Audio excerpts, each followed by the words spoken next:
instructions of what we set up. And there's no truing up at the end like we have to do for, conversely, with the Foundation School program. That's exactly right. All right.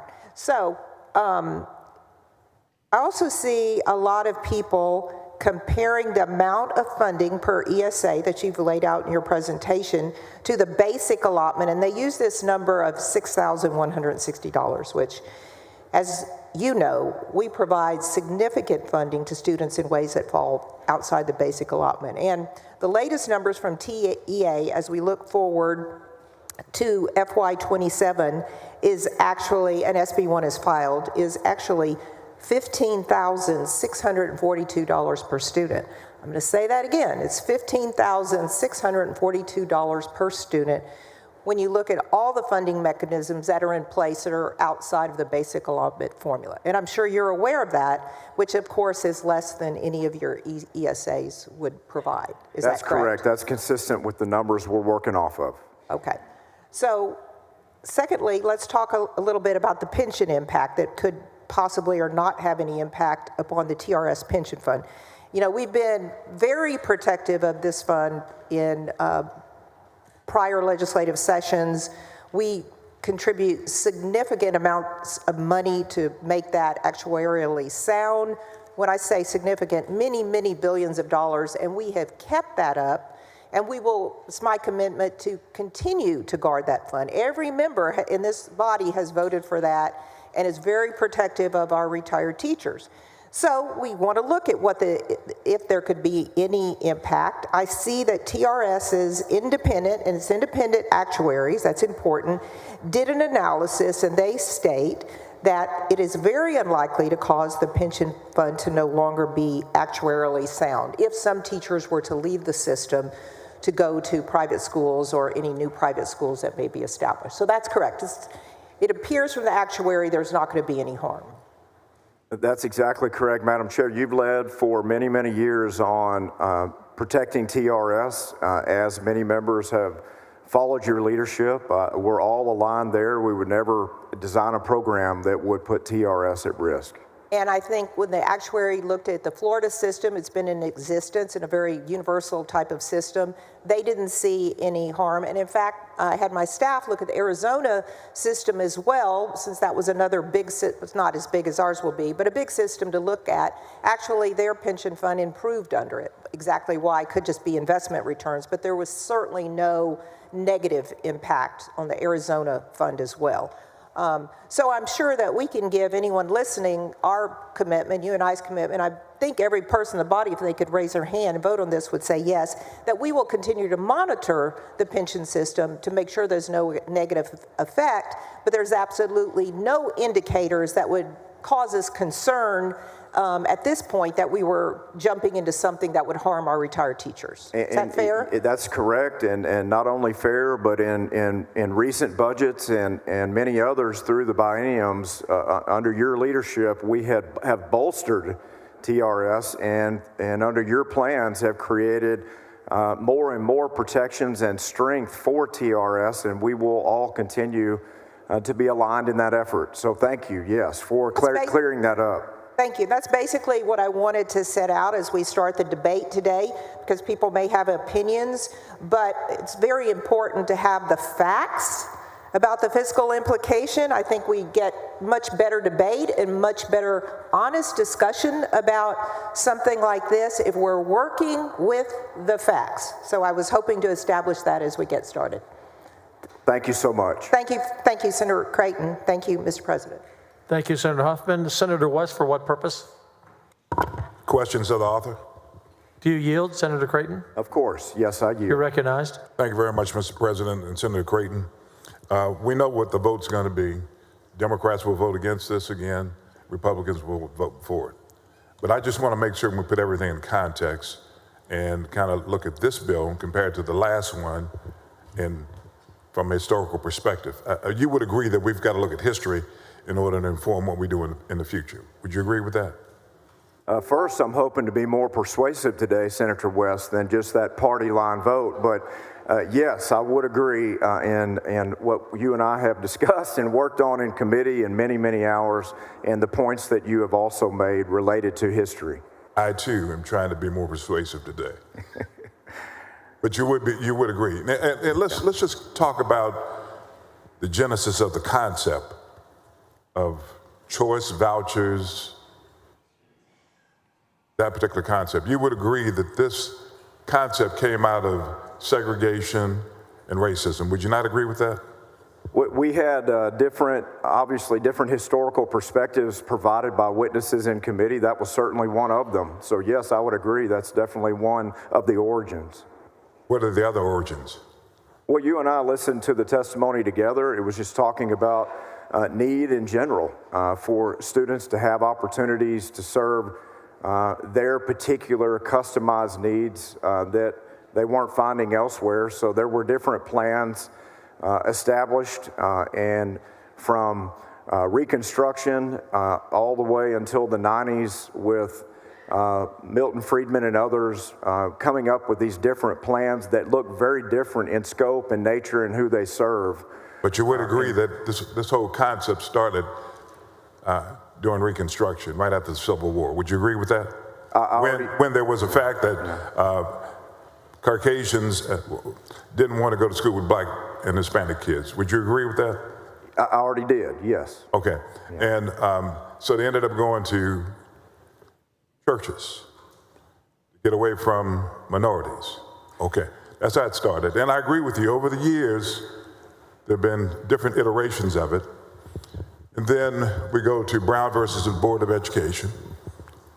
And we see Friedman involved in that scenario where we ended up having different iterations of choice. We see Texas through John Shepard, who was the Attorney General of the state of Texas back then, basically saying, slow down, Supreme Court, in terms of overturning separate but equal. How, sir, do we make certain, and I know, let me just say this from the very beginning, I know where you are in terms of what you're trying to do, the Lieutenant Governor and also the Governor, making certain that parents have choices. Not the private schools have choices, but the parents have choices. So from that perspective, I have this conversation with you about questions. When we look at this concept, and historically, it looks like it's always been previously, in order to maintain a segregated school system. Am I wrong about that? About the history? If you look at the facts, what this system has done, we see more in our, when I say system, I'm talking about the public school system, the charter school system, and any other system of education that's been established in this country. We have a constitutional duty to have a free public school system, right? In the state of Texas? That's right. Okay. When we look at our public school system, haven't we seen more and more Anglos leaving the public school systems in the state where it's now an overwhelmingly minority? Is that a true statement? It could be, yes. Oh, I want to deal with the facts. Is that true? You don't know whether it is or not? The data I have is on school choice and how integration has worked and how the numbers look today, so. Okay, so in terms of our public school system, it's predominantly minority now, is it not? Correct. Okay, and when you begin to look at our private school system, it's predominantly white right now, is that correct? It may still be. Well, I'm trying to get with the facts so we can make decisions based on facts. Yeah. I suggest to you that the facts that I've been able to glean suggest that that is the case right now. The fact is that probably 80% of our public school system is white. Would you agree with that or disagree with that? It's close. The numbers I have are a little bit lower. How close is it? Yeah. How close is it? In the 70 percentile. 70th percentile. Yeah. So we are about to fund an education, a component of this state's education system being private schools that is currently 75, let's say 75% white. Is that what is about to happen? Well, what's about to happen, Senator West, and I appreciate your points, certainly respect them, is we have a lottery selection where 80% of the program is weighted and prioritized for disabled students and income vulnerable students. So in that lottery selection, obviously we have to know who's applying, and then the fairness of that lottery selection will tell us exactly how those ESA slots are awarded. What we do know, and I'll finish with this, is when we look across all programs, and this is 32 states, 74 programs, we find that choice students in private schools are less likely to be white, more likely to be Hispanic, and significantly more likely to be black than private schools without choice programs.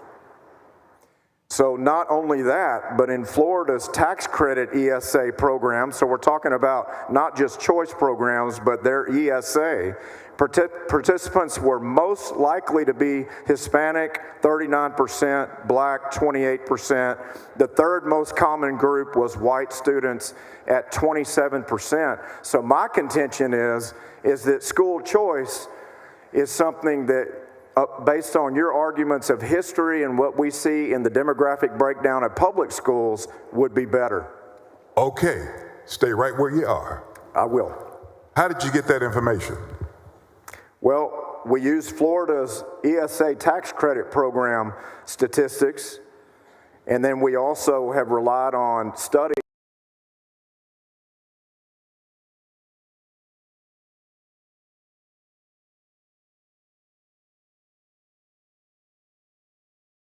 and disadvantages on surveys, but we also cover the integrated and demographic related components within those studies, and it's based on several different states of a footprint.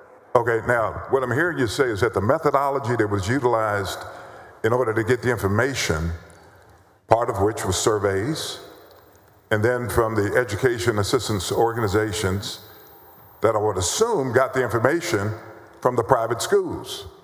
Am I correct? Is that the methodology that you're using to make the statements that you're making? Florida's information, their arm of state government, like we have the comptroller building the framework, is tracking and following this information just as your amendment to the bill in 2023 would require. So I'm trusting their arm of tracking information just as I'm trusting your amendment to our bill that's still in this version. So yes, that's how they get the information, and we would have to trust those studies that are well documented, published, validated, and confirmed, unless you have studies that show different.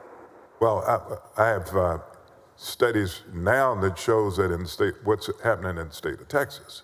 But my deal is this is gonna pass. But again, what I've heard you say is that you will be insistent that we're able to track the information to make certain that we're not setting up another segregated component of public schools of schools in the state of Texas. Is that correct? Not trying to make this an all-white thing.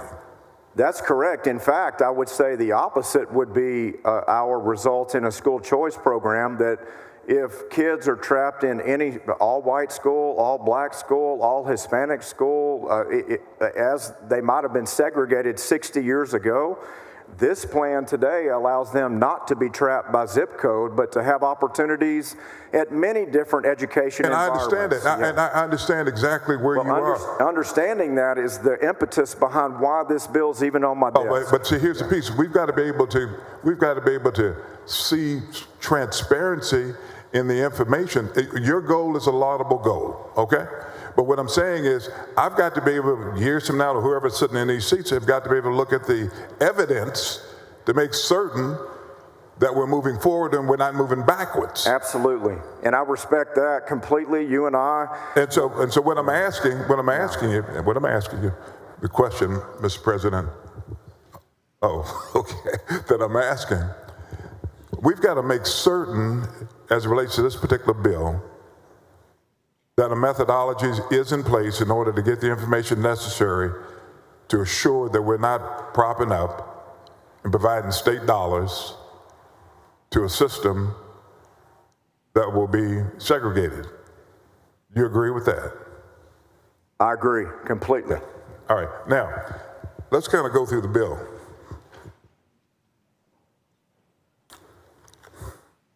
As it relates to, hold on for 1 second.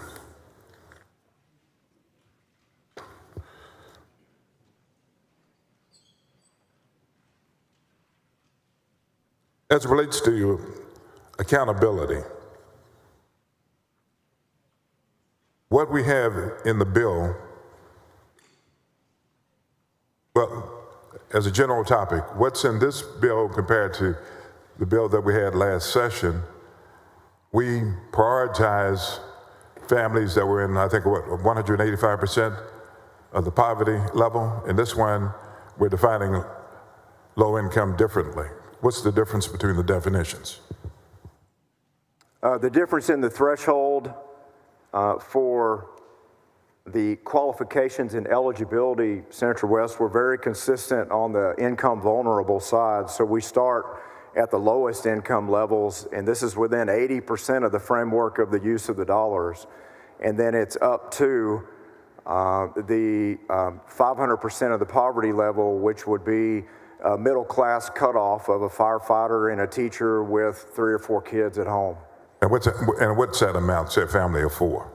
For a family of 4, that'd be 160. For a family of 3, that would be 124.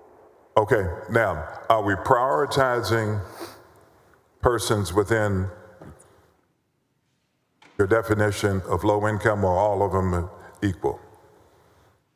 You understand what I'm asking you?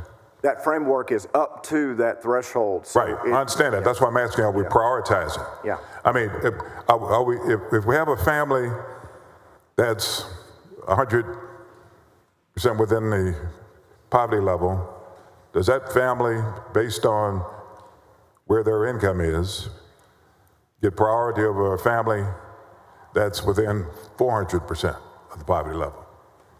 Or are they treated equally? They are, and they are because of the selection process. So if you have a family that's in a zip code of a low-performing school, are they treated the same as someone within 500% of poverty? Well, it's not DNF-rated categorization. It's truly special needs and income vulnerable students. I hadn't gotten to that one yet. So all of those categories, if they're in the low-income category, are treated equally, and they have to go into a lottery. That's correct. And if they are chosen, then that's one thing, but if they're not, it's altogether something else, right? That's correct. If indeed what we're trying to do is, based on what you said, is to provide educational opportunity, shouldn't we be prioritizing those persons within the lower income, as you've defined it, in terms of awarding them these scholarships? Well, Senator West, I mean, we are prioritizing because it is an up to cutoff, $800 million for prioritization for low income that all can apply in those thresholds from 100% of the poverty level up to that middle class cutoff. So what we don't want to do is exclude within a gigantic program that a state like Texas can offer with the dollars that we have available. We don't want to exclude the middle class of a firefighter and a teacher and a few kids from that prioritization, but the bulk of it will be income thresholds down to that 100% of the poverty level on those applications. So to answer my question is all of them, regardless of their circumstances, economic circumstances, educational circumstances, geographical location circumstances will all be treated the same in the low income category. Is that correct? They absolutely will be. But you know, let me go back to history. You've been advancing this particular legislation for a long time, and I've consistently heard you say in the past that we want to make certain that we take care of the kids in the disadvantaged schools first. This doesn't do that. This puts them into a group with everybody else, and if it's your luck of the draw, you may be able to get a scholarship. But if it's not, then you don't get a scholarship. Isn't that correct? The applications in the 80% category, Senator West, I'm talking about will cover all walks of life, all income vulnerable students and students with disabilities in many different categories, but they may not be in a school that's rated D. They just may themselves personally not be thriving in that school, or there may be a safety concern, a fentanyl concern, a bullying concern, some other reason of grandmother that doesn't live in that district that has to offer them supports or guidance. Senator, with all due respect, I understand exactly what you're saying. Yeah. But that's not the question that I asked. I thought in the past that you've articulated that the priorities should be going to kids that are in low performing schools and impoverished communities. But what I'm hearing you say as a result of the language in this particular bill is that they can get in a lottery, and just like, you remember that, what was it, $5 billion lottery the other night? Did you get a ticket? I didn't get a ticket the other night. No. But I had a 1 in a probably billion chance in order to win that lottery. And so what you're saying now is that these kids have the same sort of chance, those in those circumstances I just articulated, have a chance of getting a scholarship, even though your previous arguments have been based on those should be the ones that get the priority. Well, how do you justify that? We have your framework that you offered to the bill in this version, Senator West, which will, all of our members with oversight over this program will be able to assess the demographics from an economic standpoint across many different types of demographics to establish it and learn exactly who is a recipient within this plan. But the facts show that all across the nation, these ESA plans that are offered help the most income vulnerable students in that particular state, and that will be consistent with this plan as well. You voted against the bill that limited to D and F rated schools 4 times, so I took that as a signal that that was not important to you. Well, you know what? Let me put it this way. You're giving those students that you were advocating for a chance based on a lottery, yes, to be prioritized in getting a voucher. That's what you're doing. But that's what you want. And then you say we can assess it. Assessments occur after the fact. Yes. Yes, I did not want someone, a legislator, to be able to call a buddy that knows a dad and say, hey, let me help you get into this plan because I know you're low income. I want them to have a true chance, a true shot at gaining acceptance and being eligible for one of these ESAs. And then when we review the success of the program, which that's what it will be, successful, we can decide for the future how we want this program to look. Okay, so let me close out this question. Am I right or am I wrong that a child in a low-performing school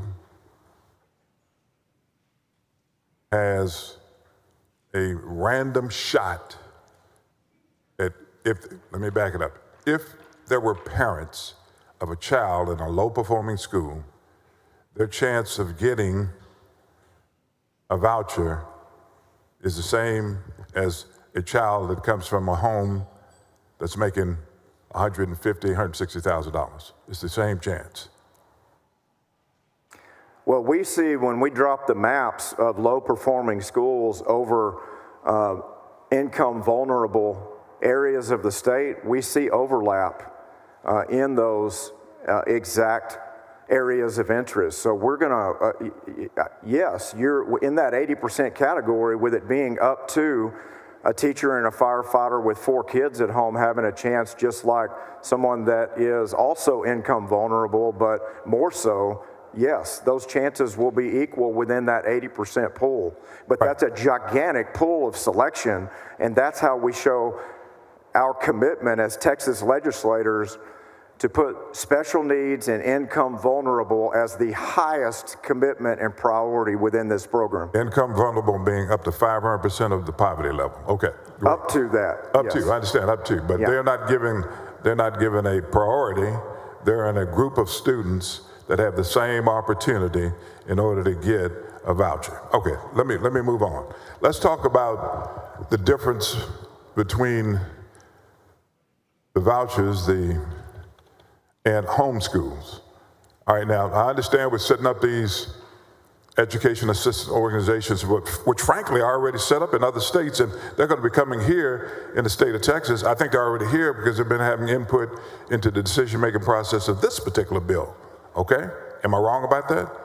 Have we been talking to those education assistance organizations to structure this particular bill? Yeah, we've researched as much as we can from other states on who they rely on and best practices, yes. And so they'll be here in the state of Texas trying to get the contracts also from the comptroller's office. Isn't that correct? I'm not aware of that. I would bet you they would. We don't even have, if this plan keeps getting rejected, I don't know why they would even. Well, it's not going to get I don't even know why they'd land a plane here because you keep voting against it. But politics, you got the politics now. You got the politics. And I mean. I don't know, but I don't, honestly, I don't know about that. Let me assure you that they're going to be here. Would you object, sir? Let me ask you this. Do you believe that we should have pay lobbyists with state dollars? Paid lobbyists with state dollars? Yes. Like teacher organizations that are paid for by? I'm just talking on the general concept right now. Oh, general, okay. Yeah. Got it. I'm for Senator Middleton's ban on taxpayer-funded lobbying, so. Okay, Yeah. taxpayer-funded lobbyists. All right, who's providing the dollars for this particular program? Taxpayers, right? Correct. And so you would you agree to an amendment that a Middleton, where's Middleton? Is he on the floor? Okay, would you agree to an amendment that no taxpayers' dollars can be used to lobby? I think that rather than insert something into the ESA program, Senator West, we'll consider Senator Middleton's bill when it gets to the floor, and I don't think it will carve out the ESA program if and when it passes. So the answer to the question is no? That'd be no. I think we should do that as a blanket so policy. if that bill doesn't pass, then it will be okay for those organizations that are currently working in other states to come here, use dollars appropriated by the taxpayers in order to lobby us for additional dollars, changes in the law, and also regulations, if Middleton's bill doesn't pass. Correct? Absolutely. There's 5,000 registered lobbyists in Austin. I imagine next year there'll be 6,000. All right, so y'all heard that. Taxpayers' dollars will be able to be used in order to lobby us for this particular program, and all of us have been against that in a long time. In terms of homeschool, now, we don't regulate our homeschools. Homeschool families will be able to get $2,000, correct? That's correct. I'm sorry, before we go there, let me finish up with the 80%. We're talking about education assistant organizations, and that these schools, private schools that participate, have to be a part of an association. Is that correct? Private schools that participate need to be accredited. That's right. And how many accrediting agencies? You specifically named one in the bill. Is that correct? TEPSAC. Are there any others other than TEPSAC? There may be after this session. I bet you there will be if those lobbyists can get to it. But yes, the Texas Education Agency also. And so is that will it take an amendment of the bill to add additional accreditation agencies? Again, Central West, I actually like where you're going there, but I would rather that travel through separate legislation that will be filed this session. No, that wasn't a question. I said, will it take an amendment to the bill to include other associations similar to that one? I like where you're going with that, Senator West, but I would rather that policy be considered in another bill that's traveling this session. That's my same answer. Okay, so we'll take another another bill. Okay, so we have accredited schools and non-accredited schools that would be able to participate in this particular program, right? If it's an accredited private school, you'll be able to get 10,000, 11,000, depending upon the characteristic of the student, be disabled or otherwise. But if you're not an accredited school and students participate, you can get how much? 2,000, that would be the homeschool opportunity. Now, is that only the home schools or just a student in general that goes to a non-accredited It can apply to a micro school that's, let's say, that's not accredited yet, but there's incentives in the bill for them to work towards that 2-year accreditation. Then you bring up the other point. How long does this private school have to be in existence before they can participate in this program? Can it be fly by night? Can it be online? Can I set up a school tomorrow and be able to accept students? How long? Yes, there will. I'm not sure about the time, but there will be new schools, just as we're seeing in Florida. There's a 74% increase in rural parts of that state having more private school opportunities over the course of the program. I'm glad you picked Florida. But it took 20 years. I'm glad you picked Florida. Yeah. When those schools came online, were there any problems when they first came online and were able to begin to accept students? What problems did they have? There's always problems with startups. That's why the accreditation process is strict. And that's why I'm asking the questions. Yeah.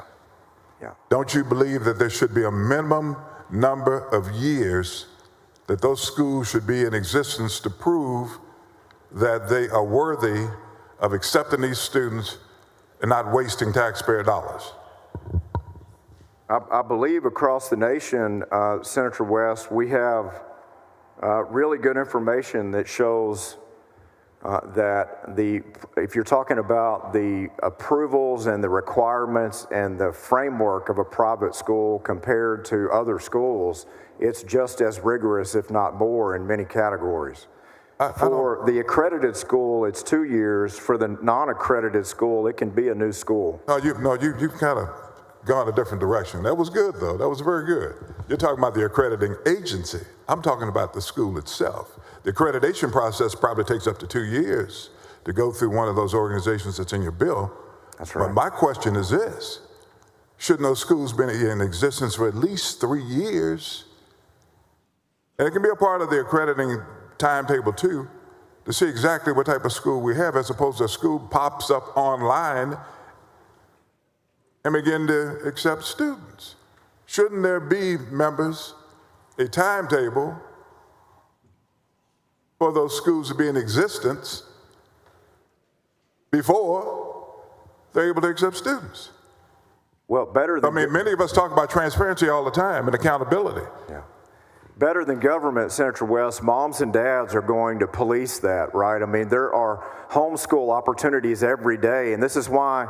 I'm not talking about homeschools there. But I am, just for a second, because I'll segue and it'll make sense. This is why the lower threshold of $2,000 is the qualifier for a school that's working to be accredited is set as it is, rather than the higher $10,000 amount for the ESA.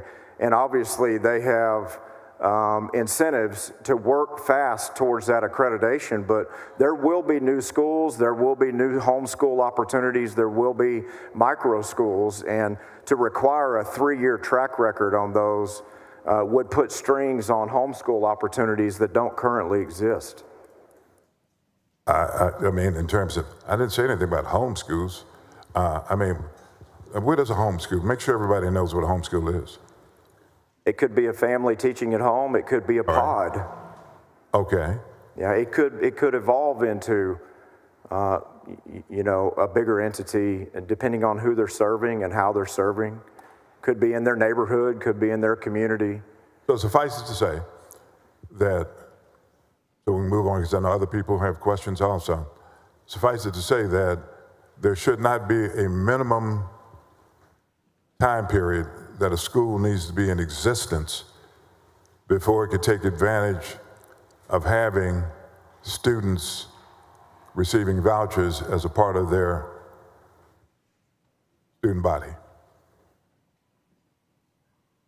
There should not be a minimum time period.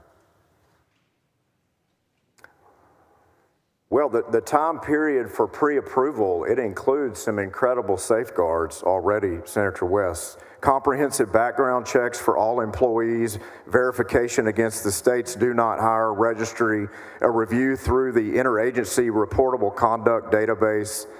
From the perspective of the education code, homeschooling is functionally no different than an unaccredited private school. That's why they're at the lower threshold.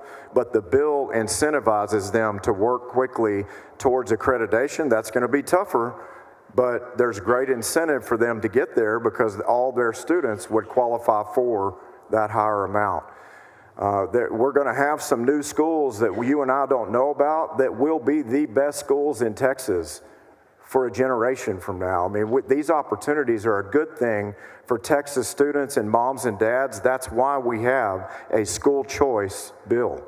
I need some apple pie now, okay? You and I together. Again, my question was, yes, you do not believe that taking into consideration everything that has to be done in the certification process, that timeline, there shouldn't be, and we don't even know what that timeline is going to be with the comptroller. That's number one. That a school should not be in existence a minimum period of time before participation in this program. Given what's happened in other states about early entrances into these type of programs and some of the fraud and abuse that has occurred. No, I would trust the families to make the decision, and then if there is a fraud allegation, that is reported by private contract. It's policed and investigated and turned in to the local district attorney for immediate enforcement action, and that ESA could be suspended on the spot. I'm not talking about the ESA, I'm talking about the schools. Well, all associated with it.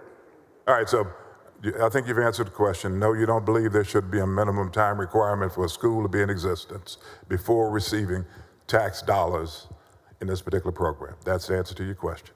And there's a differentiation between accredited and non-accredited.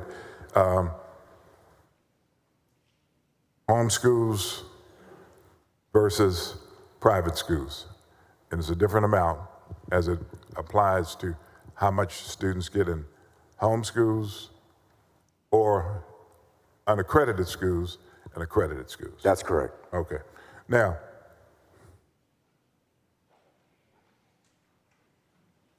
Mr. Chairman, I have a series of other questions, but I know other members have questions also. And what I'd like to do is how do I do this? I want to yield the floor at this point with the ability to come back and ask further questions after other members have had their ability to do so. All Senator West, that sounds fine. right, thank you. Senator Hall, for what purpose? Oh, just a couple of questions for the author. Senator Creighton, do you yield? I yield. Thank you, Senator Creighton. I think Chair Huffman made a good point about some of the misinformation out there. And I would like to follow up on that and kind of talk about two aspects of it. One is the misinformation that has a lot of people asking the questions that they've been asking. And that's been put out, is purposely put out by those who would be opposed to this just because they don't like it. And one of them that she pointed out was the disparity that would appear to be between the $6,000 and some odd dollars that is the basic allotment that goes to the public schools versus the $10,000 that is going to be going to the private schools, which is way off, because by any way you calculate it, when you look at the total taxpayer dollars that's coming either from the federal government, from the state, or from local, that number is more like $16,000 over there. So the real comparison is 16. That's correct. To 10,000 in there. So it's not giving more to the private school than what we get in the public school. That's correct. That argument and those charts circulating on social media were just manufactured to create division and chaos that hurts kids. No, absolutely. And then they seem to be concerned that the private schools can discipline children, dismiss them if they misbehave, start a fight, beat up a teacher, and that's a problem. I'm not sure I see that as a particular problem in the private schools, but it certainly is a shortcoming that we may want to shore up in our public schools to lower the increase in discipline problems that they're seeing. That's absolutely correct, Senator Hall. Across 32 states, families surveyed, kids and students in ESA and expanded school choice programs report feeling safer in a private school environment and report a better learning experience with better outcomes. That's not saying that there aren't incredible opportunities in public school classrooms and environments that could also exceed others. It's all working in harmony. We're addressing issues in different categories because just as we have reforms that will lift up public schools and teachers, we're also working today to help students that need education paths that are customized for them, and that private school experience could absolutely provide that. Okay.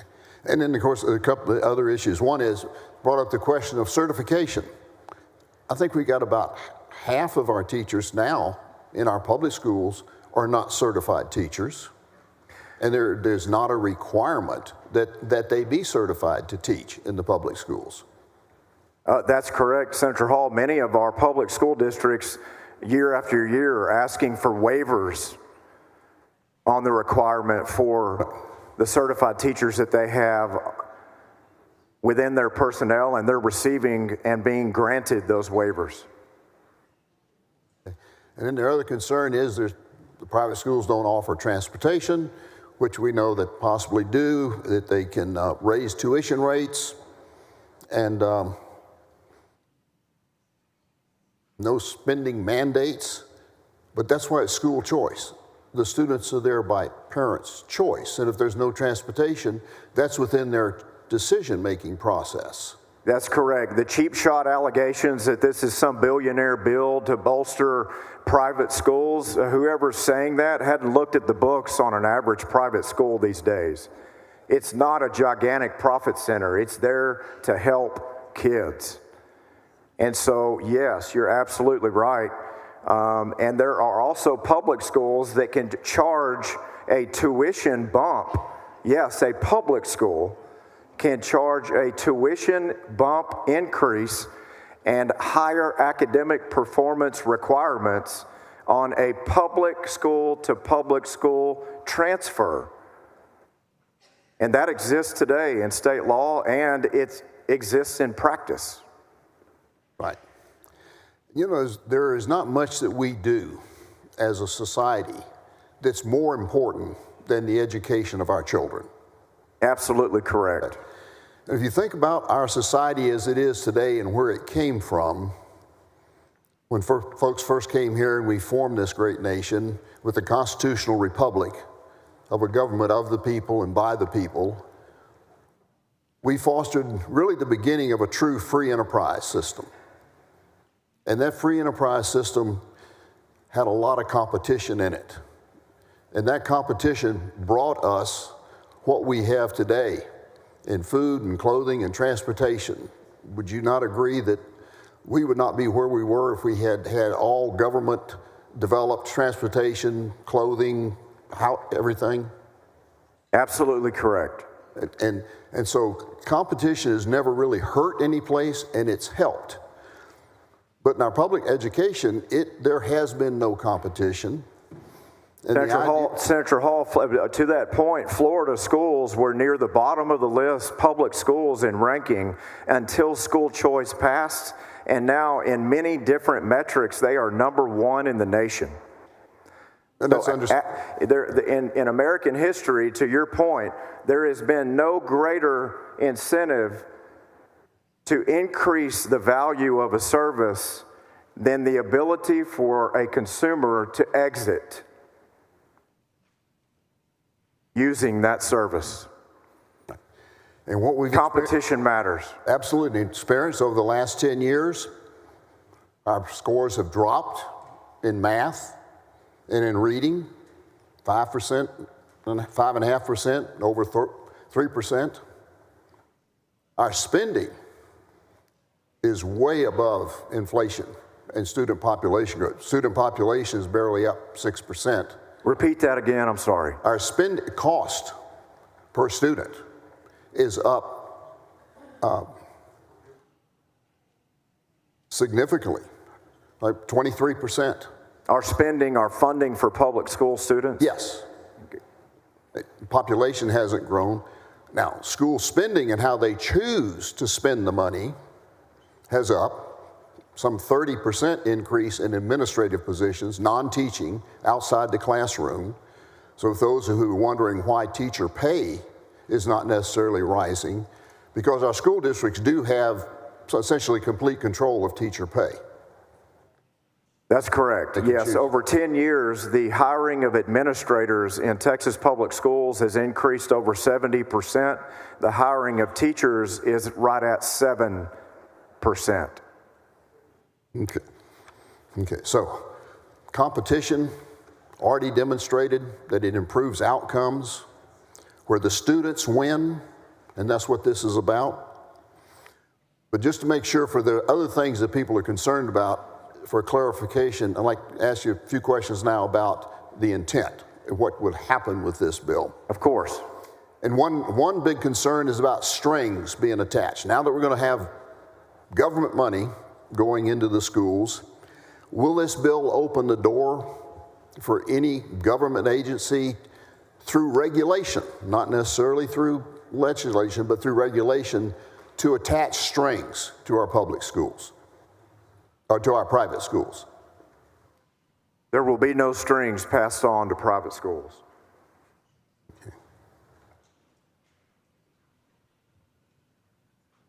Okay.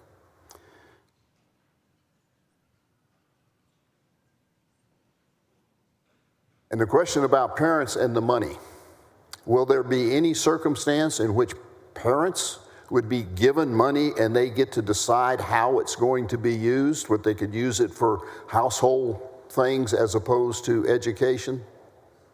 There are no examples of that. That would be a voucher, Senator Hall. This is not a voucher bill. This is not a voucher bill. So anyone that continues to call it a voucher bill is choosing to call it something that it's not. And the reason it's not is the money does not flow to the family. The ESA is set up and it works so incredibly well across the nation as a model because it's designed with specific services and education opportunities that families can choose from and exclude the rest. It's really based on what does that student need, and on approvals, our framework would distribute the dollars directly to that service provider or that education provider, but the family gets no refunds, no discretion over taking a balance of those funds somewhere else. Okay. Just to summarize and make sure people understand that this bill is, there will be no strings attached, no new requirements being laid on private schools or agencies being able to say, oh, now that you're taking government money, you have to do this. That's correct. On page 23 of the bill, it covers exactly that. no agency or state official may adopt a rule or take government action related to the program and a certified educational assistance organization that limits or imposes requirements contrary to the religious or institutional values or practices of that provider. Okay. And there are no circumstances in which the state will be sending money to the family for their discretionary spending. It will all be going for education directly from the comptroller's office to the provider. That's correct. So to call this a voucher bill is an absolute total misnomer. That's correct. Okay. Thank you, Senator. Mr. Chairman, appreciate you bringing this bill forward in the shape that it's in now. Thank you, Senator Hall, for your questions. Senator Gutierrez, for what purpose? Just to ask a few questions. Senator Creighton, yield? do you yield? Of course, I yield. Well, thank you, Chairman. Thank you, Senator, for a couple things. And I want to be real clear here. I don't want to deviate from anything that's not a fact here. And so I do have some concerns. But first, I do want to thank you for one thing. You incorporated, we had this thing about 4 times last session in different special sessions.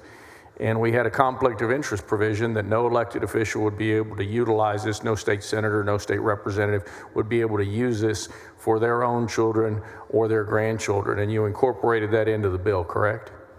That's correct, Senator Gutierrez. It's consistent among the members that they want the recipients, those that need help the most, to be the first eligible, first in line. That was a good amendment, I thought. So thank you for putting it in there.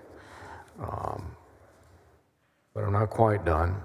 I have a few questions that we've prepared prior to this, but as I listen to some of the rollout that we've heard, I have other questions. And so I'm going to start here from Senator Hall's questioning of you, where he said that there would be no strings passed on to private schools. And you indeed confirmed that, correct? That's correct. Now, you also said something, and I want to be very clear that this is a fact, that this statement is, I don't know if you said it was something about a poll, that people, that private schools are safer, or that there's a perception that they're safer. Which one of those things did you say? I want to be very clear.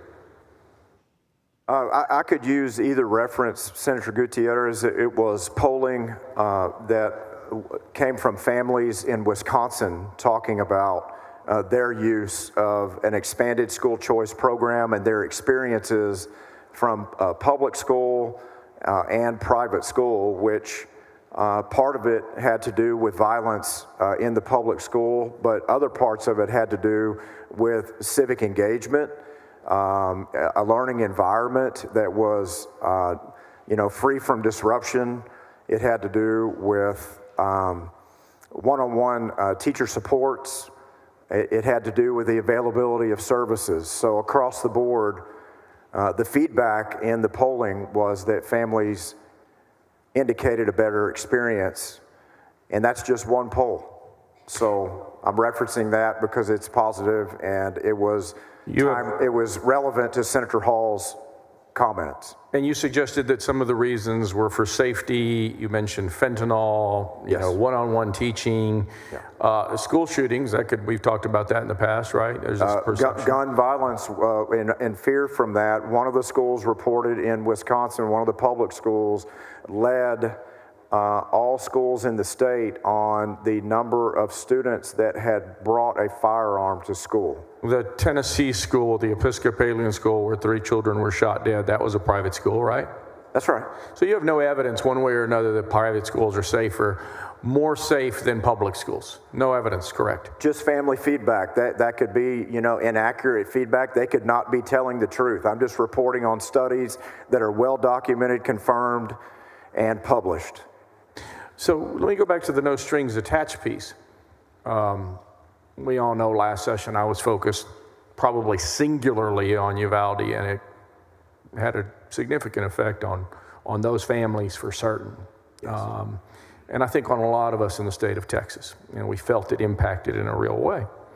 So much so that this legislature, this Senate, appropriated more money than we ever have appropriated ever to school safety.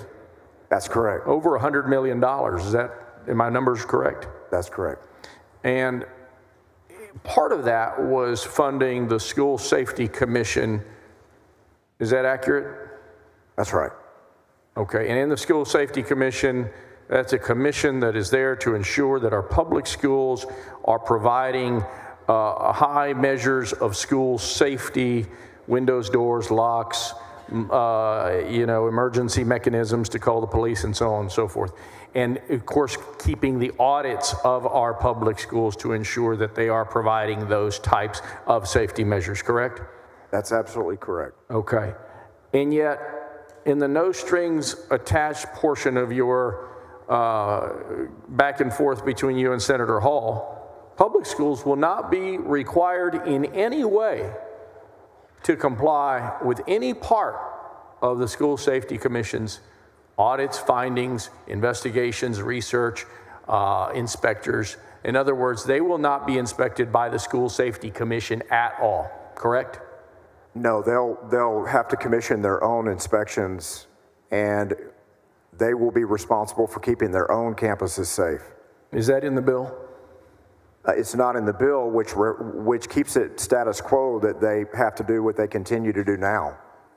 So are you suggesting, because you're not suggesting to us that they're safer than public schools. We've already determined that. We've said that that's a poll in Wisconsin, that people perceive them to be safer.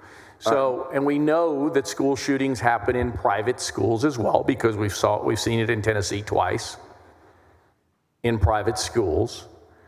And so you're suggesting to us that these private schools do not have to comply with anything that is a prerequisite of the School Safety Commission that we dropped over $100 million to ensure that our children were kept safe. That's correct, and there will be 11,000 other bills filed this session before the end of the day and the filing deadline, and that could certainly be one of them, but no, it's not in the ESA bill. I mentioned the Wisconsin study, but I wasn't excluding others. We have 8 different studies across the country examining educational school choices' impact on school climate, safety. 8 found positive outcomes. That's 8 out of 8.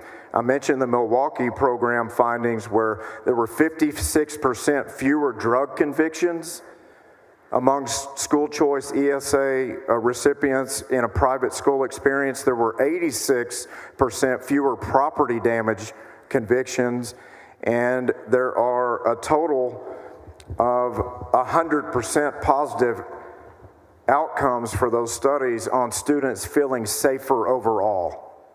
Yeah, I'm not trying to conflate two things, and I appreciate your ability, and that's what you want to respond to and so on. I don't even know what you just said, to be honest with you. 8 out of 8 studies say students feel safer in a private school with an ESA. All right, fair enough. And you just said before that there could be some other bill that would require these ESA schools to be subject to the School Safety Commission. Why not put it in this bill? Senator Gutierrez, with all the work we've done over the years, we haven't had in all the testimony in our committee process concerns presented about the need to place additional safety requirements on a private school with a private school budget. So because that private school has to come up with its own funding and it has its own board, they have to make decisions based on their safety for their campus, just like many other components that we're not delving into in this bill on their behalf. But now we have public school funding towards those private schools, and you're saying that they are not subject to the same requirements, no strings attached, like you said earlier, and therefore these kids that are using public school money in our private schools now are somehow less safer, even though you want to tell us that they're more safe. I get it, by some virtue of some polls and whatnot. But you don't want those private school kids that are using public school funding to be as safe as the kid in the public school down the road. Because you don't want them to be subject to the School Safety Commission? Yeah, Senator Gutierrez, I want every student in Texas to be safe, but just as you and I have joined together to vote for Texas equalization grants that allow private schools to be the beneficiary of a public school student using tax money, Texas taxpayer dollars, to end up at that private school, TCU, Baylor, whatever the private university might be. We have not, as we've joined together to vote together on that tax money being used by a public school student in a private school setting, we have never placed any safety requirements on those private universities. I don't think you have that bill this session. I'm glad that you mentioned Texas equalization grants, and we'll get to that down the road. You know that I represent about 16 counties, the vast majority of them rural, correct? That's right. I don't want to conflate or misrepresent your bill one way or another. And so when people say, oh, this benefits 100,000 kids, it might be a little bit more than that, right? Because you've got this $2,000 for the homeschool kids, so we get a few more kids. That's right. So give or take, not take, but 100,000 plus kids. Is that fair? That's right. Okay. And we got 5.1 million kids in our school system, correct? North of that.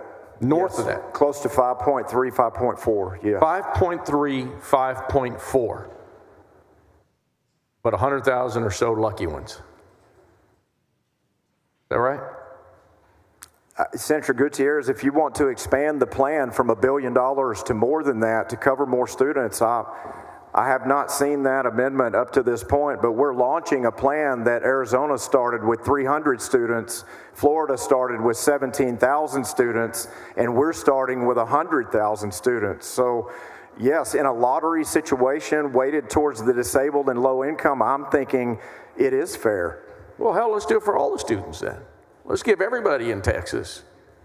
Let's vote on that right now. That would be a $53 billion one-year expenditure, so we have to do some planning as appropriators. I think it's probably more responsible to launch a plan with a best in practices in the nation framework like we have today, and then weigh the success of the plan on behalf of these students, and then accept your amendment if you so choose to have it apply to 5.3 or 4 million students. That's not my bill.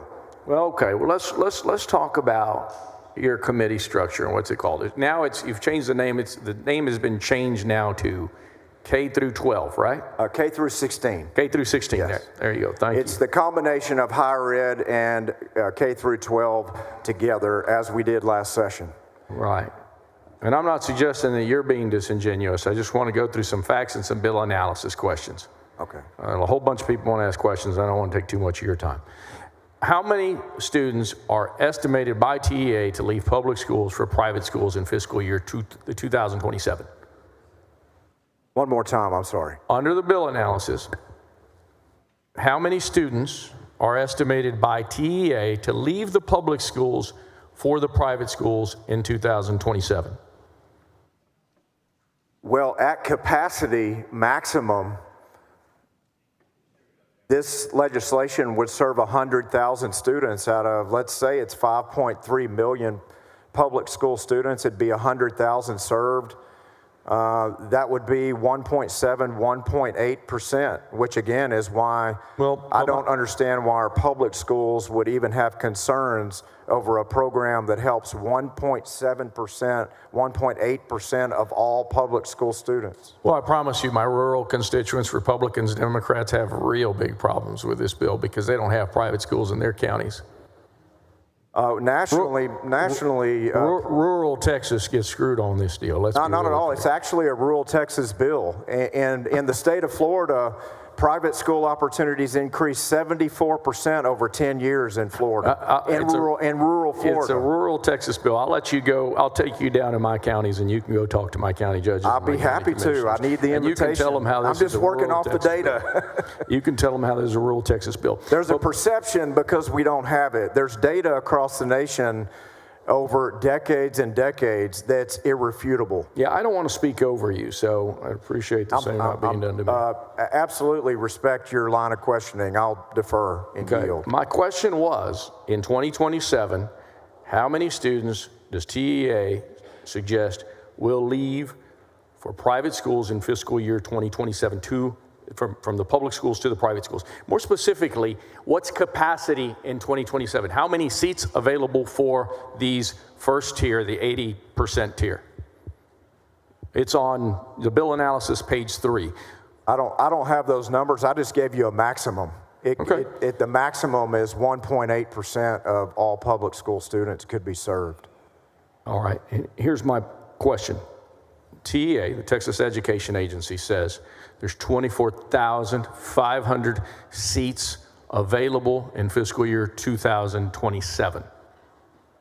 24,500 seats. In private schools? Available in the private schools in the year 2027. Do you have any? We show 74,000 in our data. Okay. On page 3 of the bill analysis, sir, it says, it assumes that 24,500 students would leave public schools for private schools in 2027. That's what the bill analysis says. Okay. Is there any reason for me to be wrong here on what the bill analysis says? The testimony in committee from private schools across Texas is triple that. So through TEPSAC, we have data through our committee hearings in 25 and back in 23 talking about 74,000 open seats and tens of millions of dollars in philanthropy for scholarships. Well, I don't know about those other agencies, but TEA, the Texas Education Agency, yes, appointed chairman, the commissioner appointed by Greg Abbott, the Republican governor, says it's 24,500 seats available in 2027, increasing to 98,000 in fiscal year 2030. Is there any reason to suggest that they don't know what they're talking about here? Yes, it's inconsistent with the data from the actual private schools that offer the seats. So instead of the Texas Education Agency's extrapolation on that, I would defer to the data offered by the private schools themselves. Okay, so you want us to believe, because we get a bill analysis from Ledge Council, correct? Correct.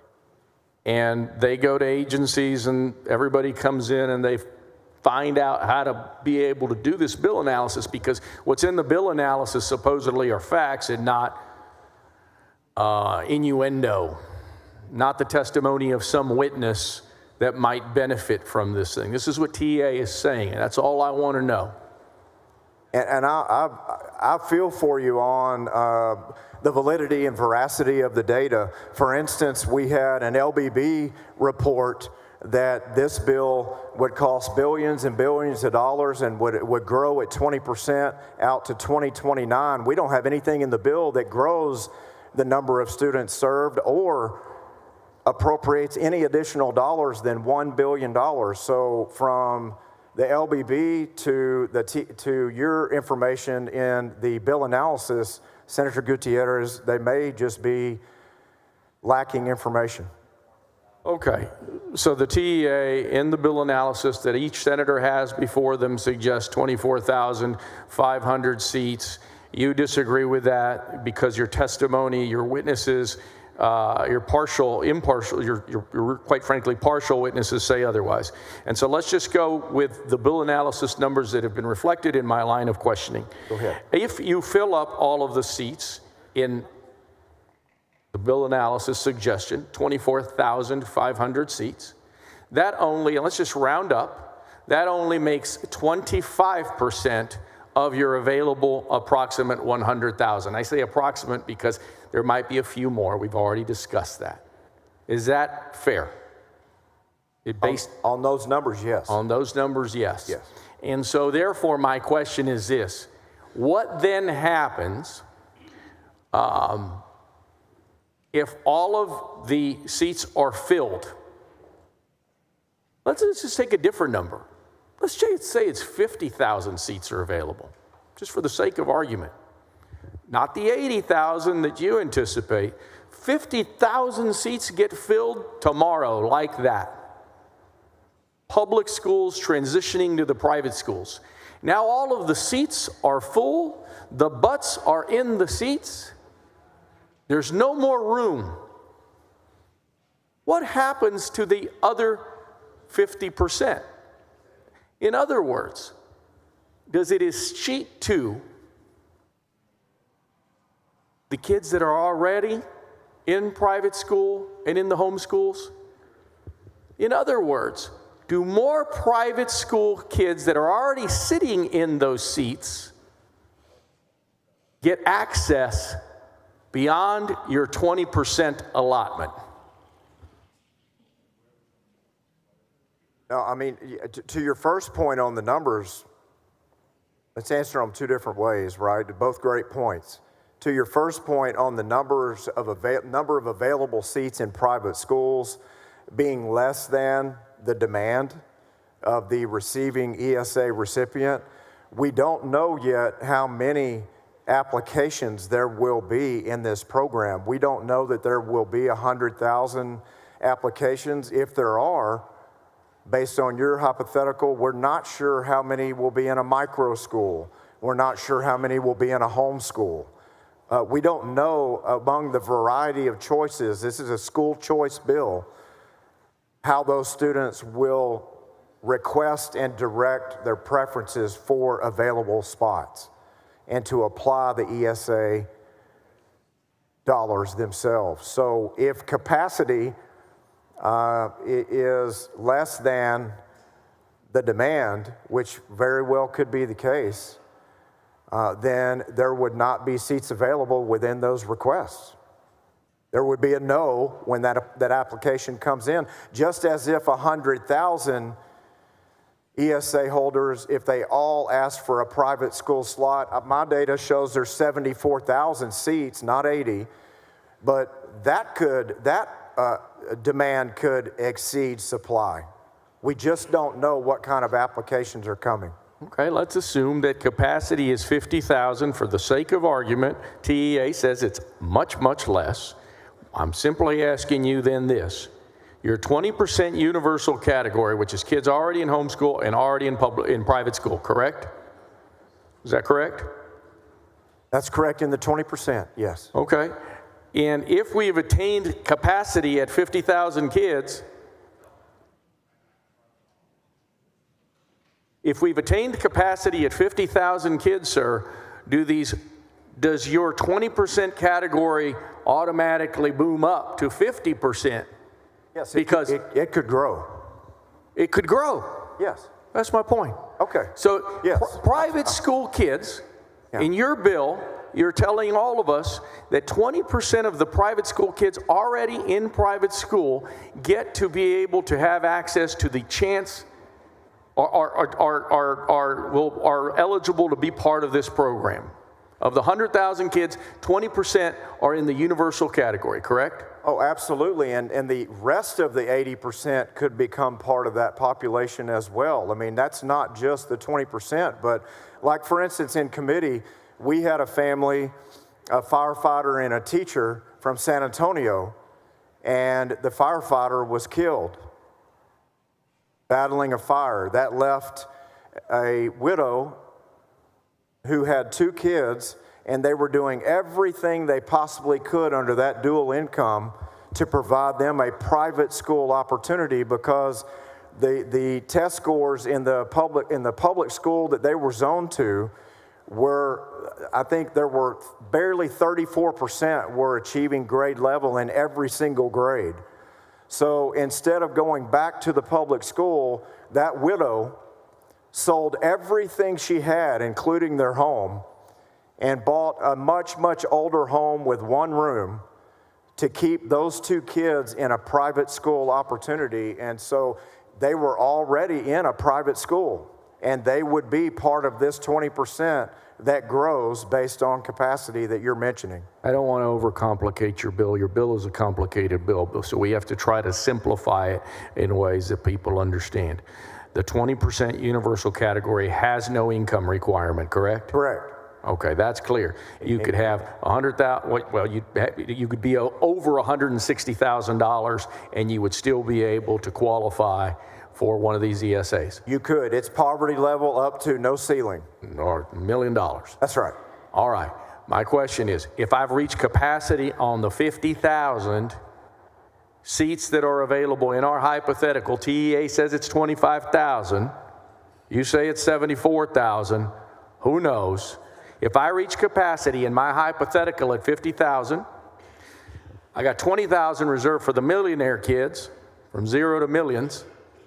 The other 30,000 kids that are already situated in that private school, they're eligible for these ESAs regardless of financial income, correct? Yes, it's a fully universal population. It could be the lowest income to any income. Now, that's my point. Yes.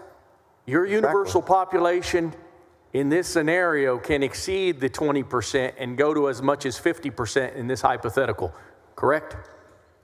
If there's no seats available, we know there's a tremendous number of seats available. But yes, you can build a hypothetical to show that my universal population grows.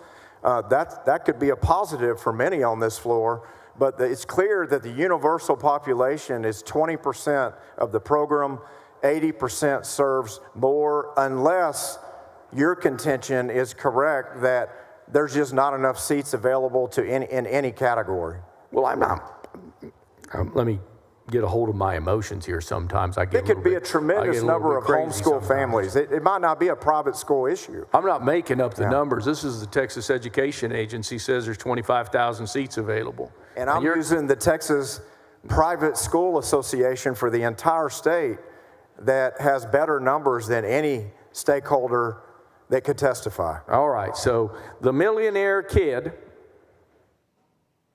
beyond the 20% threshold, you've already said yes, so I'm just kind of repeating it. Yes. That universal section can increase to as much as, if TEA is right, as much as 75% if TEA is correct. Is that not correct? It's not if there are more homeschool applications than private school applications. We just don't know. Okay. But what other states show across 32 school choice plans in America is that the wealthiest of wealthy are not the school choice recipients being served. It is income vulnerable and special needs related students that are served the most among these plans. Well, that's how ours is designed. It's clearly the prioritization set to put $800 million of a $1 billion bill, 80%, towards that structure to help those kids that need help the most. I understand hypotheticals, but Senator West's line of questioning was about new schools that aren't quite accredited yet popping up everywhere. So which is it? Are we going to have too much supply on the seats available? Are we going to have not enough supply? We have plenty of supply based on private school testimony, but at the end of the day, who are we fighting for? We're fighting for these students that need help the most, not designing a program to say we should kill this program because it might be some billionaire boondoggle. That is manufactured narrative at its worst. No, it's not. These are the facts. I can tell you who you're not fighting for. It's the other 5.2 million kids. That's who you're not fighting for. We have fiscal restraint here. We have to balance our budget. We can't appropriate a $53 billion 1 year deployment of funds for all the students that you support, and you don't have a bill to do that. So I can't genuinely think that your line of questioning is leading us towards you thinking that's a better program. Well, my line of questioning is simply stating the facts that TEA says there's only 25,000 seats available, and so therefore your 20% universal category is not true. It'll expand to as much as 75%. Senator Gutierrez, it's already in the bill that even if applications don't exceed available revenue, everyone that applies is admitted.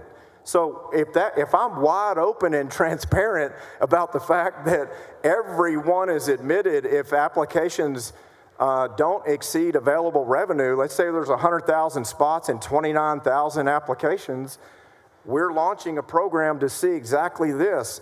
In Texas, who needs these opportunities the most and who will come forward and apply. It's not that we're piloting this concept for the nation. We'd be number 32. So we've got data across the country that shows all of these fear-mongering types of hypotheticals just aren't playing out in all of these 190 empirical studies I have on my desk. Yeah, Arizona damn near bankrupted itself with Arizona's got a budget surplus. yeah, damn near bankrupted himself with their ESAs. Okay. And so let me ask you another couple questions, and then I'll move on to so that someone else can ask their questions. Yes. Is it true that SB 2 allows ESAs to be used to pay tuition and fees for career-based education and for institutes of higher education? That's correct up to grade 12. Wait a minute. We have a lot of kids in our high schools that are taking, that's not quite accurate, sir. Yeah, clarification, you become ineligible for the ESA when you graduate high school. So I interpret that as working on a career and certification license or taking an AP course or a dual credit course that it would apply towards a higher ed experience. Right, because in your bill, not in the bill analysis, you have a section that one of the payees can be a higher education provider, and that's on page 6, line 29. To your point. That's right. Okay? Because a lot of kids are taking high school, college credits, and so on. That's right. All right.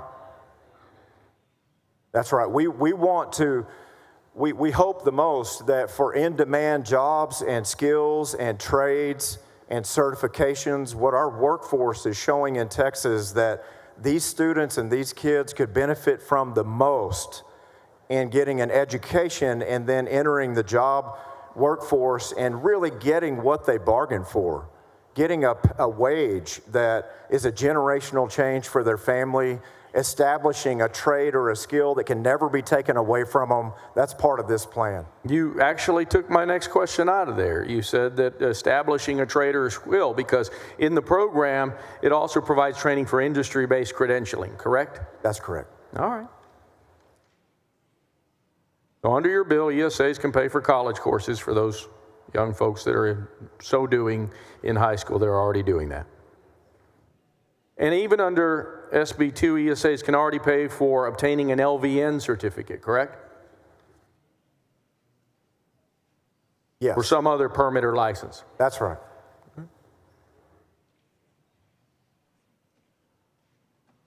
Yeah, there are amendments coming, Senator Gutierrez, that will clarify those in-demand jobs. You picked a good one when you just mentioned that one, but that will choose a list of in-demand jobs and skills that these programs can work towards. Well, I look forward to visiting a little bit when we file our amendment. Thank you. Thank you for your questions, Senator Gutierrez. I appreciate the commentary and discussion. Yep, thank you.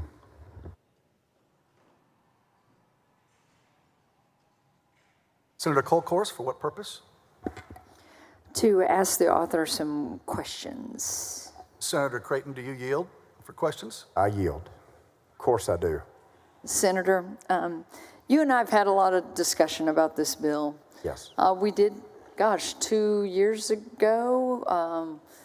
I don't know, we've passed this bill in different iterations through special sessions, regular sessions, and here we find ourselves again, right? Yes. Passed it 4 times in 2023. 4 times.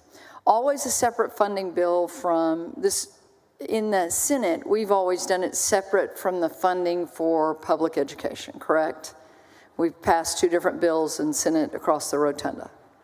I appreciate that point. In the regular session in 2023, the Senate kept, for 90% of the regular session, public school funding separate, teacher pay raises for public schools separate, and a school choice opportunity separate. All 3 separate bills until mid-May of the regular session. That wasn't the narrative that was promoted. The narrative that was promoted is that the Senate chose early and all the way through the regular to combine all those topics. We did not. So you know that I'm a product of public schools. You and I both. I'm a Brenham Cub. We call it, the females are called Cubettes at Brenham High School. We're the Cubettes. Yeah. Gosh, I even had a chance to be a state champion in 1983, bring home that beautiful trophy. You sure were. That's why I will never play you in golf. I love public schools, and this discussion is hard because I think Senator Huffman was the first to start questioning you and asking questions about, let's tap down the misconfusion or let's clarify it. Of course. And there is a lot out there. People who have my cell phone or post on websites or rather social media asking these questions. So I'm going to ask you a series of questions. Of course. Because I think that there's a lot of fear out there, and I share some of their fear, okay? Of course. You just mentioned how many other states have ESAs? I mean, ESAs or vouchers. What is it, 31? Well, there's 32 states that have expanded school choice programs in the country, all different types, right? There are about a dozen that have education savings account programs because it's just looked upon as the new modern model that protects the taxpayer, enhances the student opportunities, and it's a list of choices instead of just a voucher going to the family to hope that they choose well. So would we be number 32 or number 33 in having We'd be number 33, excluding Puerto Rico, we'd be number 33 on an expanded school choice program in the country. For ESAs, we'd be number 15, and I'll look at Court on my staff because this is one of the hottest things in America under both Democrat and Republican governors. It's changing daily. So again, as Texas continues to follow where we should have always led, we would be, for an ESA, number 15. So through the years, we've discussed this, and again, I'm going to ask some questions that are not easy. It's okay. Ask what's on your heart. What's good for your district? Yeah, I do. Yeah. Sometimes we look at our small rural schools, and they are the identity of those small towns. I mean, whether you're a Shiner Comanche, or you're a Navasota Rattler, or you're a Brenham Cub, a Belleville Brahma, you can go down there to the Cuero Gobblers. The Pirates of Rockport Fulton.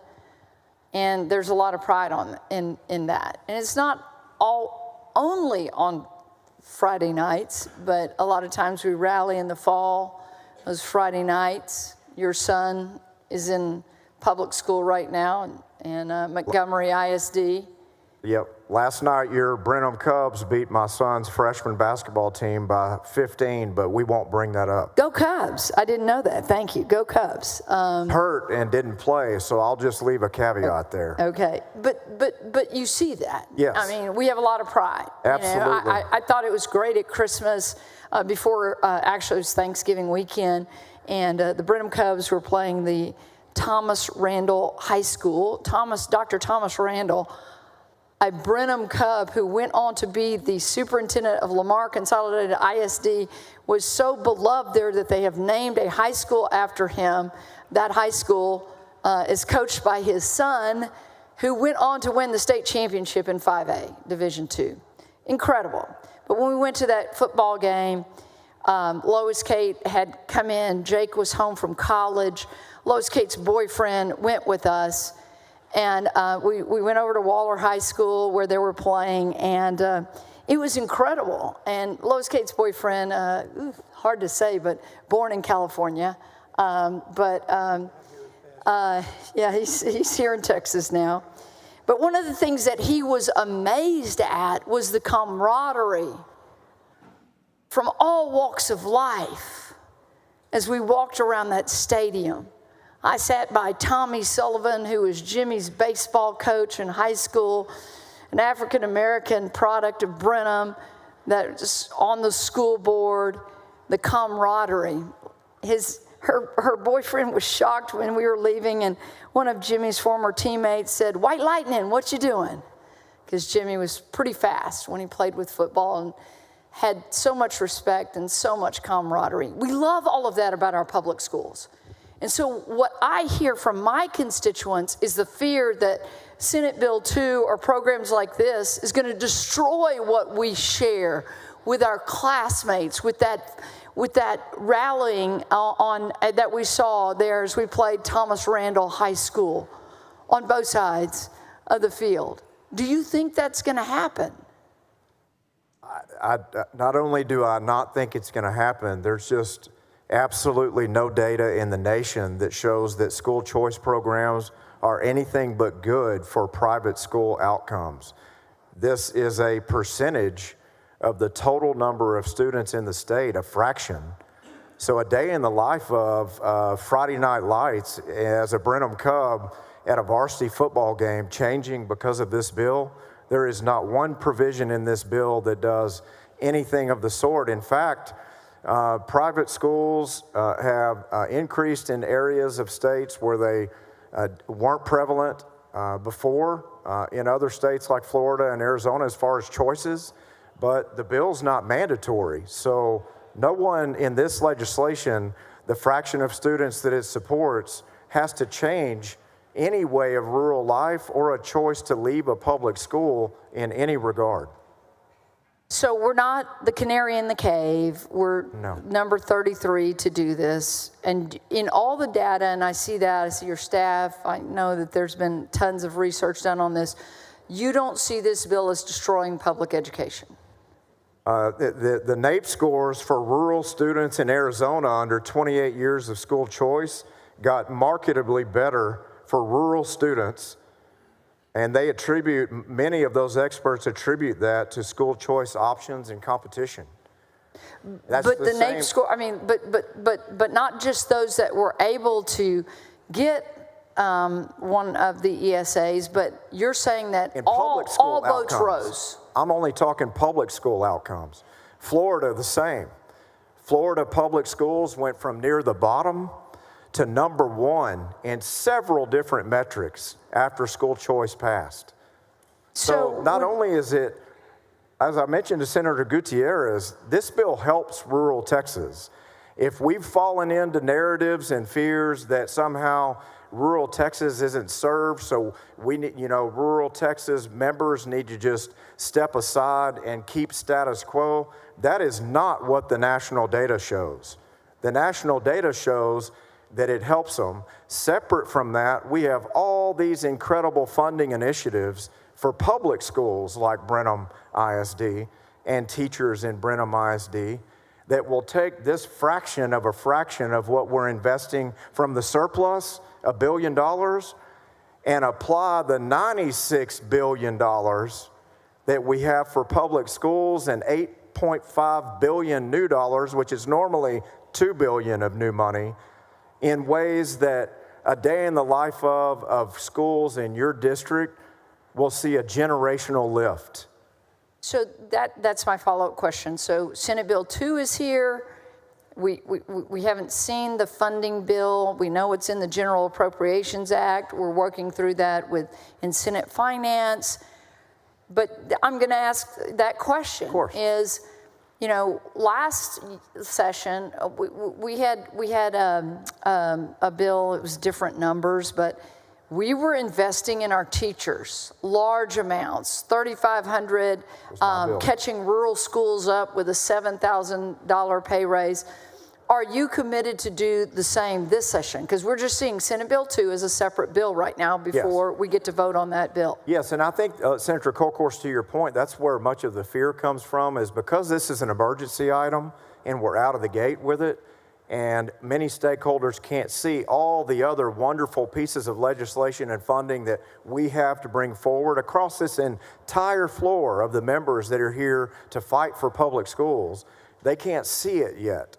But you and I know, and the base bill is clear, that that's the base document that we will continue to work off of with the numbers I'm talking about today. Well, and that's one of my questions.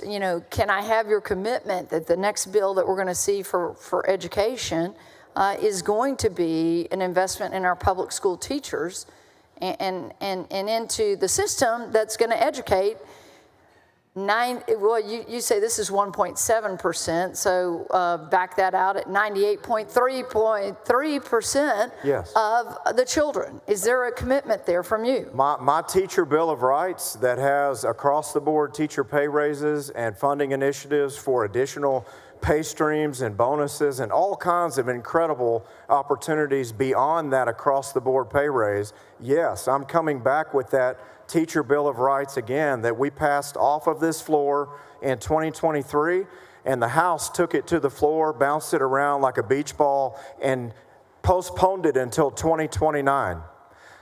Because teacher organizations and superintendent organizations came into our hearings and said, we'd rather not have new teacher pay raises, we'd rather not have new money for public schools if we can kill what was then 40,000 education savings accounts for special needs and free and reduced lunch kids.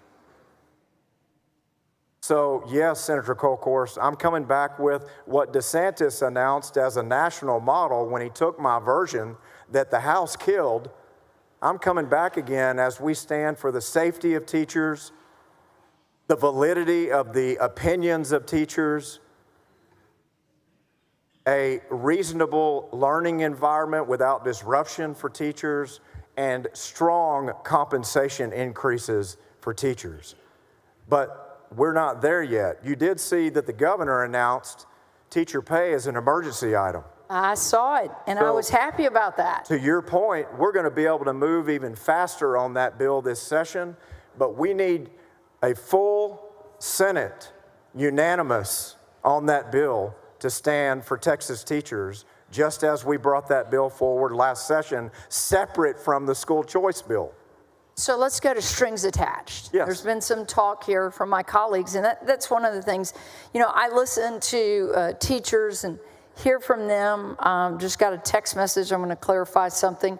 But in this bill, as an education savings account, any private school that accepts these dollars, Senator Hall asked, there's not going to be any government intervention, right? That's correct. Okay, so let's talk about that. So we require our public schools to do STAR testing, and you know, someone once told me that the education code might almost have as many pages in it in Texas as the Bible. That's not a good thing, right? And so here's my question: we're going to take taxpayer dollars and we're going to let people apply. 80% are in different stratas of economically challenged, all the way to autism, disabilities, different things, and 20% is almost universal, right? Those private institutions that are accepting that money aren't going to have the strings attached, okay? So here's my question to you. Is it time for us to look at STAR testing? Is it time to take some of the strings that are attached to public schools that we say, you have to do this, you have to do this, you have to do this, you have to do this, and finally say, hey, maybe we'll give y'all some freedom to educate people the best you know how? What's your answer to that?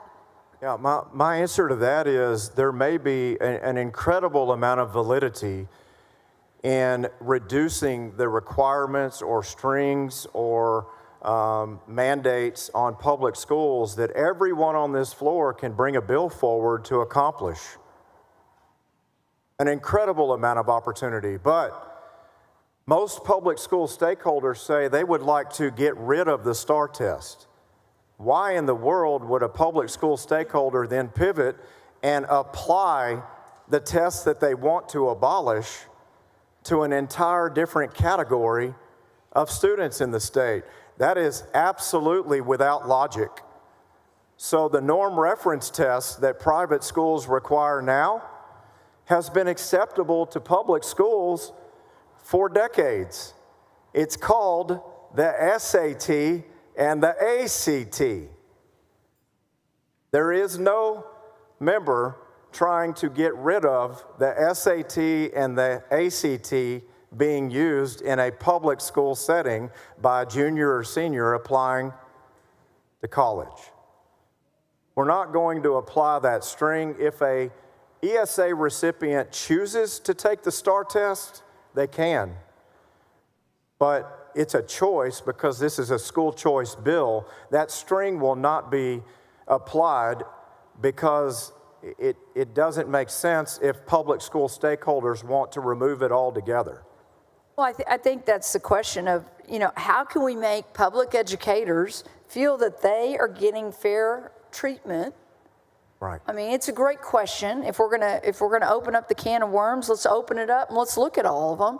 Sure. When it comes to testing requirements, teacher requirements, and other things, and I would challenge us, sure, Senator, that as we move through this process and say, hey, we want this 100,000 students to be able to have a choice to go somewhere, to be able to have the freedom of choice, that we look within where we're going to educate 5.2 million children to say, wow, maybe some of what they're doing out there is something that we should apply. Similar to, okay, when we had charters, and charters were doing some really innovative things. And the next thing you know, we have districts of innovations and policies that we applied there. So do you see that?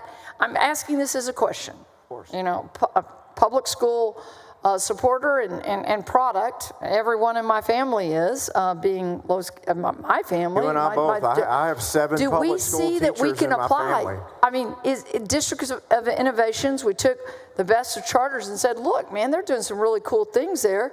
Well, let's take some of these ties off of these things that bind our public schools to let them innovate. Can this ESA program lead to that with public schools? I mean, an advantage that we're saying, like we say, STAR test. Maybe it's time for us to have a new iteration of that. We're not going to make this, $10,000 ESA follow that. What I'm saying is, can it one day help our public schools? I know you say that the scores have gone up. Yeah. Just asking it in another way, that this program could actually lead us to take some of the requirements off of public schools and let them operate more than with the stringence we put on them through these years. I think the misnomer is that separate from this school choice initiative, we're all working on exactly what you mentioned, right? I'm hoping Those absolutely. I mean, we're talking every day with public school stakeholders about removing STAR, for instance, but now in the halls of the Capitol, teachers and superintendents are saying, wait, now we can weigh in on STAR. Now teachers are involved with designing STAR. We're worried about what we might end up with. Hang on a second. If you abolish STAR, what are you coming up with next? So there's a hesitation among the public school stakeholders on actually what they want to have as a result, and we can't work off hesitations. We need a unanimous sentiment in that category. This program has brought up a lot of feelings about onerous requirements on public schools, and that ends up as a result as, let's apply all that to private schools as a red herring in the school choice bill. If any of those were applied, those that are voting no today would not vote yes. Those aren't genuine. So if they're not genuine objections, let's get this bill passed for the kids that need it the most, and then go to work in our committees with the list of requirements that we need for public schools as request and weigh them up. One at a time, yes or no. I love that attitude. So let's do it. Let's go to it. Let's do it. So one other thing, and I know that Senator Huffman asked this question, but I received this text message long after she finished asking her questions.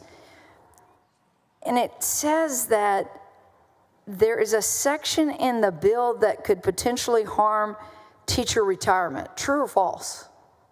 There's a concern by the teacher retirement system that they put out in emails all across different stakeholders that if for some reason teachers leave the public school system, that it can affect the numbers and the math that support TRS. There's no data in the country that shows that. Without this school choice bill, we all know, and we're addressing it through my Teacher Bill of Rights and the pay and safety that you mentioned we need to come forward with again. We all know that many Texas teachers are considering leaving the profession Folks, by survey of 370,000 public school teachers in the state, compensation is third and sometimes fourth. School choice isn't on the list. Safety is number one, and validation from administrator after compound effect on the hiring of administrators is number two. Well, to that point of the teacher pay raise, and I know many of us who've had the opportunity, the honor of spending a lot of time on Senate Finance, House Appropriations.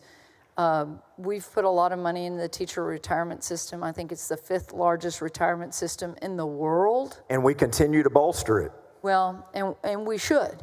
You know, I say I'm a product of Mrs. Condra in 2nd grade when she told me I could grow up to be anything I wanted to be, right? And she was right. So as we do a teacher pay raise in an upcoming bill that you've said, you know, emergency item. Be careful on the hand gesture there. Yeah, well, as their pay goes up, we put more money into the teacher retirement system, correct? And Right. then this is the other thing I want to clarify. If someone leaves a public school and they're in TRS, but if they leave and they choose to go to a private school, they're no longer part of TRS, which is a concern for those. Of course, which happens right now all the time. Right, it does. And we're going to see incredible enrollment growth with students. We're going to see an incredible new generation of aspiring teachers come out of their education experience wanting hearts and minds to get in that classroom. There's not going to be, and there is no data in the country to show that a school choice program has hurt a public school or a retirement pension fund.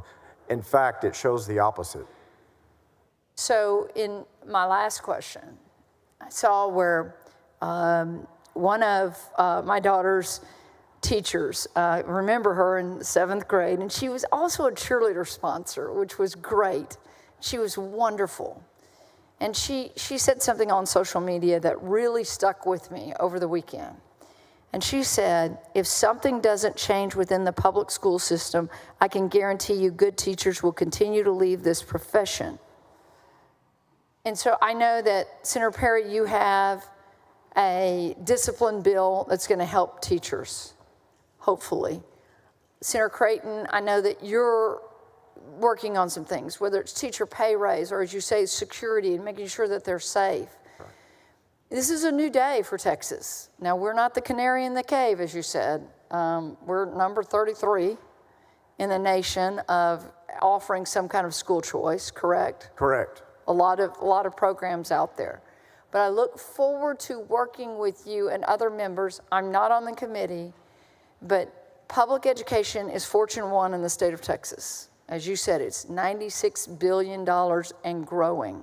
Yes. So this session will go over $100 billion. Absolutely. Okay. That we continue to work and to give them the tools to hire the best and the brightest, because what we're talking here is 5.2 million versus 100,000 that might avail themselves of this. Is that correct? And the funding will reflect that. The ESA funding is a fraction of what we are putting into public ed, or if you want me to relay the fraction, it's just at or just over 1% equivalent of the total dollars we're going to put into public education funding.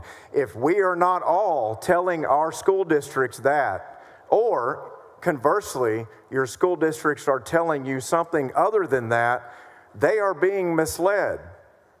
Why would they be misled when everyone in the Capitol that's paid to represent school districts understands these numbers? Why would they not be putting out charts all over your social media that say $100 billion is headed to public schools? Why is that? Why would they take a chart, build it, and take the new money, a portion of it, divide it by all of the public school students and say $600 per student is headed to Texas public schools? Why is that? Are they looking out for the kids? Well, I'm glad we had this exchange. You know, it again, there's a lot of misinformation out there. You're clarifying quite a bit of it. And Thank you for our that. commitment to public schools is there, as they will educate 5.2 million of our children if this bill passes for 100,000. Senator Colcourse, you've been a public school champion since you arrived in this building. I served with you in the House for many years. I've served with you in the Senate now, somehow to believe, for 10 years, or a little longer, actually, because we came in at the end of 14. Your advocacy for public schools and your assurances are going to be reflected in our work through this session. And at the end of the day, when we're finished, this is going to be a commitment to all students in this state, including teachers and public schools themselves. And a commitment to the children. Absolutely. That's our future. All students in this state. That's our future, is our children. I once heard the only thing that you can take to heaven is your children. You can't take your home, you can't take your riches, your fortune. All you can do is all you can take to heaven is your children. And that is what we're talking about today, is our children. So thank you very much, Senator. Thank you, Senator Colcourse. Just to clarify, Senator Colcourse, teacher pay will be a low priority number bill because I still have 15 left. And to clarify, this body unanimously passed the teacher pay raise multiple times last session. We purposely, remember, members, separated it from the school choice bill so we could not be accused of teachers not getting a pay raise if school choice failed. And on the last day in December, after we knew school choice had failed, we still pushed a teacher pay raise bill. And Representative Allison, I believe his name, from San Antonio, he's not here anymore, he begged for that bill to come to the floor. It would have passed unanimously. And correcting the record, the Senate did that. We passed a $10,000 raise total for rural teachers to close the gap. That's what we did, you all did, time and time and time again. And so that narrative needs to be correct. We also, with Joan Hoffman's leadership, put $4.5 billion into a COLA for retired teachers and gave them a $7,000, $7,500 for any teacher 70 and over. So this body, bipartisan, has done everything that you ask, everything that you've asked. And we are committed to that. And if the governor wants to put teacher pay as a new emergency item, we'll pass that bill in 2 weeks. Okay? Next up, Senator Menendez. For what purpose? Questions of the author, Mr. President. Senator Creighton? I yield. Yeah, and as we go through, by the way, members, if your questions have been asked before by other members, please take some notes. You may want clarification to ask a question again, of course, but I have 10 senators on the board, and so that puts us at around 9 or 10 o'clock tonight. So at your leisure, I have no place to go. Senator Menendez. Thank you very much, Mr. President. We've been debating, asking questions of the author of the bill, and Chairman Creighton, you've chaired this committee, the Education Committee, for how many years now? 2 sessions combined, higher ed and lower ed, and a session before higher ed. About 6 years? Yes. So obviously, I don't need to, you're aware the Texas Bill of Rights equivocally states that equality under the law should not be denied or abridged because of sex, race, color, or creed, or national origin. Article 1, Section 3A. You're aware of that in our Constitution. The Texas Constitution, Yeah, correct. yes. Yes. Similarly, Section 1.002 of the Texas Education Code states that equal educational services or opportunities, an educational institution undertaking to provide education services or activities to any individual within the jurisdiction or geographical boundaries of that institution shall provide equal opportunities to all individuals within its jurisdiction and geographic boundaries pursuant to this code. And in B, it says, an education institution may not deny services to any individual to participate in the school district's special education program as provided by Section 29.003. And it says there, but the educational institution shall provide individuals with disabilities special education services authorized by law or expressly authorized to assist and contribute towards the provision of an appropriate special education services. The reason I bring it up is I'm sure you're aware of those protections when you were drafting your bill, correct? Correct. So my understanding, though, under your bill, that if a family who is a special needs or has a special education student receives an ESA and they present it to a private school, that school does not have to accept that student. Is that correct? That's correct. There can be rejection. They can deny that student, even though a public institution could not deny that student. The private school could deny admission to a student for any reason, right? Any reason they choose. And so that's one of the concerns that I have, is that whether it's be their religious practices, their identity, disability status, they're not required to provide language access services to emergent bilingual students. So it's true that a private school can deny admission on the basis of sex, gender orientation, gender identity, a multiple, often intersecting ways that these tax dollars that you mentioned came from the surplus. But the surplus, they're still Texans' tax dollars. They just happen to be above and beyond what we normally have. Isn't that correct? That's correct. So you're telling us that this bill would allow hardworking Texans' tax-paying dollars the ability to be presented to an institution, a private institution, that could deny that student, where the Texas Constitution requires equal educational opportunities. It has a mandate for us to do that. And so I don't understand how you reconcile the two. Well, private school admissions is as it has been before this bill was considered, right? Just as with Texas grants, we have tax money going to public school students going to a private school university setting, and they have their own requirements at TCU and at Baylor and others that we've all supported those grants and the use of those funds. But no school, public or private, can discriminate on the basis of race. According to Title VI of the Civil Rights Act, no private school can discriminate on the basis of race, color, or national origin.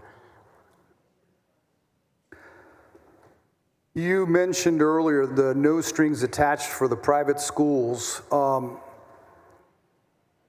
My concern happens to be with these families with kids with disabilities.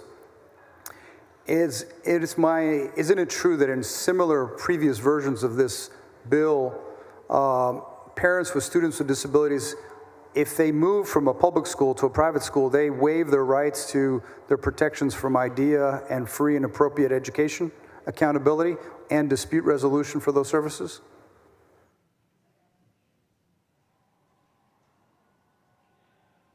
Under IDEA, under the federal IDEA, there's two primary rights. There's evaluation, which is a right extended to all school-age children, not just those in public schools, right? And there's free and appropriate education, requires a process to identify the services that an ISD can and will provide in negotiation with parents. We also know that 87% of private schools serve special needs, and there are 50 main schools around the state that are nationally known for serving all special needs.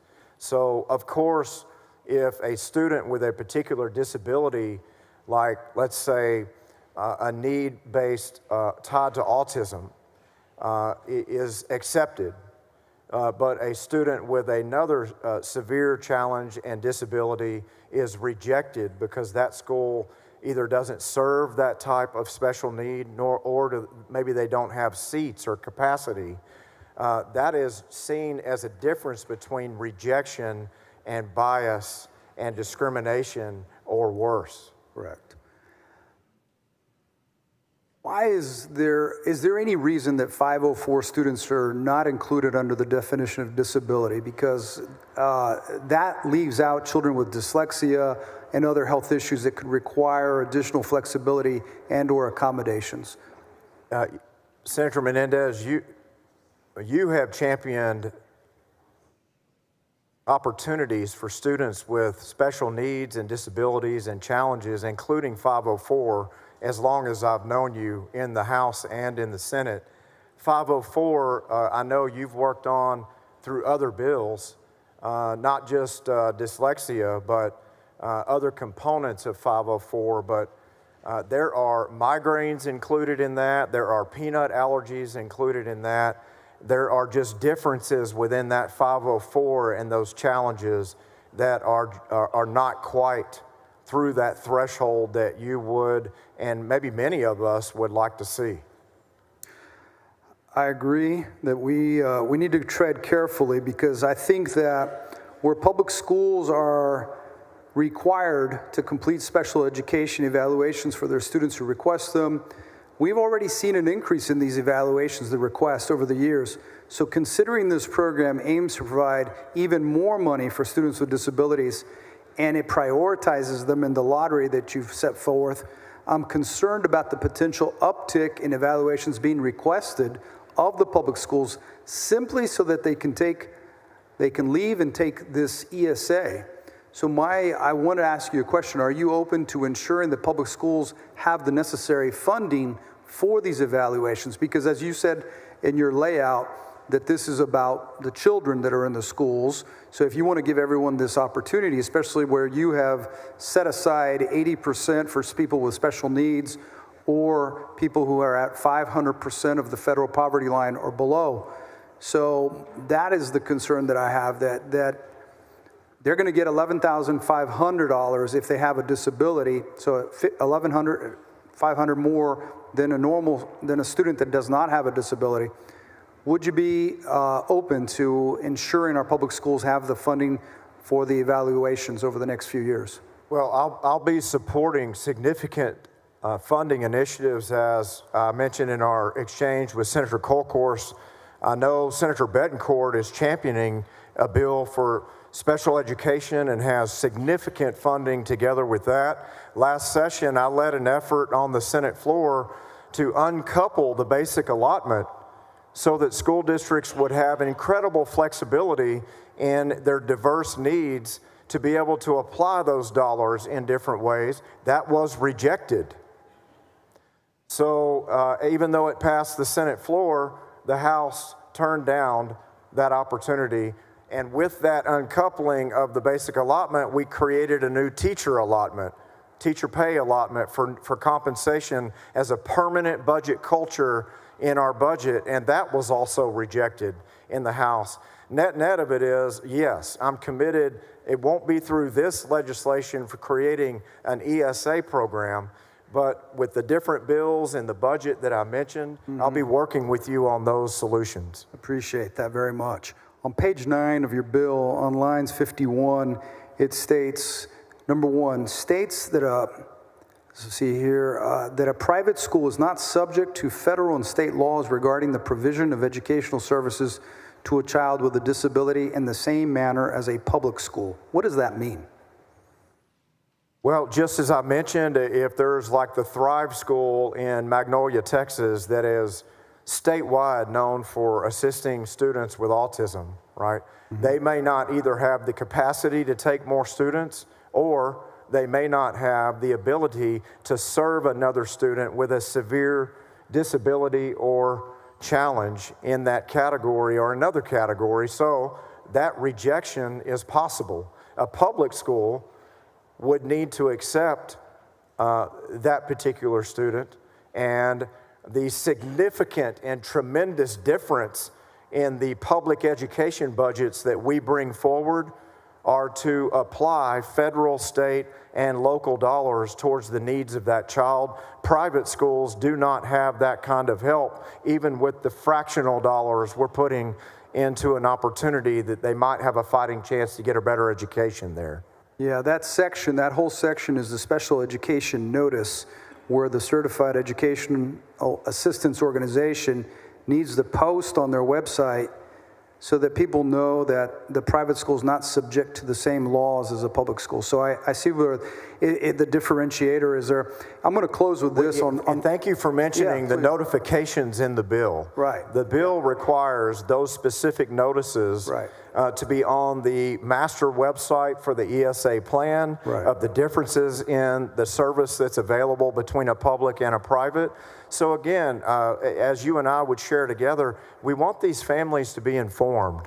We want them to understand that there's options out there, but are they exactly the fit that they're looking for? And is it a better opportunity or path? And many of them will say, no, I'm staying right here in my public school because I love it. So my last question for the opening here, we'll get some amendments we're going to talk about.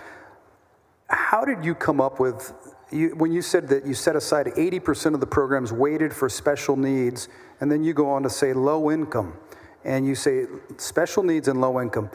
You've said, you referred to low income several times, but you define low income in your bill as 500% of the federal poverty level. So in the state of Texas, that would be over $160,000 for a family of 4. Is there any other program in the state where we define low income as 500%? Well, because I know free and reduced lunch is at, yes. Reduced is at 185 and free is at 130, I believe. Correct. And to clarify, it's up to that amount, right? Right. So any threshold at the poverty level and up to that amount, which is the cutoff of a teacher and a firefighter, which we had testimony in our committee where a teacher and a firefighter as a couple and their children, the firefighter died. He passed away in a firefighting situation, and the widow, the mother, sold everything to be able to keep her kids in a San Antonio private school because they were thriving. That would have included them in the top end of that 80% category, along with all other income thresholds. So I don't think we want to remove the middle class from an opportunity to be able to have a fighting chance, but what we see across the nation is the 100th percentile, 200th, 300th are by far and above those that are served through as ESA recipients in a weighted priority set like we have. My concern is that when the bar is so high that it doesn't really weight it, because in your prior iterations of this bill, you had other ratios at a lower level that prioritize those people, and then you didn't have the sort of the upper level free-for-all until a higher level. So if you don't prioritize, then it's almost in name only. It doesn't really prioritize the very poor or the people. Depending on who applies, right? It depends on who actually approaches and submits an application. True. But we know that our commitment is nothing beyond appropriating dollars to any income level but those and below. And I believe that it's going to be very impressive on that. Now, that other framework that you mentioned from 2023, that was rejected by many members on this floor that voted against the bill. So we took that as a signal that that was not a good framework. We still sent it to the House, and the House rejected that framework, and possibly it was too confusing. So we leaned it up. We made sure that all income thresholds at low income are covered, and then that is the priority set for 80% of the legislation. I appreciate the explanation. I don't believe that the rationale for who was eligible was the reason why many of us voted against it, but I appreciate your time and your questions. Thank you, Senator Thank you, Menendez. Mr. President. Thank you, Senator Menendez. Your questions were point on and to the point. Thank you very much. I recalibrated our time based on 40 amendments and growing, based on how much time we spend per amendment and how many senators speak. Set your clock for 4 a.m. this morning, so don't plan dinner.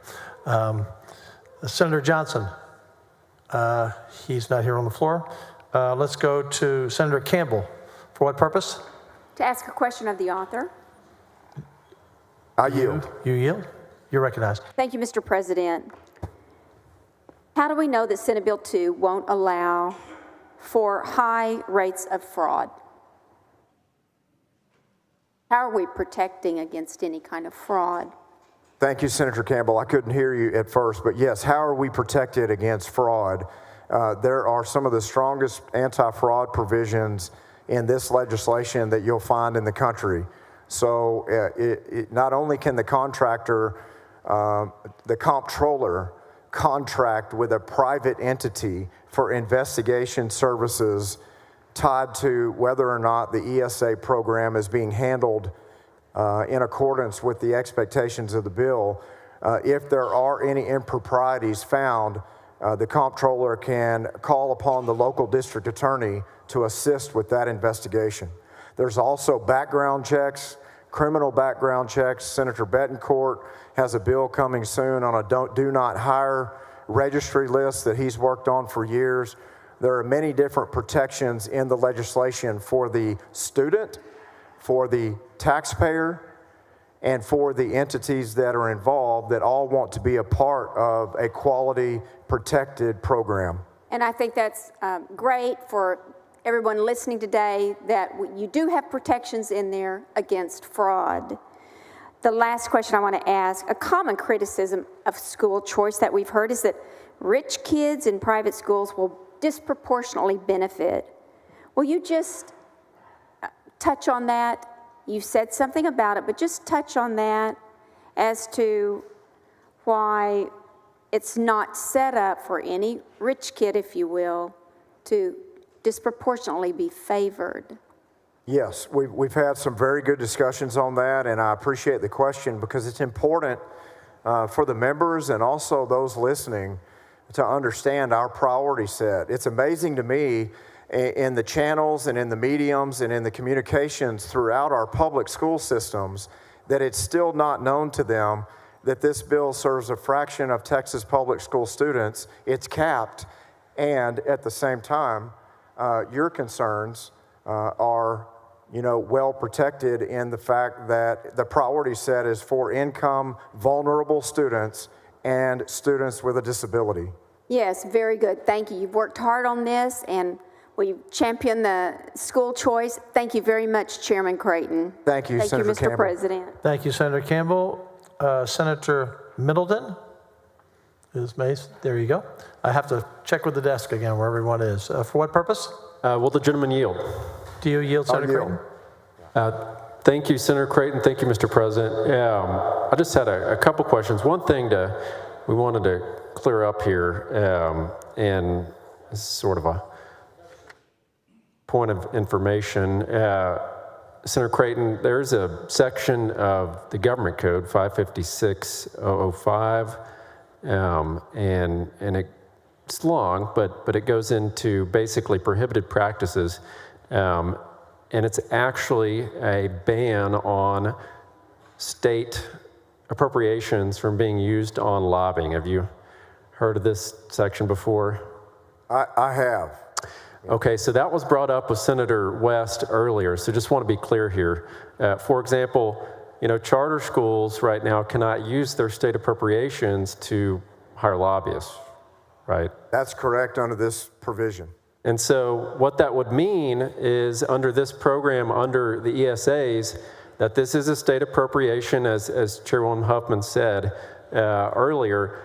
It would prohibit that state appropriation from being used to hire registered lobbyists either directly, or there's also provision B that says paying an association as well. So that's something I think needed to be cleared up here today. Obviously, there's another bill that would cover taxpayer-funded lobbying entities, because right now, local taxes, property taxes can be spent to hire lobbyists, and unfortunately, that's a lot of the misinformation that has been disseminated to a lot of our offices and to the Education Committee and around this building that are just not true about this bill. And frankly, they're lies about SB 2. And unfortunately, right now, our tax dollars are being used to pay for those lies. And I think that's one of the reasons why this debate has gone on so long already. It's because we're trying to correct the record and make sure that our constituents and parents know what this bill really does. So thank you for taking the time to do that. I'm sorry you have to do that, but it's part of it.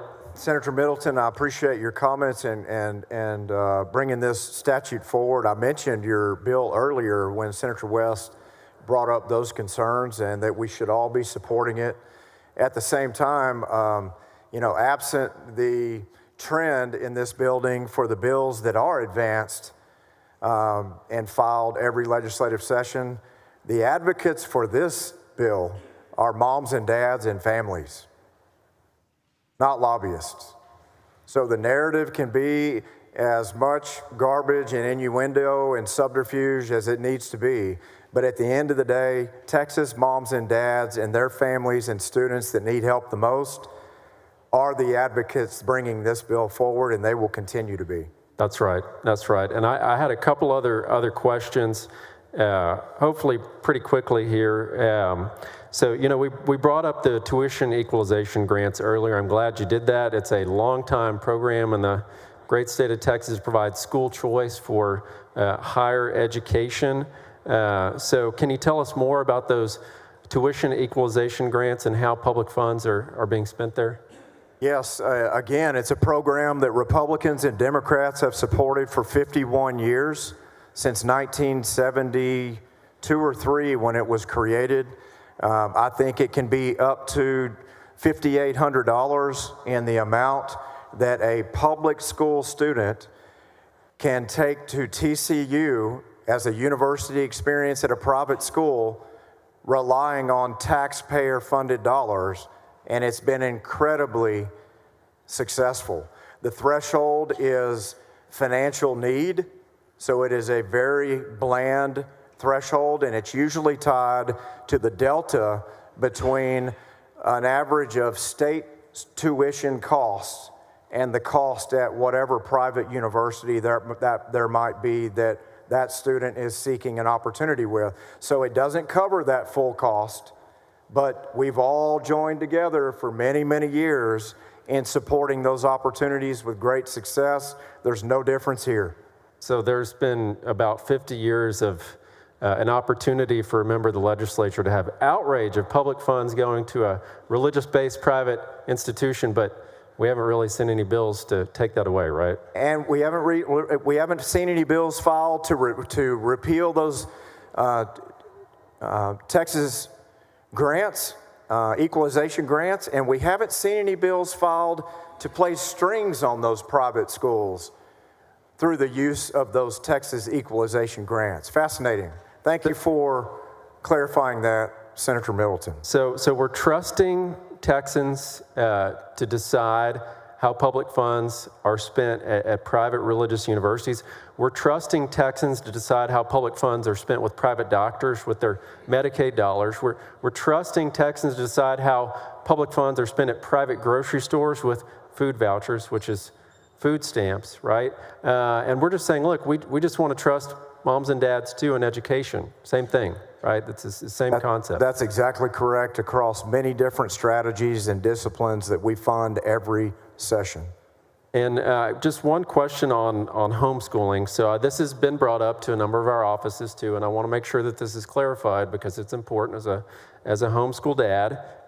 How are homeschool families protected from government intrusion under Senate Bill 2?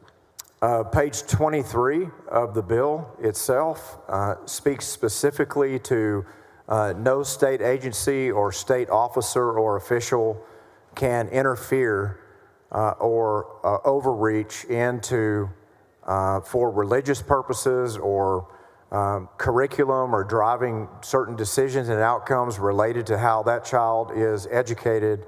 They cannot interfere or impose additional restrictions or strings on those providers.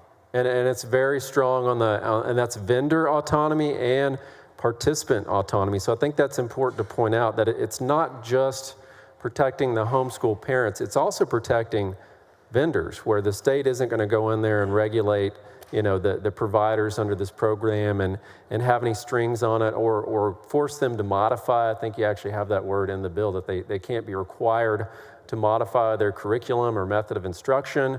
And it's very strong on the language that protects religious liberties and religious values. As we know, religious reasons in Florida, I think, were one of the #1 cited reasons of why parents decided to choose school choice. So thank you for including that strong language to protect those values, those religious liberties, those academic freedoms in the curriculum for private schools and homeschoolers. So thank you for including that. Thanks for those clarifications, Senator Middleton. Senator Paxton, I missed you. Hold on. I'm going to go to Senator Alvarado first. I just skipped over you by mistake, so you'll be after Senator Alvarado. Senator Alvarado, what purpose? Thank you, Mr. President. For what purpose? To ask the bill author some questions. Okay. Yes, I'll yield. You're recognized.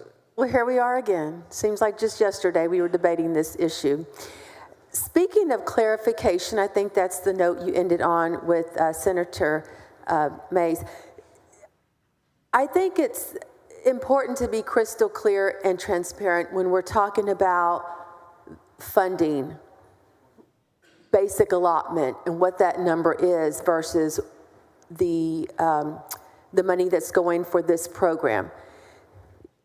Basic allotment has been said to be at 6,160. You and I had a brief conversation about that earlier. And then in exchange earlier, the number of 15,642. That's what y'all are alleging that the basic allotment is at, right? Yes, so we have 15,000 plus that we're relying on for our estimates in the current base bill and with the new funding that we have before us. Even Raise Your Hand Texas is published far and wide that $11,000 plus is the number. It's certainly grown since those published numbers, but referring to the basic allotment as what we give our public school kids and comparing that to this funding stream for the few ESA recipients that we have included, that's not accurate. Okay, let's talk about that 15,642 because that includes federal money, right? Okay, it includes allotments for special education, facilities. It also takes into account the money that's used to pay the principal and interest on bonds. So when you take that down, you're at about 11 to 12 per pupil. 11 to 12,000 per pupil. Okay? So again, going from that 15,000 and including all those things that are included in that number, and then you take out the federal money, which is about 10%, then we're at about 9,900 to 10,800 per pupil. Senator Alvarado, we could take out everything, but I include bond money that's building new classrooms and facilities and bringing in chillers so kids don't sit in 104-degree classrooms. I'm including all of that as money that pours into the classroom. All funding disciplines, we'd be around that $16,000 number. Okay, so the 10,000 per student, all of that is coming strictly, solely, only from state funding, right? If you're excluding like a la carte, many of these different funding streams, sure. The 10,000 that your program is going to pay, that's for each student, all of that comes exclusively from state money.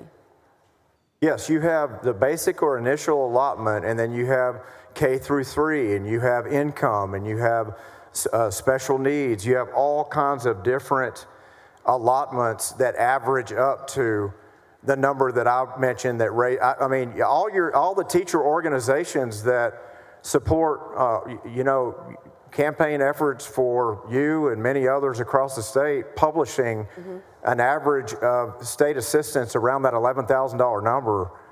The reason why all the teacher organizations are quoting that number is they're not excluding this a la carte menu that you're talking about. But at 16, I would agree that is total aid.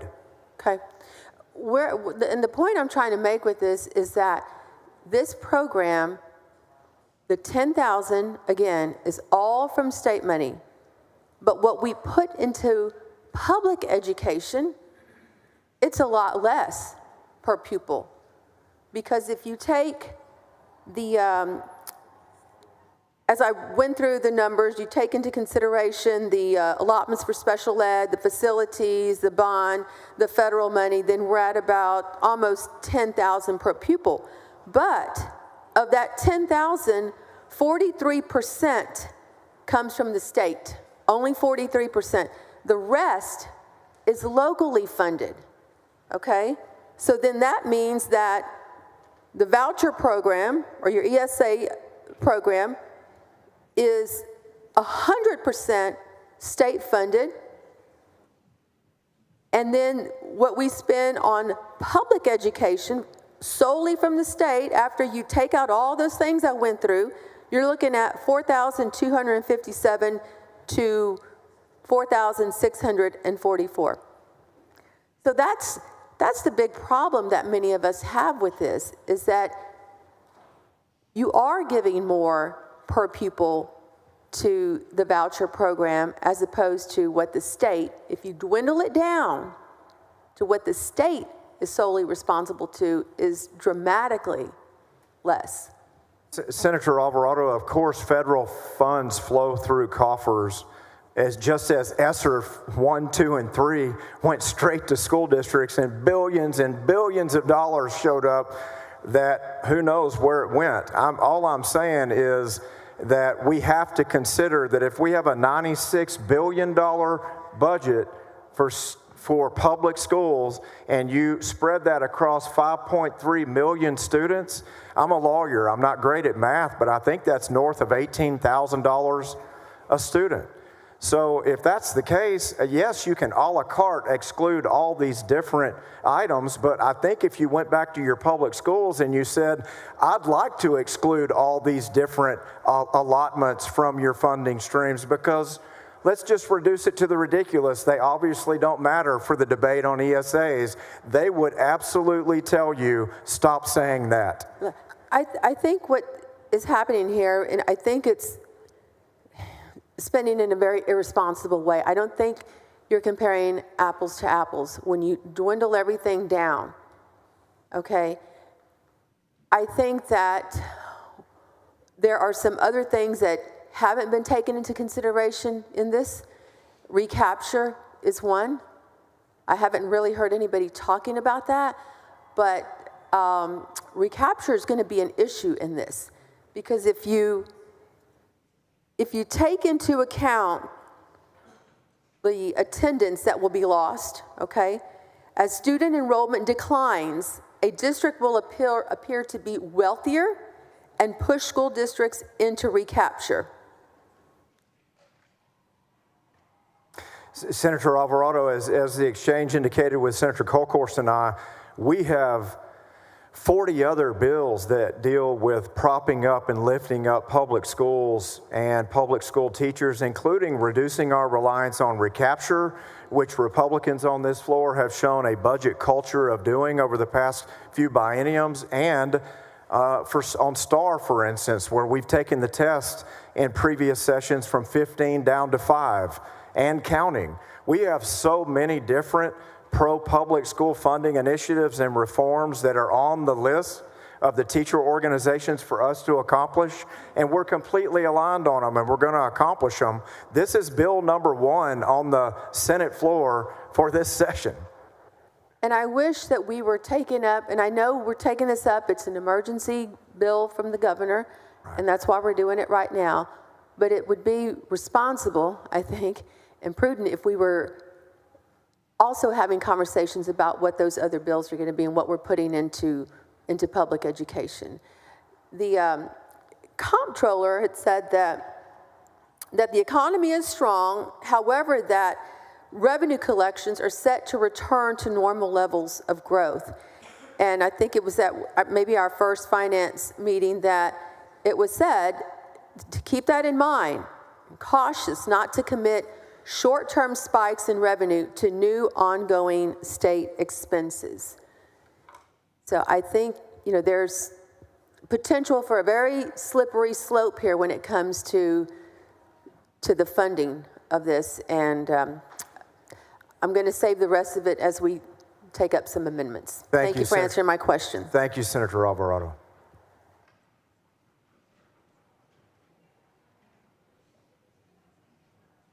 Senator Alvarado, you'll be happy to know that because of your support of property tax relief, that HISD pays zero in recapture.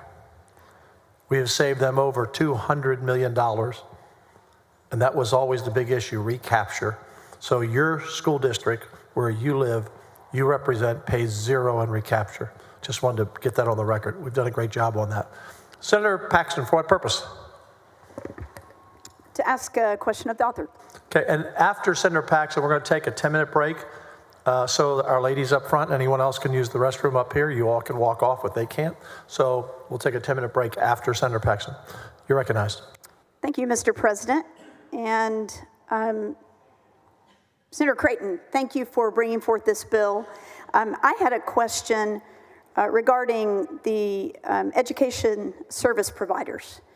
And specifically, my question is, under this bill, could a public school, including a public charter school, be an approved education service provider and participate in all the activities that those would be eligible to provide? Yes, I appreciate you working on this in committee with us, Senator Paxton, and making sure those clarifications are there. As you know, when we say public school, we also mean open enrollment charter schools, but it's good, especially for the charter schools, to know our intentions as authors and the way that these bills and provisions are evolving and moving. So as students can take courses a la carte from a public school or an open enrollment charter school, you can imagine a homeschool student wanting to take a chemistry class possibly at a public school. So a public school could allow that homeschool student to purchase access to that course as long in the bill as they weren't considered for average daily attendance and part of their day-to-day enrollment, right? So that's offered today without this bill. That is certainly included for charter schools, and I appreciate you clarifying. Well, thank you. And as a parent who chose at different times public school, homeschooling, and private school for my children, and as an educator who also taught in all three of those settings, I'm really excited about this opportunity for all Texas families and being part of the largest, most innovative, and what I think will be the most successful school choice program in the entire country. Thank you. Thank you. Thank you, Mr. President. Thank you, Senator. Members, we have 4 more senators who want to speak. So we'll take a 10-minute break. It's 3:25, or we'll just stand at ease till 3:35. So, Senator Creighton, it will depend on you. If you're here in 10 minutes, we'll start whether they're here or not. All right. Senate stands at ease until 3:35.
We're through the bonus time above the 10 minutes.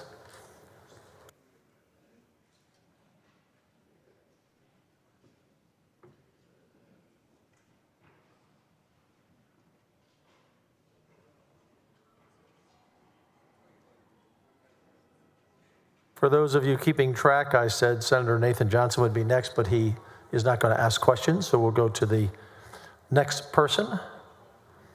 Senator Betancourt, for what purpose? Ask questions of the author. Do you yield? I yield. Yes, I do. Thank you, Mr. President. Chairman Creighton, you've done a great job on the layout and the explanation. I want to go back over the history because I think it's important to recognize that guys like Court were teenagers when we started this process, right? That's right. Okay, you know, your son Cannon, okay, has grown up watching the Texas Senate pass these bills, Mr. President, and because it really started back in 2015 and 17. I know I filed some tax credit scholarship bills that were rolled into omnibus bills. Those were passed, and then you picked up the ESA portion of the attempt in 2023. So my question is, you know, sometimes it's okay to be late to the party because you learn things. We're now going to be number 32, and so really, what have we learned from these other 32 states? Well, we've learned many different things, right? We've learned so much about how the ESAs serve a very diverse population of students. We've learned how different states have established their own priority sets for students that are served within a scarcity of dollars. We've certainly learned about outcomes and how there's just such incredible positives across these empirical studies throughout the country on these 74 programs for success. I think out of the 190 different empirical studies, almost 170 of them are a very overwhelming net positive, and then there are about a dozen past that are net neutral. They're still new. Of course, there will always be a handful of programs in the country that don't set themselves up correctly, so they have to recalibrate, make adjustments. We've learned from every single one of those as we launch this best model, best practice for the country. Right, because that's really what it's all about. Taking SB2, making a collection of best practices, what we've seen that's worked across the country. And there's been lessons learned, but a lot of demonstratively good things have happened. You've been talking about Florida's tremendous rebound on their score testing. Would it surprise you to know that a majority of participants in the Florida school choice programs are low-income single mothers of color with a $40,000 a year or less, making $40,000 a year or less? That would not surprise me. No, because that's where the need is the greatest, right? When you're looking at someone that has got a family, that's a single wage earner, they're trying to make sure that the next generation has the best opportunities. And so that mother in Florida that makes $40,000 is a majority of the recipients of school choice. Now, you mentioned in Florida ESA, you've already talked about the tax credit scholarship, some of the survey results, which show, predominantly 2/3 majority minority usage of school choice. In that case, a tax credit scholarship. That's correct. True? That's correct. Right.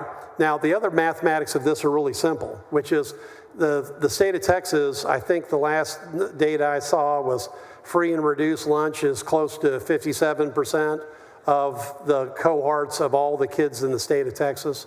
So that's right. Right. And it's not just that the public school system is that way. When you look at the parochial schools, they're also majority minority, slightly due to the fact that the Hispanic population growth is so high. That is misunderstood among many of the stakeholders reviewing this program, and actually across the country, those numbers even grow on behalf of minority students that are served. across these different states through ESA and expanded school choice programs. Right, because that's the critical thing we've talked about the $15,642 expenditure that Texas has. We've done various myth busters today. But one of the big myths that has to be busted is that somehow these mathematics won't work out to be what Texas looks like now, which is a very diversified school-age population. Am I missing something? You're not missing anything at all. In fact, you're hitting a bullseye on the target. We have a program in place that will serve students that need help the most.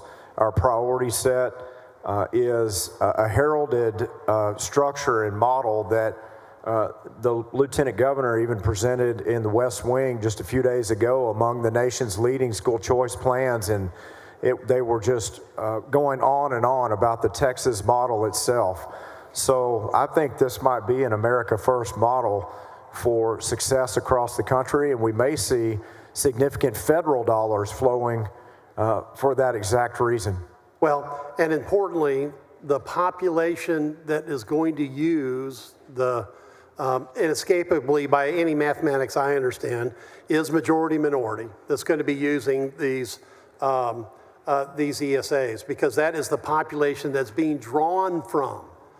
Senator West, it is. I mean, it's the public school system is majority minority from the standpoint of free and reduced lunch. The Catholic schools are, and importantly, so that's the group that's there because that's what Florida shows. It's so critical to understand that regardless of what the level is set, $122,000, $160,000. When you look at the Florida data, a majority of those families that use this are literally single family moms that make less than $40,000 a year. A majority, that's what the statistics show. And across the nation, it's very consistent with that, and I know those are the statistics you're referring to, but among school choice recipients in a private school, so a student in a private school that's relying on a school choice plan, the Hispanic population is at 31%, and the African American population in use of those expanded school choice options is at 19%. Right. Now, there's one issue that we haven't tackled yet: bullying. Okay. Now, Senator Menendez, I'm going to turn the clock back because I think it's very important. You had a bill that was on the floor in 2017. I believe that the sad victim of bullying, his name was David, right? And if you can remember, you were sitting over there at the time, and you made such a compelling story that I remember as the Republican caucus chair, literally going around and working for you because you had the right public policy, flipping votes on the floor.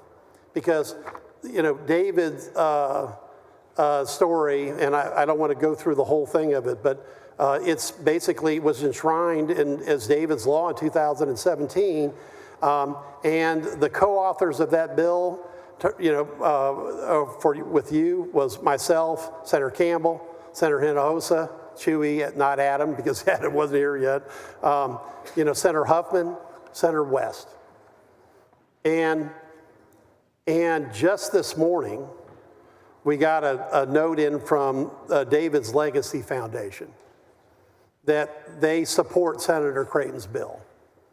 And I think it's very important to read this into at least the concluding paragraph into the Senate, okay? According to the 2023 CDC Youth Risk Behavior Survey data, there were approximately 1.7 million Texas students who have reported being bullied or cyberbullied. 1.7 million. Families whose children are unsafe on a school campus need to have options and should be able to explore moving to a school where they are safe. Students cannot learn if they are living in fear. School choice is a necessary option when it comes to keeping all students safe, and education savings accounts are a necessary component of the toolkit for parents to find the best school for their child. Signed, Maureen Molek, co-founder, David's Legacy Foundation. Now I submit, Senator Parker, that we haven't talked about bullying, but this is one place where a family and a student that feels like they've been bullied, Senator Flores, this is one way to apply for a program and get a fresh start. Because when Senator Menendez brought this bill to the floor in 2017, Senator Campbell and I, said, sign us on immediately because we had to do something about bullying. So I'm saying now, 8 years later, David's Legacy, literally his Legacy Foundation, just this morning supported school choice. How should the public feel about this, Senator Creighton? Well, they should feel very confident that the investment in this education savings account program will bring good results. And those results aren't just positives in academics. Those results aren't just an increase in civic engagement and an overall enjoyment and an academic experience by the student and the family.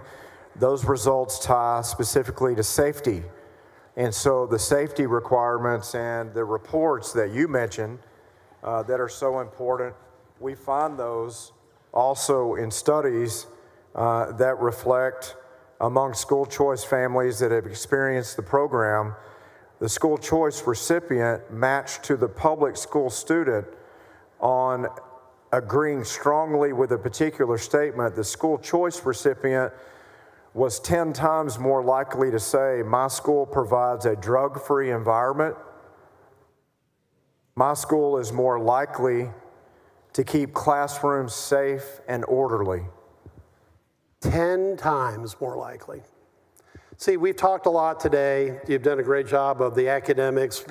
I use the term iron sharpens iron. I know that this school choice ESA program will sharpen not only the ESA side of it, but the public school side and the charter schools and the parochial schools and the private schools and homeschooling even, okay, with this.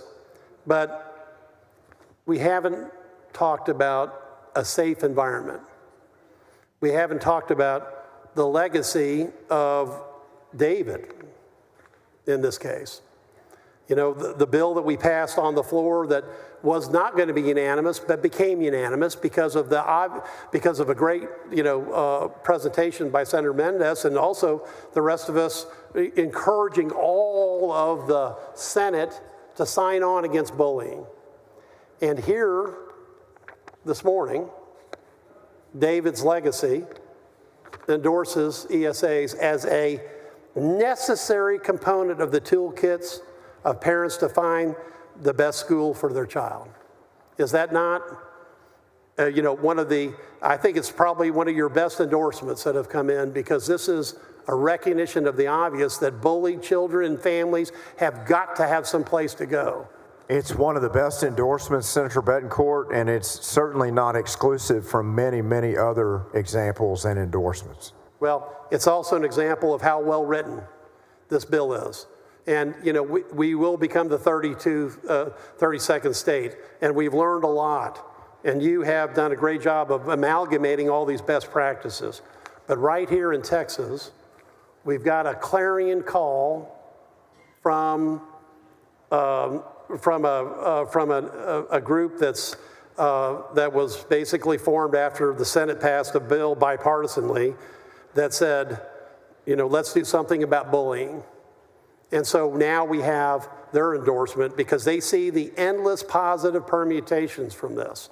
And this is just one that I felt like, Mr. President, that was important because you were here the day that Senator Menendez passed that bullying bill and that we went from a split Senate to a unanimous Senate. And now this morning, the Legacy Foundation in his name and his family and basically started after Senator Mendez's bill, has just endorsed Senate Bill 2 as a necessary component to find the best schools for their children, and that ESAs are. This is a tremendous document. I'm going to be tweeting it out because I think the public needs to see it. And more importantly, Senator Creighton, you're providing hope to people that have their hope been extinguished for a long time. Thank you, Senator Betancourt. Thank you, Senator. Members, bear with us. Our two freshmen want to ask a question. And I said, this is very unusual for of course, we don't normally take a bill this significant this early. Normally they would have learned. So they've agreed to one question each. We're not going to haze you. This is too important to do that. But Senator Adam Hinojosa, you're recognized for what purpose? Mr. President, yes. do I have permission to deny requests to yield? Yes, you do. Okay. First of all, he has to ask. Let's see if he knows what to ask. What is the purpose? For what purpose? Thank you, Mr. President, to ask a question of the chairman. Do you yield? I yield. Oh, gosh. All right. You're recognized. Your one question. Not to be confused with the other Senator Hinojosa. Go ahead, Adam. Thank you. Senator Creighton, cybersecurity is a growing concern across all organizations. How does SB 2 ensure that CEAOs are following cybersecurity best practices? It's a great question, Senator Hinojosa. This is a new provision in the bill beyond the incredible anti-fraud provisions that we already had listed in the bill. Because of technology, because of leadership among our members, including Senator Parker and others in this space, we have incorporated the Texas Department of Information Resources CyberStar Certificate Program. And this program specifically will adopt risk management systems, appropriate training and information for employees. It will maintain consistency with the National Institute of Standards and Technology, NIST, for cybersecurity, and it will provide public service announcements to encourage cybersecurity awareness. Certainly a coordination between local and state governmental entities. The comptroller has rule-making ability to adopt even more stringent requirements than CyberStar, but we'll be working today through amendments on exactly that. And it's a great question on how can we protect the recipients of these ESAs and also be good stewards of the tax dollars. Thank you so much, Chairman. Appreciate all your hard work on this bill. Thank you, Senator Hinojosa. Senator Hagenbu, for what purpose? Ask a question of the author, please. Do you yield? Senator Creighton? I yield. Senator Hagenbu. Thank you very much, Chairman. Appreciate that. When you were laying out the bill, you talked about this being a fully universal savings account. Can you explain that a little bit better?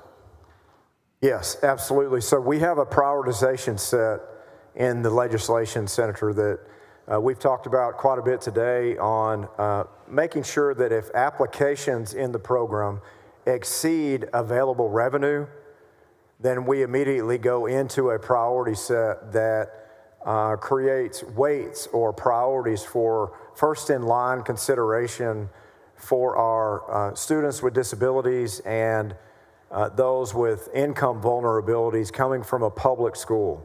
Separate from that, we have a population within the bill and a priority set for a fully universal coverage population.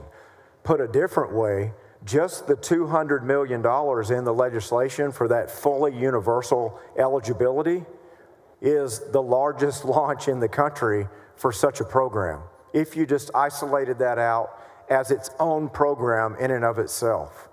So we have our prioritization in line for students that need help the most, and then we also have eligibility for all of those students and families that have been waiting so many years for Texas to step up for our moms and dads and our students and their needs and finally deliver education freedom to all of them.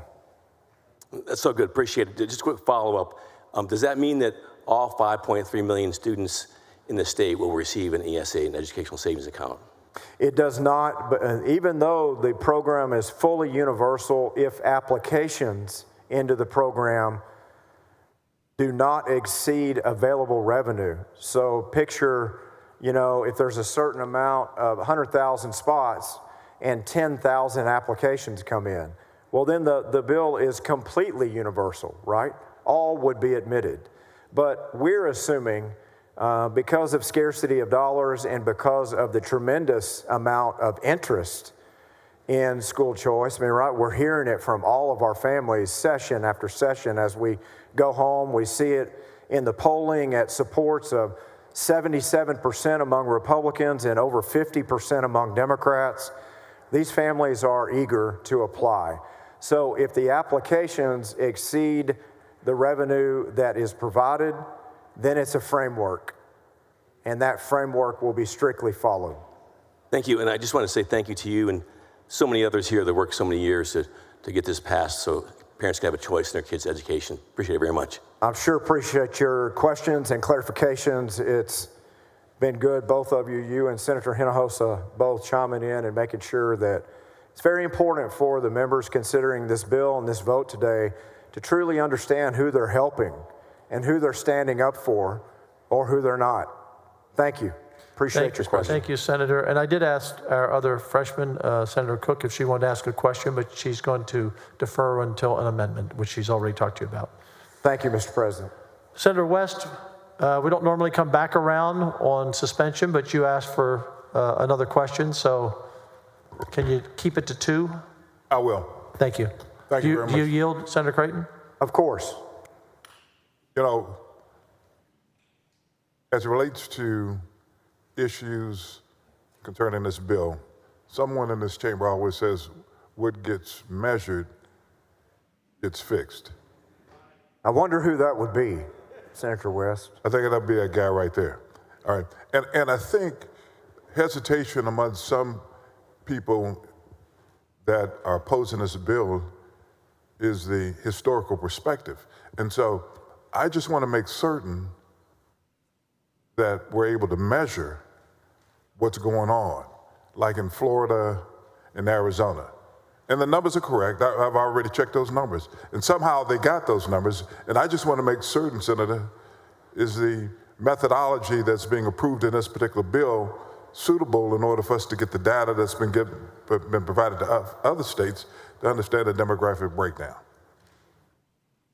That's the question.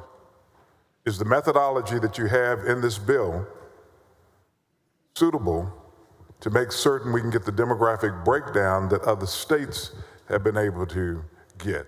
Yes, I believe the framework that we adopted in 2023 that's in this bill now, in working with you in your office, that's a very sound framework. That's why we adopted it into the bill and approved it as the author to continue to get the information we need. It's identity protected, but on the other demographic categories, it will tell us quite a bit about the performance, about who is using the program and relying on it, and many of those different subsets where we can make decisions on who truly is being served with the ESA. Now, there's no ban on DEI on private schools, is that correct? No DEI or book bans on private schools in this bill, is that correct? They can do what they want to do. Yeah, legally, just in the same argument of why the Blaine Amendment is not applicable to this bill, in the law, the ESA money itself is awarded to the control of the family, even though they don't get those dollars and cents in their own personal bank accounts. And because it's going to the control of the family, they can direct it towards the educational provider that they see fit. It's not anything to do with reviewing their curriculum or their teaching methods or any of the like. Thank you very much, Mr. President. Thank you, Senator West. Senator Creighton moves to suspension of the regular order of business. The Secretary will call the roll. Alvarado, Betancourt, Birdwell, Blanco, Campbell. There being 20 ayes, 11 nays, the motion is adopted. The rules are suspended. Chair lays out on second reading Senate Bill 2. The Secretary will read the caption. Senate Bill 2, relating to the establishment of an education savings account program.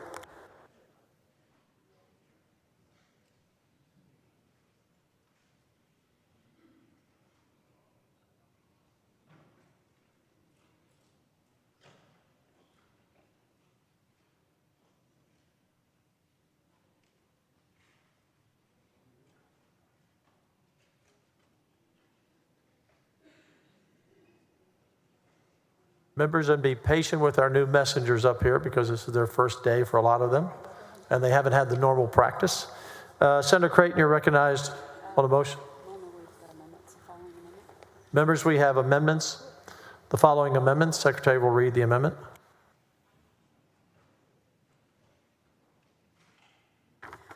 Floor amendment number 1 by Creighton.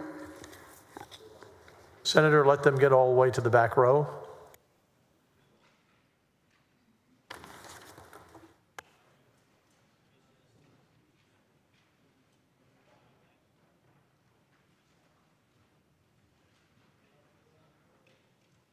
Senator Creighton, you're recognized on your amendment.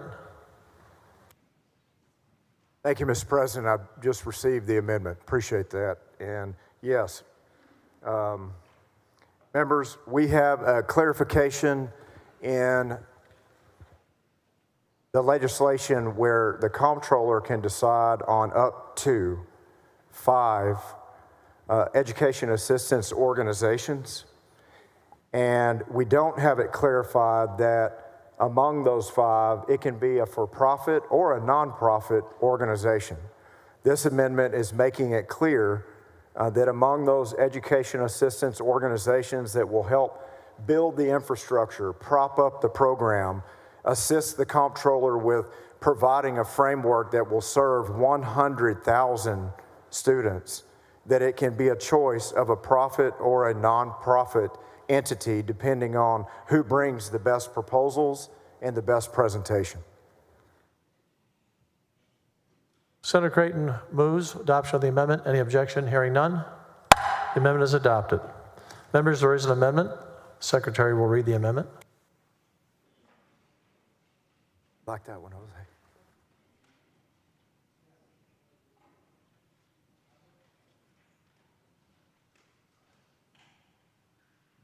Floor amendment number 2 by Creighton. We'll wait till you get it, Senator.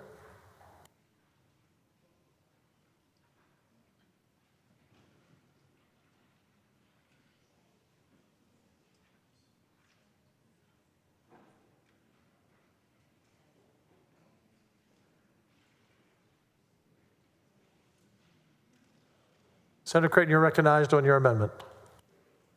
Thank you, Mr. President. Members, this amendment represents several requests from the Comptroller's office. We've been working diligently with their office to make sure that, again, that we can launch a program and put a program in place that serves the students that expect to be served and their families without delay. The only major substantive change in this amendment is that the amendment gives the Comptroller the authority to perform any duty assigned to an education assistance organization in the bill. So that if they determine that because of fee structures or because of certain disadvantages in using even best-in-class opportunities for a provider, that the comptroller can do that service better, they have the authority within the bill to handle those duties and save the fees that can in turn be redeployed back into the program for the students. The comptroller is still bound by the up to 3% cap for their portion of the program overhead. The amendment further clarifies that interest generated by the program funds, money recouped from any fraudulent purchases that are discovered, or money from any closed student accounts that are returned to the program, that interest generated would be redeployed back into the program so that students could benefit from those monies. Senate Bill 2 requires that education assistance organizations be in good standing with the state. The comptroller considers that language to be too vague. Instead, those education assistance organizations under this amendment would be required to be registered to do business in this state with the Secretary of State's office and to be in good standing. Additionally, the comptroller has concerns with our provision that says that vendors and education service providers must operate in this state, as operate is not defined. To resolve this, we're requiring any vendors and education service providers to be registered to do business in Texas with the Secretary of State, while also ensuring that the education service providers are physically located in the state. That way there's nothing vague about what was in the bill, just doing business. Maybe they land an airplane, have a meeting. Is that doing business? No, we want them registered in the state, and we want them to be set up, physically located here in this state. We want to ensure also that Texas taxpayer dollars are being used for Texas schools, not schools in other states. Next, we're taking all references to comptroller website or education assistance organization website and changing that to the program website. That way it's uniform and it's clear that when we refer to a program website for the ESAs, there aren't other websites that families may not be able to find, or it may be confusing because there are multiples that exist. We're also clarifying that in order to be eligible for program funds, the industry-based credentials must come from TEA's list of in-demand industry-based credentials. There's a broader list through the Texas Workforce Commission, and we have been moving as a culture in the legislature over the past couple of bienniums, especially with our education strategies and curriculum, to focus on in-demand credentials and jobs that the workforce of today pays a good living wage and also is plentiful in those positions being available. Some of the Workforce Commission's list is just, quite frankly, outdated. We're retaining the 5% cap for certified education assistance organization contracts, but we're getting rid of a cost-plus arrangement to further promote savings for the taxpayer. If there is a fee that's negotiated by an education assistance organization to work with the comptroller, let's say it's the investigation arm, or let's say it's Class Wallet to handle the transactions, they don't need to be double dipping. That needs to be a fee that's arranged and set, and any interpretation in the bill as drafted for cost plus, we took out. There are two more important changes that I'd like to highlight. The comptroller asks that we strike references to subtitles A and B of Title II of the tax code. This provision evokes the comptroller's business enforcement division in recouping money from families. The comptroller retains the duty to be able to recoup taxpayer funds, but this change protects families from having their personal bank account frozen. Again, this change was requested by the comptroller's team to help them enforce the bill more appropriately and with guidance from us that is appropriate. Lastly, the amendment further clarifies that appeals to the comptroller don't constitute a contested case that could end up at State Office of Administrative Hearings. The comptroller on any contest or appeals would have the final say over the program. By clarifying that an appeal to the comptroller is not a contested case, we're again making sure that the comptroller does not have to go before SOA to defend every program decision. Members, this is the longest amendment I'm offering today. These changes are a series of meetings with the comptroller's office that we covered in one cleanup amendment so that we wouldn't take your time all through the day on long explanations from their office. Senator Cook, for what purpose? To ask a question of the amendment's author. Do you yield? Yes, I yield. Thank you, Mr. President. Thank you, Senator. In the section, the 29.358, lines 13 through 15 on page 2, we had a conversation earlier today about concern over protecting Texas businesses and making sure that folks have a real commitment to the state when they're here. So I was very excited to see that in your amendment. Thank you. Just wanted to clarify, does that apply to virtual schools as well? Do they also need to be physically present in the state? I wouldn't, let me consult with my team on that. I don't believe so, but let me ask.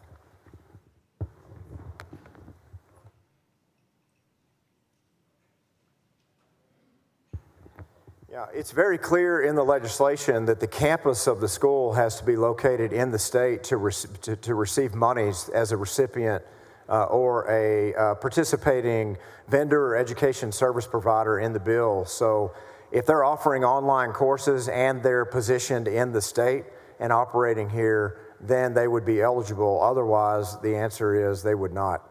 Perfect. Thank you so much. Yeah. Thank you, Mr. President. Senator Alvarado, for what purpose? To ask the author a question. Do you yield? Of course, yes, I yield. Thank you. So I was with you on your amendment until I saw the very bottom. And I just want to clarify. So if they are denied by the comptroller, the only recourse they have is to appeal to the comptroller, the person that denied them. Is that true? That's correct. They would be the final arbiter of the program. Okay.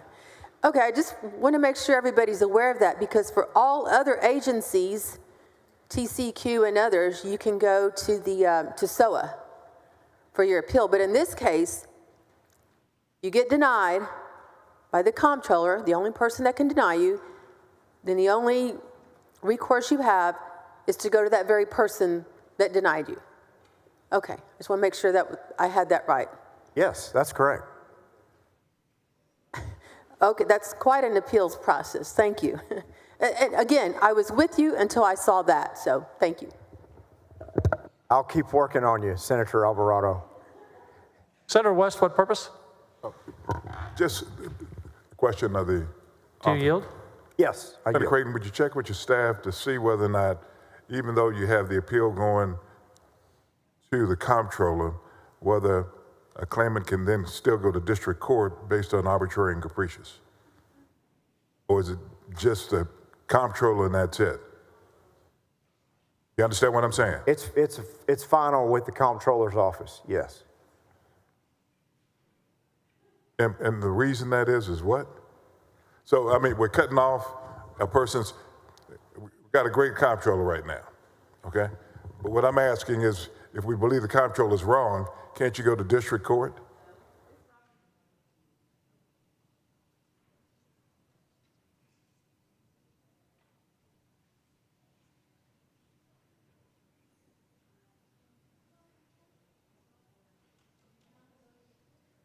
Yeah, that's correct, Senator West. Yeah, if there's some sort of a request to take issue with the rules of the program, the final arbiter would be the comptroller. If there's some accusation of discrimination or there are other provisions in the bill that allow redress through the courts, just as there always would be. But for rules within the framework of the ESA itself, established by the comptroller's office, that would be the final say.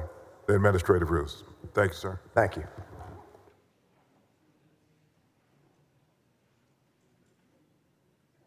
Members, objections? I think there are objections. Secretary will call the roll. Alvarado, Betancourt, Birdwell, Blanco, Campbell, Cook, Creighton, Eckhart, Flores, Gutierrez. 20 ayes and 11 nays. The amendment passes. Members, there is an amendment. Secretary will read the amendment.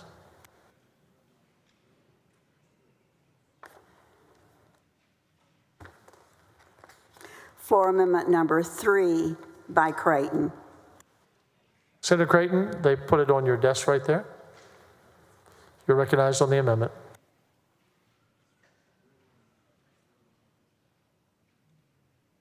Thank you, Mr. President. Members, this amendment removes the authority of the comptroller to approve education service providers that are not explicitly authorized by the bill, while preserving the authority of the comptroller to pre-approve vendors and services of products for education not explicitly authorized as pre-approved providers in the bill.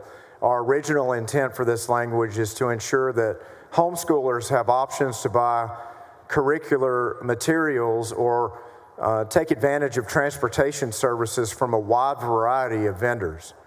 This language originally drafted was a bit broader than we anticipated, and so the bill already includes that private schools, public schools, higher education providers, we don't need a vague provision that would allow the comptroller to authorize different types of schools outside of the legislative intent. Thank you, Mr. President, members. Any objection? Hearing none, the amendment passes. Members, the following amendment, Secretary will read the amendment.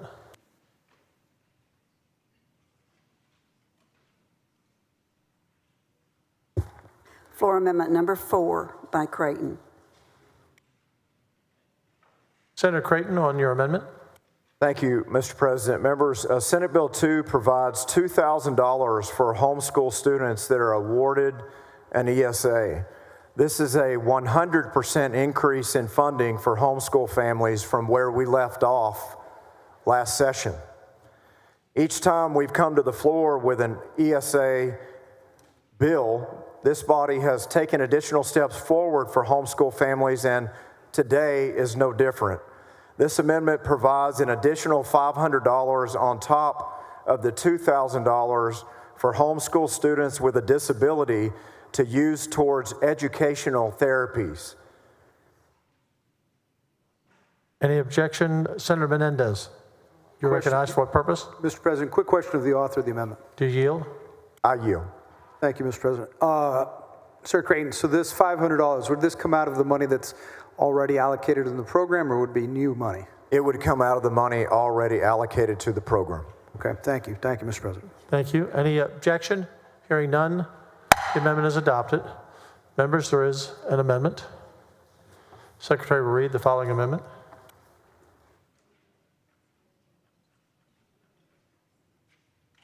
Floor Amendment number 5 by Hancock. Senator Hancock, you're recognized on your amendment. Yes, thank you, Mr. President. And so the amendment we're offering, I wanted to make sure that Senator Creighton, because I know he's interested in this as well. I know you've been working with the Homeschoolers Coalition.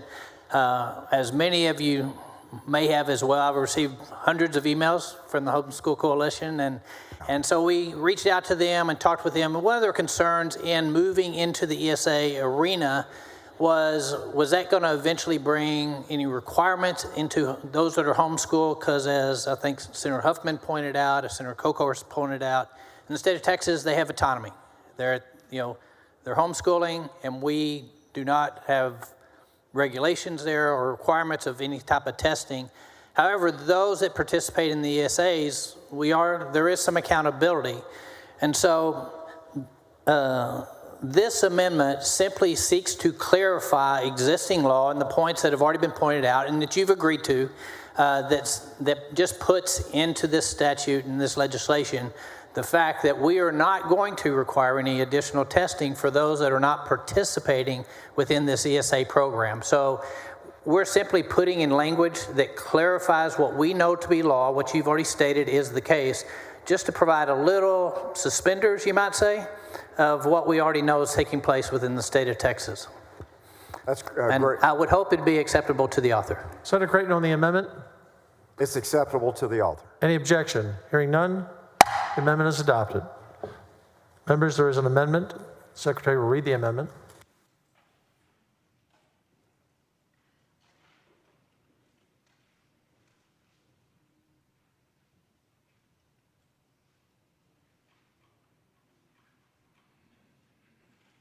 Floor Amendment number 6 by Creighton. Senator Creighton, you're recognized on your amendment. Thank you, Mr. President. Members, this amendment caps the amount of funds that are allowed to accrue in a student's education savings account at $20,000. There are different needs and services that a student awarded the education savings account might take advantage of in any given particular year. If they do not use the total amount of the education savings account as the bill states, that amount would roll forward. We also want to make sure that the recipient of the ESA is truly using the ESA as it's intended. So for that reason, if the student's fund balance would exceed $20,000 upon disbursement of funds, the comptroller shall only disperse an amount that causes the account to equal $20,000. If the account already has $20,000 within it, the comptroller shall not disperse additional funds. While families should be able to save program funds each year, depending on their particular education needs, in order to help afford dual credit courses and industry credentials when the student's in high school, we want to make sure that students have incentives to use the ESA funds each and every year. Any objection, members? Hearing none, the amendment is adopted. The following amendment.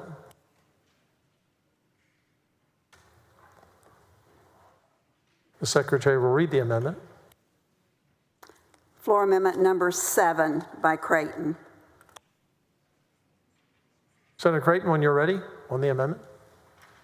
Thank you, Mr. President. Members, in section 29.368C, there's a provision that allows governmental action if the governmental entity demonstrates that the application of the burden is in the furtherance of a compelling governmental interest and is the least restrictive means to further that interest. Think in terms of boilerplate language in American jurisprudence that if the health and safety of a child was at risk, or it was determined that a tutor that was approved, it was later discovered that they were on a sexual predator list, whatever it might be the case. I wanted to assure members that this language is not reducing in any way the autonomy of providers or recipients, because these are rare exceptions that the Supreme Court has allowed for when the government is allowed to consider infringing upon any religious liberties in other cases, such as protecting safety. This language is already located in the Texas statutes in the Civil Practices and Remedies Code, known as the Religious Freedom and Restoration Act. So in other words, this provision already exists in statute. In our conversations with the comptroller, we determined that it's not necessary to have this language in the bill, as the Religious Freedom and Restoration Act already protects homeschool families and private schools from this type of activity. Because the language is redundant and has caused some confusion for members of the public, we've chosen to remove it from the bill as it already exists in other statute. Any objection? Hearing none. Senator Alvarado. Okay. Secretary will call the roll.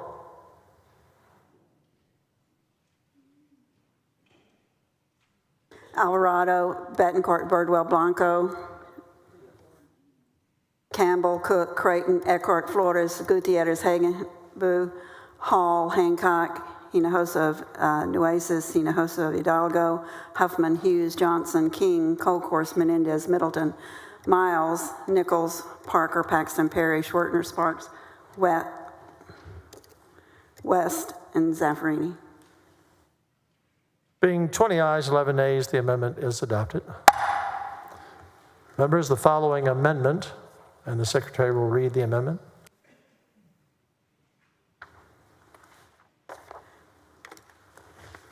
Floor amendment number 8 by Creighton. Senator Creighton. Thank you, Mr. President. Members, this amendment makes it very clear on the prohibitions on the use of funds within SB 2. It makes it clear that the program participants cannot transfer funds from their ESA to their private bank accounts. That's obviously boilerplate, already prevented within the bill, as Comptroller Hager will have rulemaking to establish frameworks like this, but we're being very, very prescriptive here. In the same way, we're making it also very clear that the program participants cannot be reimbursed for out-of-pocket expenses under SB 2. If they choose to enhance an educational experience with materials or technology or something else outside of what's provided for in their ESA, that's on their dime. Several other states have had major issues with reimbursements and some lag times, and parents purchasing unapproved items and expecting reimbursement. We're making it very clear in this bill, along with our anti-fraud provisions, that we're not going to put our Texas parents in any uncomfortable positions where they're wondering, waiting, or not sure exactly what this ESA program requires and expects of them. And that will again be very clear through comptroller rulemaking beyond these provisions. Lastly, in our discussions with state leaders in states with education savings accounts, there's a growing concern about the certified education assistance organizations that take a given percentage of each transaction.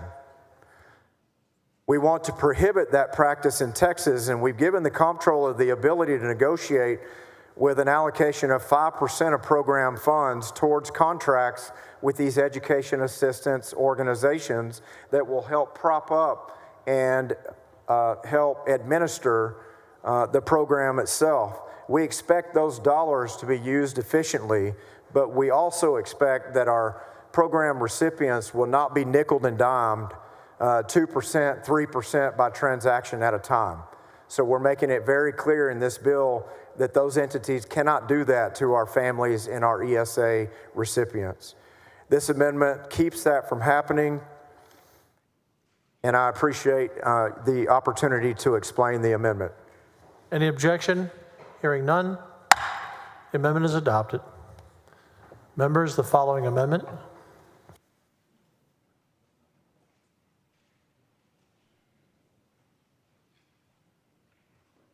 Secretary will read the amendment. For amendment number 9 by Alvarado. Senator Alvarado, on your amendment. Thank you, Mr. President. Members, senators like the legislature, not the executive branch or a state agency, controls state appropriations. This amendment prevents unilateral funding decisions made out of this chamber. Without this amendment, money intended for health care, disaster relief, or other essential services could be quietly diverted to this program without our consent. Taxpayers deserve to know that every dollar allocated to this program has been explicitly approved by their elected representatives. If vouchers are a priority, they should be funded directly in the budget, not through hidden transfers that evade public scrutiny. I move adoption. Senator Creighton, on the amendment.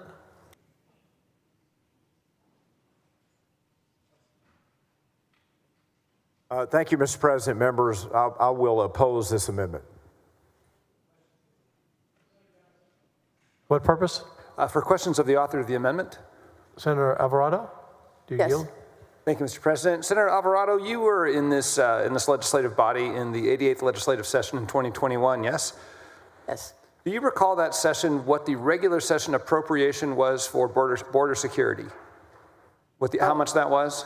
I think maybe $1 billion. That's my recollection too. I think the facts would check us out. It was $1 billion. Shortly after that, the comptroller issued a revised budget revenue estimate that freed up some additional money.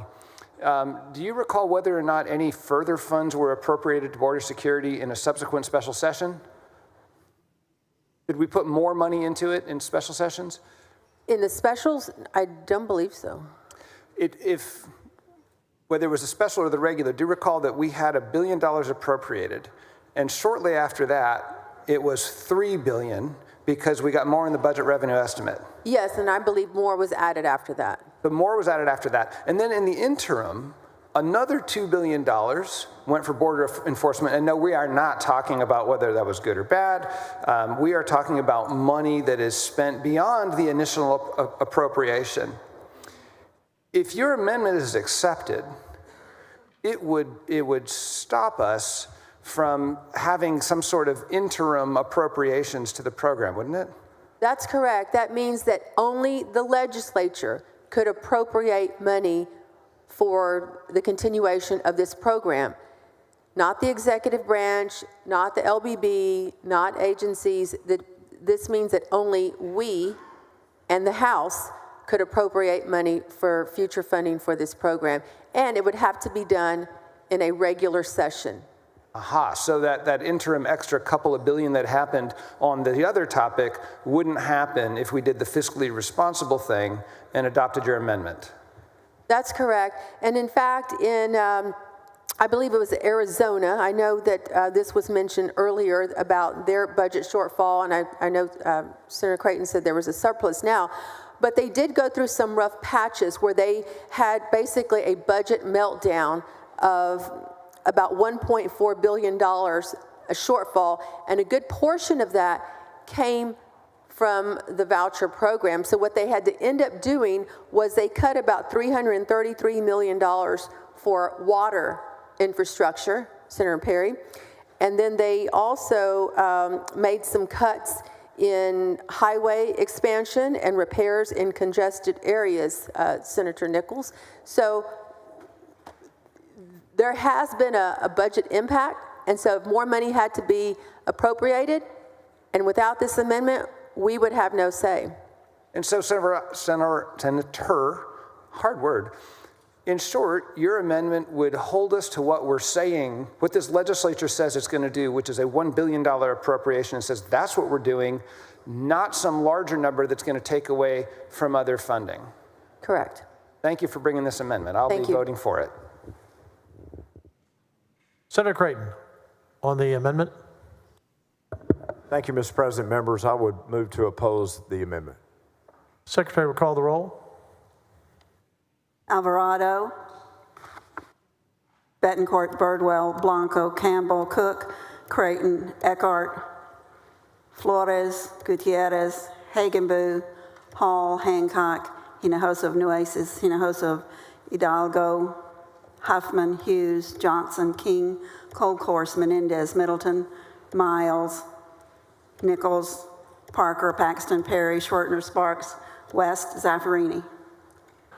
There being 11 ayes and 20 nays, the amendment fails. Members, the following amendment.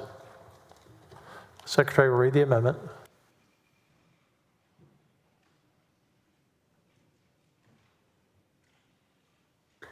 Floor amendment number 10 by Menendez. Senator Menendez. Thank you, Mr. President. Members, at the crux of the issue for many of us is the willingness to invest in this new educational program without us first fully supporting our public schools the way we feel they need to be. In my own district, many of my schools are facing steep budget deficits, and they have crippled their ability to provide services and resources to their students. Edgewood ISD, home of the historic Supreme Court case on school finance and equity, has closed the doors of many schools, cut staff and programs, and yet still faces a $17 million deficit. And while I'm eagerly awaiting the many other opportunities we will have this session to improve the financial situation in our public schools, this bill in particular has the potential to harm them. For example, I represent a highly urban area with several opportunities for students to avail themselves of these ESAs, and even if only the 2% that we've been hearing about of these public school students leave for one of the private schools or home schools, they leave their public schools, our schools would lose $142 million. And while this may not sound as harmful as you assume, that the cost of education also follows the child, however, many are fixed costs that our schools have to work around. Last session alone, we asked for increases in paying for school safety equipment. We've mandated a qualified armed guard at every campus. They have to hire the teachers, the employees to serve the number of students that started the school year. And they're also paying for increased cybersecurity and insurance costs to protect their infrastructure. So we keep hearing over and over that this bill is not going to hurt our public schools, and we have a budget surplus to make sure that it doesn't. So this amendment does two things. The first, it holds our school districts harmless for 3 years to give them time to adjust to any volatility in enrollment or attendance when this ESA program launches. Secondly, if the federal government decides to bring school choice and make it a priority themselves, as the president has indicated through a recent executive order, what this bill would say is that for every dollar that we receive from the federal government, that we take a matching amount and redirect it into our foundation school program. In doing so, we can make sure that our schools have the money they need. I was just asking how much are these increases in the evaluations for special needs students? They're at least $500. In the last few years, our public schools have been hit with record numbers of families asking their kids to be evaluated for special education. We have got to make sure that we give the public schools the tools they need. And some of those tools are going to help them maybe apply for this ESA program. This amendment would make sure that we don't hurt them in the process. And with that, Mr. President, I move adoption of floor amendment number 10. Senator Alvarado, what purpose? Okay, Senator Eckhart, for what purpose? To ask questions of the author of the amendment. You are recognized. Do you yield? Yes, of course. Thank you, Mr. President. Thank you so much for this amendment, Senator. What's the current deficit for school districts in your community? It depends. There are different ones running different deficits. Most of them are in the tens of millions of dollars. Edgewood, one of the smaller districts, is at 17 million currently. San Antonio Independent School District last year alone closed around 19 schools. And so a lot of this is already due to the fact that they have a lot of competition where it's pulling kids out of their urban schools. And so their costs remain fixed and they're having trouble maintaining their budgets. Also in my district, I'm seeing school closures. Valley View Elementary School and the Eanes ISD, which is one of our best school districts in the nation. And the Austin ISD School Board is considering closing some of their schools as well. School districts are already taking extreme measures to raise revenue. In my district, we recently had a bond proposition generating $171 million in new revenue. $171 million. The school district got to keep $41 million, and it sent $130 million to the state. Asking voters to support a tax increase in which the majority of the funds, 2/3 of the funds, would not stay in the district was a tough choice, but it was the only option. So, precious dollars that taxpayers intended for their communities will be sent away. Recapture occurs in property wealthy districts when the property tax revenues exceed the district entitlements. What are the school districts in your area looking at for recapture? Well, as you know, recapture occurs when these property wealthy districts have this tax revenue that exceeds the district's entitlement, which is based on the student population. So with fewer kids enrolled at the schools, the districts are going to receive lower entitlement, meaning fewer funds for the district. A dip in enrollment means the districts, which already are having to make do with less, are going to be forced to make cuts. That's going to mean laying off teachers, possibly closing schools. And you know, I think that if this goes on statewide, if 5% of the students leave public education for a voucher, it's going to cost the state possibly a little over $2 billion.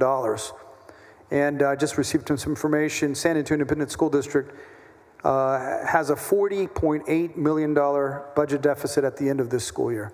Wow. So we have heard Senator Creighton say that it is a myth that this proposal of his will take money from our public school districts. How much would it cost in your district if this provision passes? If 5%, if you get to a 5% uptake in this, we would see about $178 million in losses. San Antonio Independent, ISD, inner city school district would lose about $18 million. So, you know, it could be devastating. So without this amendment, we know that this will destabilize our schools, but your amendment would at least delay that destabilization and give them a chance to adjust? Absolutely. I mean, and the reality is that if everything that Senator Creighton proposes works as he plans, then there is no harm, no foul, and you know, we move on. The 3-year hold harmless is just that. It's just in the event that you're not going to lose any more money than you're already losing. They're already running at a deficit. So we're not saying we're going to give them some sort of lottery windfall. It's just saying don't allow them to lose money while we see how this ESA takes place. Maybe there isn't a 2% uptake. Maybe it's smaller. We'll see how it works. But in the process, let's ensure that we don't hurt any of our school districts. And so this is an amendment that protects all of our public school districts around the state. And in doing so, the 98% of students, that 5.2 to 5.3 million kids that are in the school district. So earlier, Senator Creighton talked about helping the children, fighting for the children being there. That's exactly what we're trying to do with this amendment, is making sure that we have the resources in place so they can have the right number of teachers, so they can have appropriate classrooms, so they're not overcrowded. And so that's what we're trying to do, is defend the overwhelming majority of the kids who are going to remain our public schools. Thanks so much for the amendment. Thank you. I'll be voting for it. Thank you for your questions. But my colleagues will too. Senator Creighton on the amendment. Thank you, Mr. President. Members, Senator Menendez speaks of concerns about a school district in his district possibly losing $142 million in funding. We are advancing a base bill with historic, incredible funding for public schools, public school teachers, and their compensation. Separately from that, many of these school districts received billions and billions of dollars across all of these districts. We have at least 1 or 2 districts that received $1 billion just for that district in federal ESSER 1, 2, and 3 tranches. And that money is now gone. And that money was used in fiscal cliff types of decision-making by those CFOs against the advice of letters coming from myself and from the TEA, and declined workshops on how to avoid those fiscal cliffs that the TEA offered, and very, very few superintendents or CFOs bothered to show up at those workshops. This legislation, consistent with the rest of the nation, where you look at all school choice programs across the country, the nation's school choice programs in the aggregate involve 2.4% of public school kids.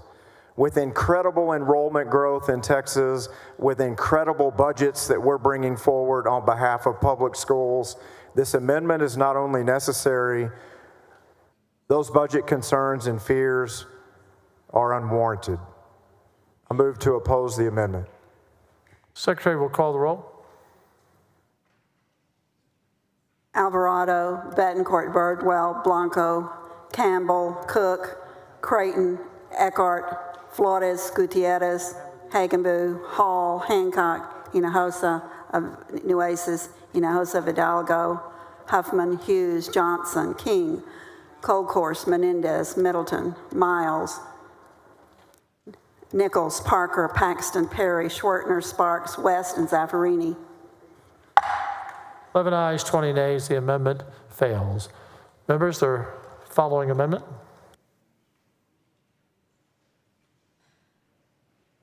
Secretary will read the amendment. Floor Amendment 11 by Menendez.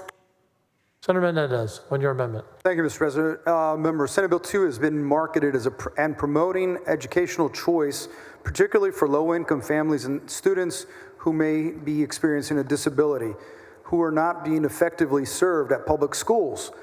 If this bill passes, this amendment would hopefully ensure that advertising efforts would be fair and concentrated in areas where those students typically may be found.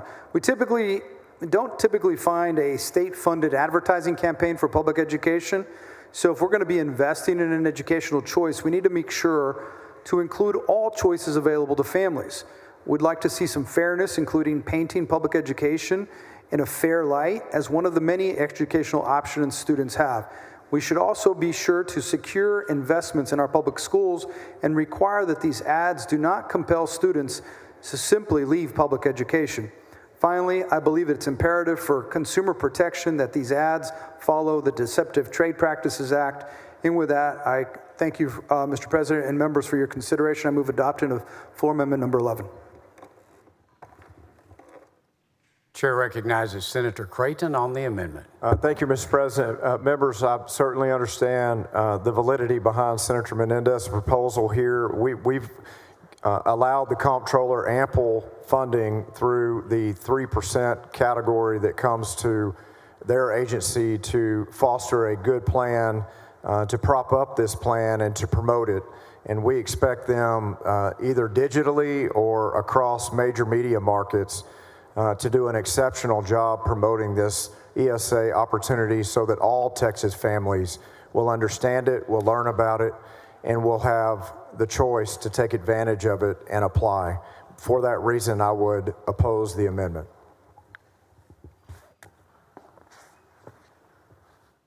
The question is on the amendment. The Secretary will call the roll.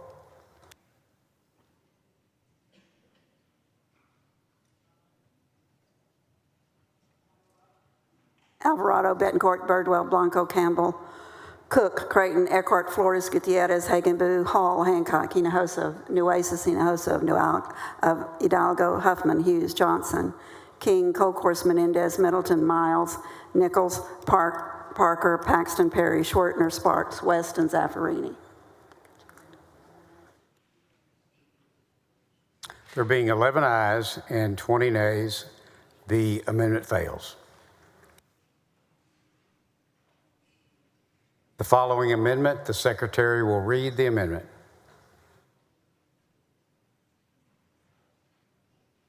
Floor amendment number 12 by West. Chair recognizes Senator West on the amendment.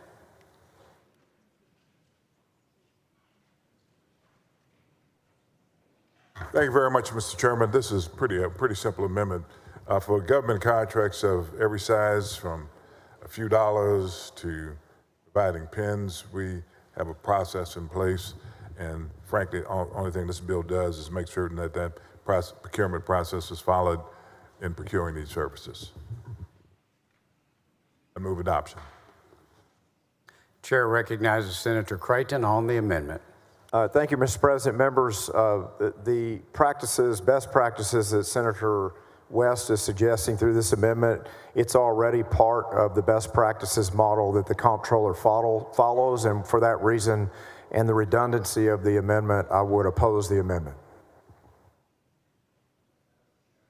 Mr. President, I was looking in the bill to see whether or not that was in fact in the bill. I don't see that in the bill, Senator Creighton, unless it's outside of the bill.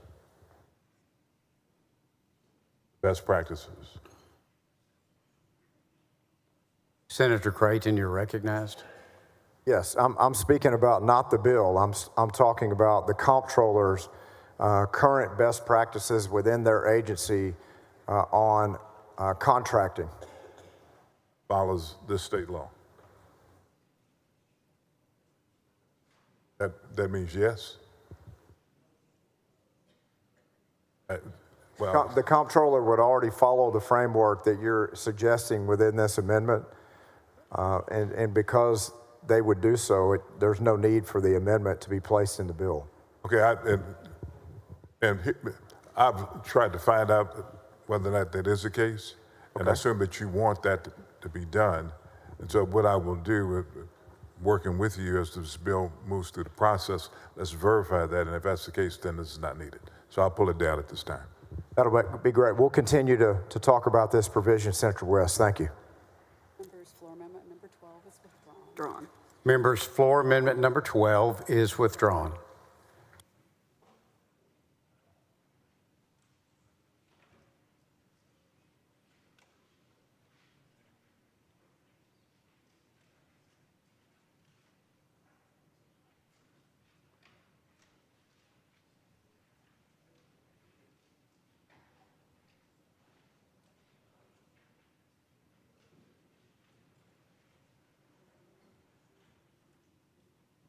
The following amendment, the Secretary will read the amendment.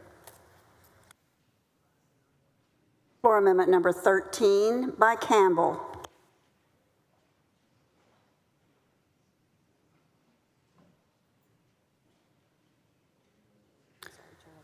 Chair recognizes Senator Campbell on her amendment. Thank you, Mr. President. Members, this amendment simply clarifies how we would like the CEAOs to assist applicants, emphasizing the human element. It's acceptable to the author. Senator Creighton, you're recognized on the amendment. Thank you, Mr. President. Members, this amendment encourages the program and program recipients to be able to reach a live person whenever they're reaching out for answers and questions and not go through 40 steps of an automated system before they potentially might reach a person that can explain best on how this may serve them. And for that reason, I'm very thankful Senator Campbell's bringing this forward, and it's acceptable to the author.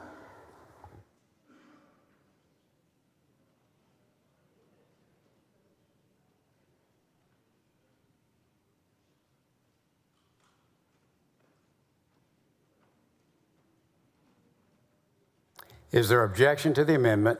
Hearing none, the amendment is adopted.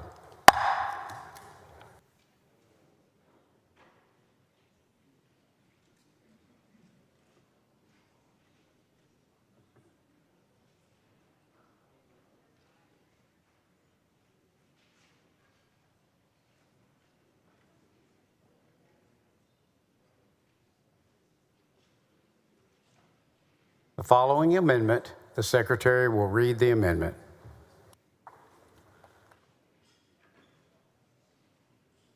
Floor Amendment number 14 by Parker. Senator Parker, you're recognized on your amendment.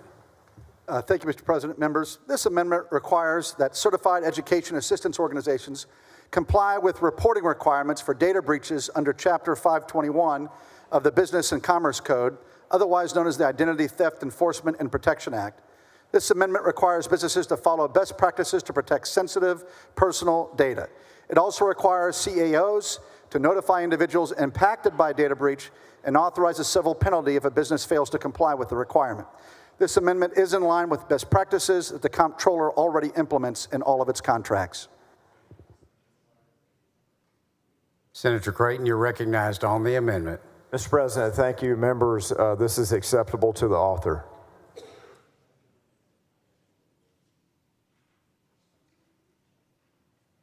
Members, is there any objection to the amendment? Hearing none, the amendment is adopted.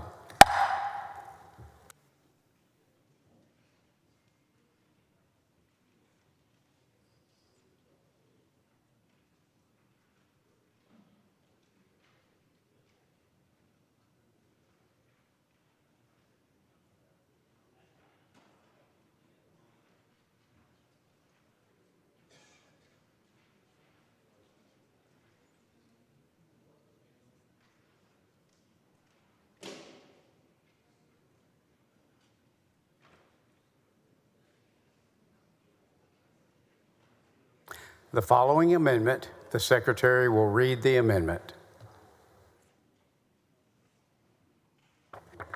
Floor Amendment number 15 by Menendez.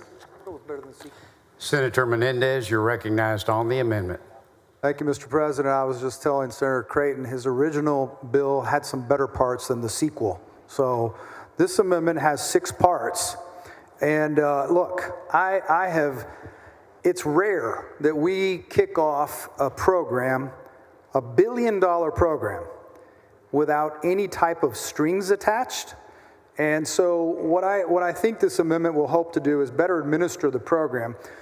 First of all, I believe that when the bill that passed out of here in the Senate in both special sessions, it prioritized economically disadvantaged, and this amendment would change it from the currently 500% of federal poverty to what we passed out of here, which would be 50% at 185% of federal poverty, 30% between 185 and 500, 20% for students with disabilities, and 10% whoever else applies universally. It would also require that a private school should be open for 3 years so that we can prevent the pop-up unaccredited private schools. It also has a conflict of interest provision so that a certified educational assistant organization should be required to honor conflict of interest provisions and not be directing people to private institutions where they have a potential conflict. We have a use it or lose it provision so that funds expire after the following year. And finally, we have some accountability through having the CEAOs, the education service providers and vendors, having them subject to the Texas Information Act, because these are public dollars. Members, these programs are not going to be universal without all school-age children. So this amendment adds licensed, high-quality child care and learning centers as pre-approved providers. I believe that these folks will be on the front lines of setting the foundation for educational attainment for the next generation. And in many of our big cities, most of the private schools are legacy schools that cost much more than this voucher. So we think that this amendment is some belt and suspenders. If we're going to be putting $1 billion of taxpayer dollars into this program, we should mitigate the risk that come without having accountability. So we want to make sure there's accountability. I want to make sure that there is public trust in our government. And so all elements of this program should be subject to the Texas Public Information Act so that people can understand and see where their tax dollars are going to work. With that, Mr. President, members, I move adoption of floor amendment number 15. Senator Eckhart, for what purpose? To ask questions of the author of the amendment. Senator Menendez, do you yield? Yes, of course. Senator Menendez, I'd like to ask you questions on just two portions of this bill. Sure. First, on the child care portion of the bill. We really are struggling with early childhood education and child care in the state of Texas. Do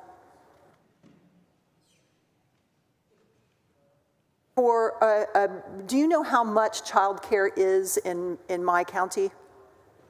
I can only imagine it's got to be at least in the $10,000 range. That's what about the average statewide, if I'm not mistaken. It's $13,000, which approaches the cost of 1 year at the University of Texas. And recently, the county passed a bond initiative to subsidize child care for a certain portion of our residents. The bill in its current standing has a below 500 FPL eligibility for ESAs. How many children are living at 200% FPL in your district? According to the Census Bureau, it's approximately 23,000, 36% of kids under the age of 6 who are at 200% of federal poverty levels. So I know that Bexar County is not quite as bad as some of our other counties with regard to the expense of child care. Are you aware of which counties have the highest, counties and cities have the highest cost for child care?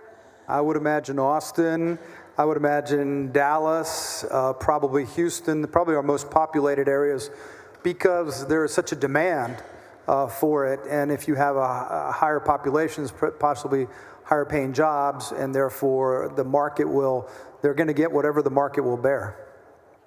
So would your bill, would your amendment help us solve some of these child care deserts that we are seeing, where you simply can't find child care, you can't get a slot? Well, if we include early child care, then you have people who are currently making a decision whether or not they can afford to go back to work because the cost is so expensive. So if they receive one of these education savings account applications at $10,000 and it's now only $3,000, now the job becomes, whether or not they can take the job becomes much easier. In essence, it helps the children get early childhood, good education, get started on a good education at an early age, but also helps people go back into the workforce. So it's a workforce development issue as well. And I want to now pivot to the FPL provision of your amendment, because this is so important, I think. As you talk about the workforce, I was looking at the 500% FPL. So how much does that work out to per household? If it's a family of 4, it's a little bit over $160,000. So at $160,000, I just did a quick glance at American Communities Survey. About 80% of Texans are at 500 FPL or below. That doesn't surprise me. We've heard Senator Creighton talk about teachers and firefighters. Do you know roughly how much the average salary is for a teacher or a firefighter? I know starting teachers are in the 45-ish type range around there. I don't know firefighters and police officers at this time. About the same range. We're talking, 40 to 60. Okay. So then combined, maybe 100,000? Yeah, so we're talking about, 200% federal poverty line for teachers and firefighters. At 500% FPL, what professions do you imagine would classify as low income at 500% FPL? My understanding is a lot of engineers. My understanding is some software developers, some law school professors, some pharmacists, optometrists, folks who have got pretty good jobs. So I see that your amendment would devote 50% of the available positions in the program to families who are at or below 185% FPL, which in your layout you mentioned was how this ESA passed out of this Senate last time. Right. Why did you settle on 185% FPL? Families who are at 185% of family poverty levels are the ones who qualify for free and reduced lunch in Texas. So this would assure that the bill accomplishes what it aims, what was set out by Senator Creighton in his layout, that it's going to give low-income families and families with disabilities a priority in the bill. My concern that is that if the bill at 500% is 80% of the population in Texas does not really, if everyone's a priority, then no one's a priority. And that's my concern. And I'm just going to wonder out loud this question. If we did want to redefine low income in the state of Texas as 500 FPL, why not apply that definition of low income to Medicaid expansion? I think anything that would help reduce the number of uninsured in this state, I would be for. Thank you so much for your amendment. Thank you. Move adoption. Chair recognizes Senator Creighton on the amendment. Thank you, Mr. President. Members, we're going to oppose this amendment.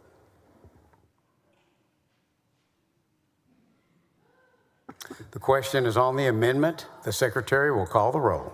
Alvarado, Betancourt, Birdwell, Blanco, Campbell, Cook, Creighton, Eckhart, Flores, Gutierrez, Hagenbu, Hall, Hancock, Hinojosa, Nueces.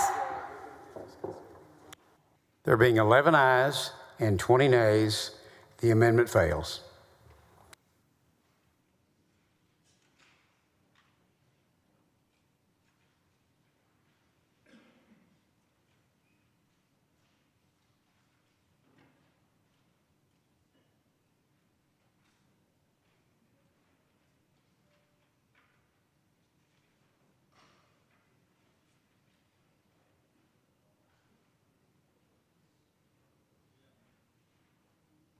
Following amendment, the Secretary will read the amendment. Floor amendment.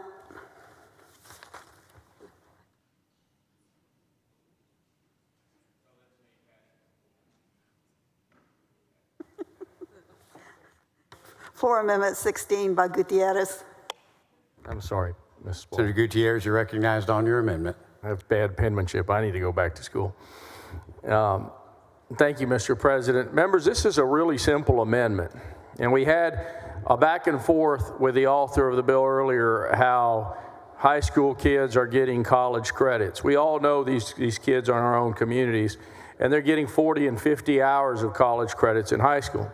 And so what this amendment does, it allows students at higher education institutions and in career-based schools to also be eligible and to apply to receive an ESA. Real simple as that. Gives priority to those students in receiving the ESA such that college and career tech students will receive funding before the K through 12. The reason this is important for our economy, the reason it's important for our schools, the reason it's important for our families at home is because we all know that the price of higher education has gotten to be so incredibly high and difficult to attain for working class families. And so these ESAs are going to give that young adult, that young child rather, an opportunity to be able to also take part in the ESAs such that they were already taking part in the ESAs in high school when they got 12 or 15 or 20 or 30 hours before. And it'll allow them to finish their high school or their career technical based schooling. And so that in essence is my amendment. Members, I think it's a darn good amendment. I hope it's acceptable to the author. Chair recognizes Senator Creighton on the amendment.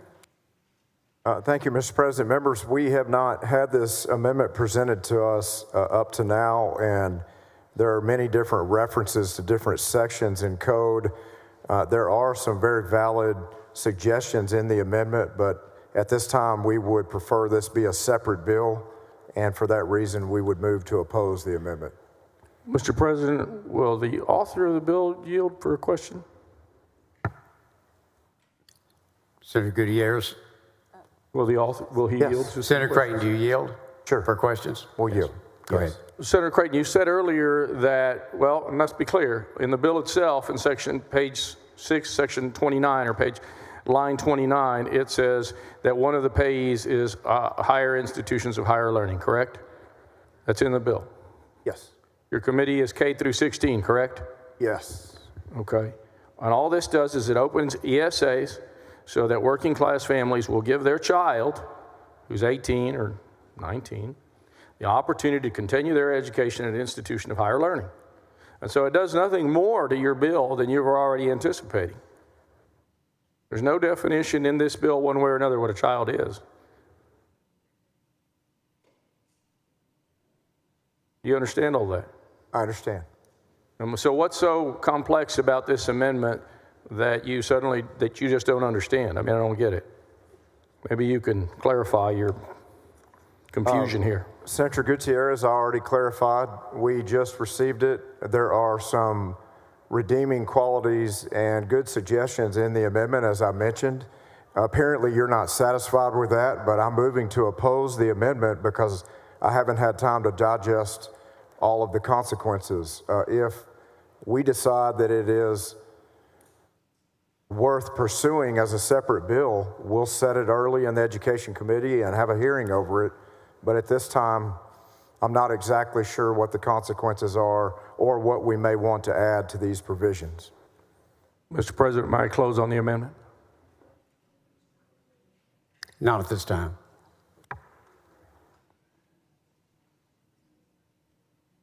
The question is on the adoption of floor amendment number 16. The secretary will call the roll. Alvarado, Betancourt, Birdwell, Blanco, Campbell, Cook, Creighton, Eckhart, Flores. There being 11 ayes and 20 nays, the amendment fails.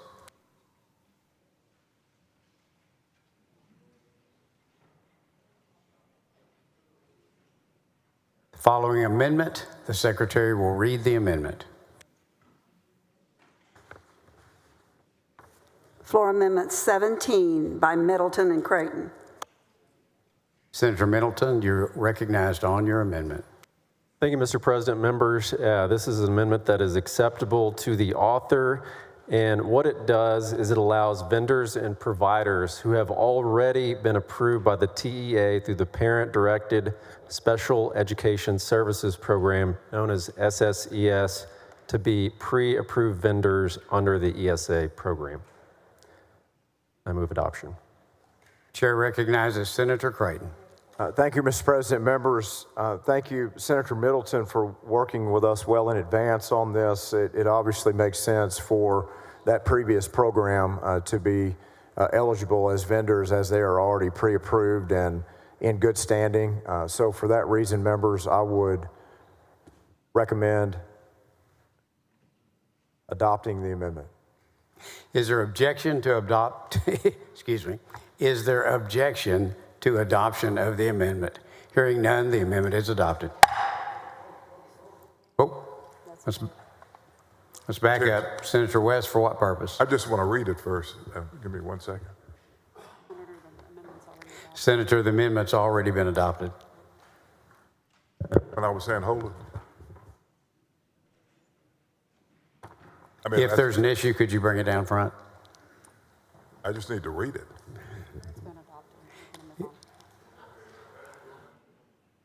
Thank you. It's been adopted. I'll slow it down a little bit. The following amendment, the Secretary will read the amendment.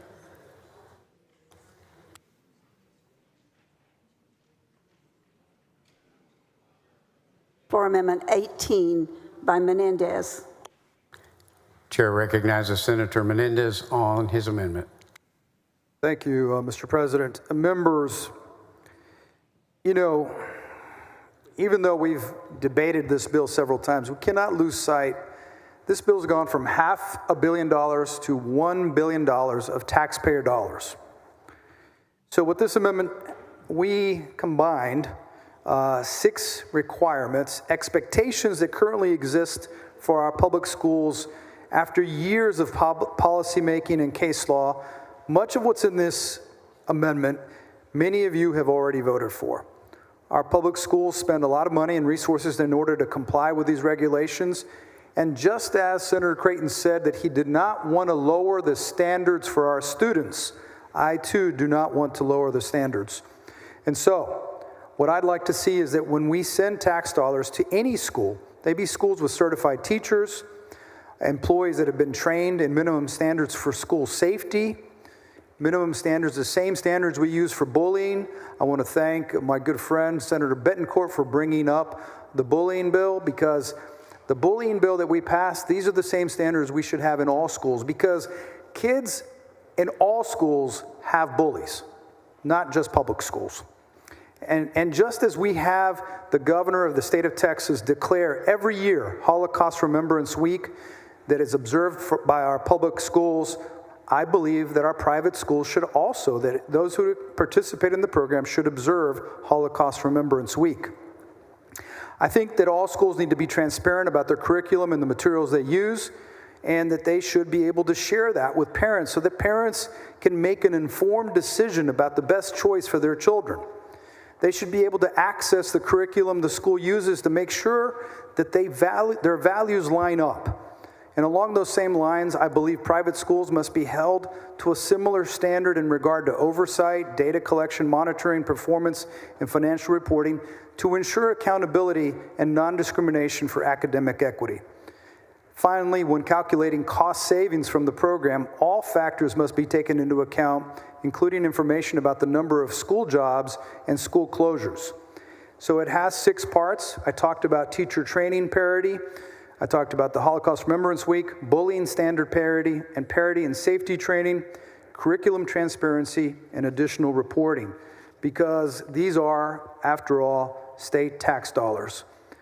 A lot of our teachers around this state go through a lot to make sure that they have the standards, especially for their reading academies and the things that they have to do to get their licensure. And I want to make sure that children, regardless of the educational location that they get their education, if tax dollars are going to work, that they get the education the state of Texas gets their money's worth for the investment, and the parents do. So with that, members, I move adoption of floor amendment number 18, an amendment that just protects taxpayers and the tax dollars that are going to go into these educational opportunities for the children of Texas. Thank you, Mr. Member. Thank you, members. Senator Creighton on the amendment. Thank you, Mr. President. Members, Senator Menendez mentions protection of tax dollars. We have the strongest anti-fraud provisions of any legislation in the nation in this ESA program.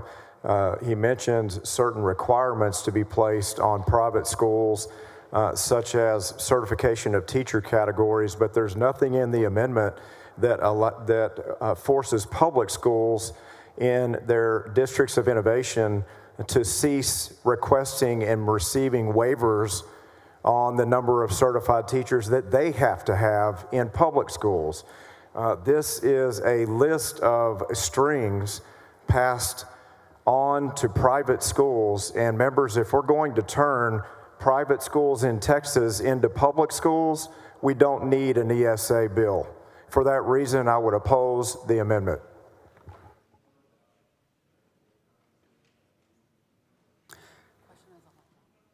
The question is on, there is objection to the amendment. The question is on the adoption of floor amendment 18. The Secretary will call the roll.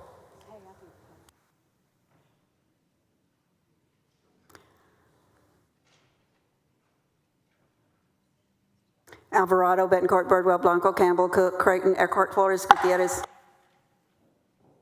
There being 11 ayes and 20 nays, the amendment fails.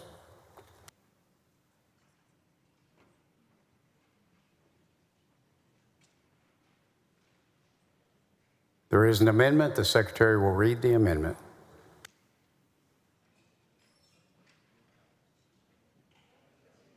Floor Amendment 19 by West. Senator West, you're recognized on your amendment. Just a little short amendment. And members, the question is how long should these organizations, schools that our children are going to be going to, be open before they are able to accept these scholarships? This particular amendment says they should be open at least 5 years. And during our earlier debate, Senator Creighton mentioned that as part of the certification process, they have to go through at least 2 years. And I have no problems with saying that a part of that certification process should count towards that 5-year window before they can begin operating with the kids from this particular scholarship program. Move adoption. Senator Creighton, you're recognized on the amendment. Thank you, Mr. President. Members, I understand Senator West's concern here, but at the end of the day, we have a lower threshold for unaccredited schools participating with the ESA program at $2,000 instead of $10,000 for a reason. There are stringent background checks and other criteria involved in the approval and pre-approval of those unaccredited schools. There are also incentives in the bill to incentivize those unaccredited schools quickly to work for the 2-year accreditation process and to achieve that. And for that reason, I would move to oppose the bill. Adoption. Members, the question is on the adoption of floor amendment number 19. The Secretary will call the roll. Alvarado, Betancourt, Birdwell, Blanco, Campbell, Cook, Creighton, Eckhart. There being 11 ayes and 20 nays, the amendment fails.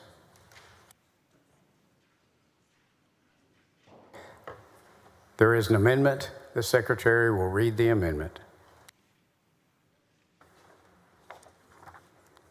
Floor Amendment number 20 by Menendez. Senator Menendez, you're recognized on the amendment. Thank you, Mr. President. Members, while the annual norm reference test is a clear effort to measure outcomes, the language in Senate Bill 2 does not consider the experience of students with special needs during their test.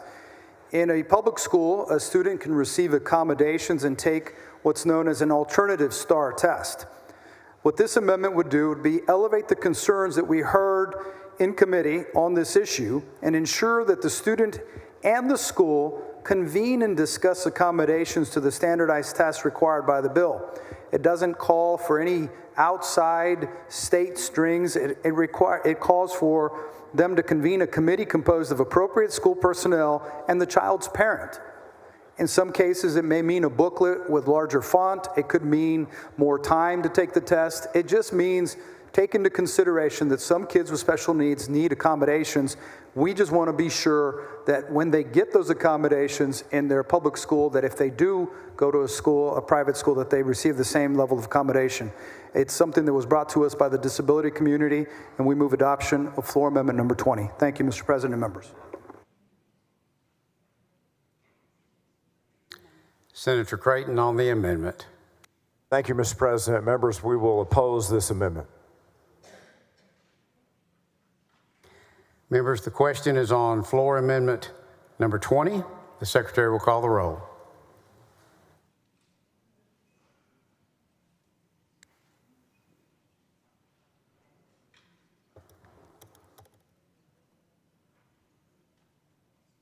Alvarado, Betancourt, Birdwell, Blanco, Campbell, Cook.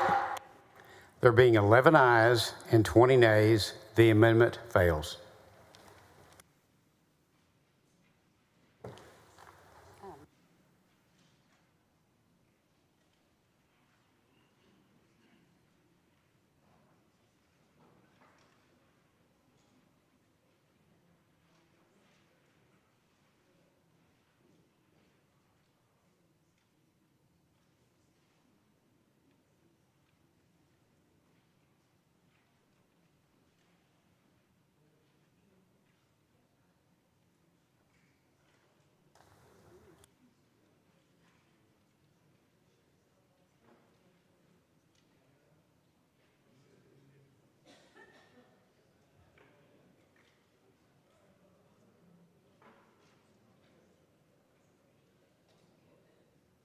The following amendment, the Secretary will read the amendment. Floor Amendment 21 by Menendez. Senator Menendez, you're recognized on your amendment.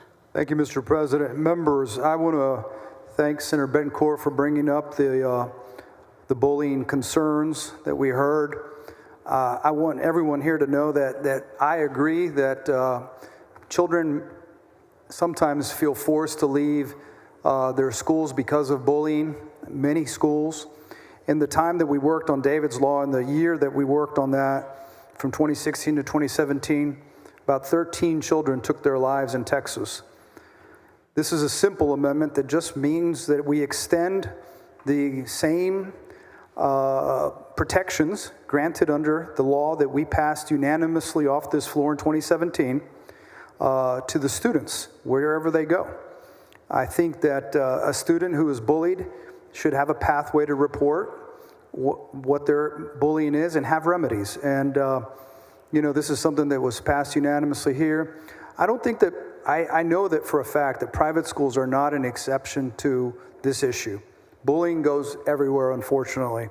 And this amendment simply would ensure the minimum standards that we've identified and have addressed to responding to bullying follows the children. Those protections should follow them, more importantly even than the money following them. So with that, Mr. President and members, I move adoption of floor amendment number 21. Thank you. Senator Creighton, you're recognized on the amendment. Thank you, Mr. President. Members, private schools already have protections in place for their students. National studies indicate that ESA recipients across the country report time and time again feeling safer in their private school experience than from where they came in their public school experience. For that reason, I would move to oppose the amendment and not impose these strings on private schools. Members, the question is on floor amendment number 21. The Secretary will call the roll. Alvarado, Betancourt, Birdwell, Blanco, Campbell, Cook, Creighton, Eckhart, Flores. There being 11 ayes and 20 nays, the amendment fails. Following amendment, the Secretary will read the amendment. Floor Amendment number 22 by Menendez. Senator Menendez, you're recognized on your amendment.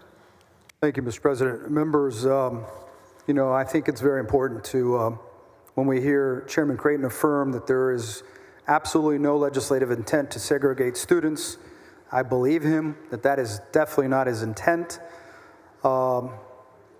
or otherwise subject a child or their family to discrimination, especially when we're talking about our public dollars. But I believe it's imperative that they be used in a way that does not cause harm. And as SB 2 currently stands, there are no provisions preventing a private or religious school from discriminating against a student in who they decide to admit, as well as how they treat their student at the school. And while we know that parents have a right to leave if they find their school of choice not to be the right fit or somehow they get offended, we don't create safeguards from discrimination. And so while this bill becomes more about the school's choice in who they take rather than the opportunity of the parents, the amendment is about protecting a child and their family's civil rights. So it has two provisions. The first is a non-discrimination requirement to be pre-approved. It be a pre-approved provider that you won't discriminate. And number two, a requirement that private or religious schools should post alleged violations and resolutions on their website. I believe these amendments would be critical to ensure that all students are given a chance to obtain an education that's best for them. And so even when they are going, they get in, that they don't get discriminated against, maybe because they don't agree with all the tenets of the school they chose. So with that, I move adoption of floor amendment number 22. Chair recognizes Senator Creighton on the amendment. Thank you, Mr. President. Members, private schools do their best to accept the students they can serve. There is also situations where there are students they are unable to serve. Public schools do not have a requirement, as it's listed in this amendment, to post civil rights violations by those public schools on a website. We're not passing strings along to private schools, and certainly requirements on private schools that public schools don't already have as well. For that reason, and the reasoning knowing that private schools have to protect against discrimination, I would move to oppose the amendment. There is objection. The Secretary will call the roll. Alvarado, Betancourt, Bardwell, Blanco, Campbell, Cook.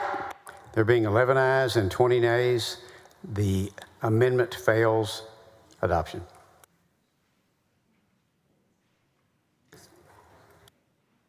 The following amendment, the Secretary will read the amendment.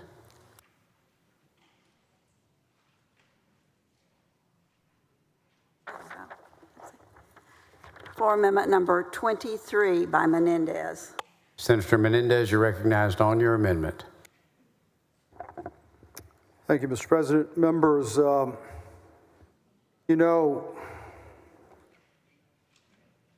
everyone in this room, just about everyone in this room, spoke about a week ago when Senator King brought forth the resolution. A few years ago, we unanimously, 6 years ago, the first time we passed the Holocaust Remembrance Week. We all fight to combat Holocaust denial. And so this amendment would simply ensure that any student who graduates from a public school has participated. We know that, that's happened. That's what we've done in our public schools.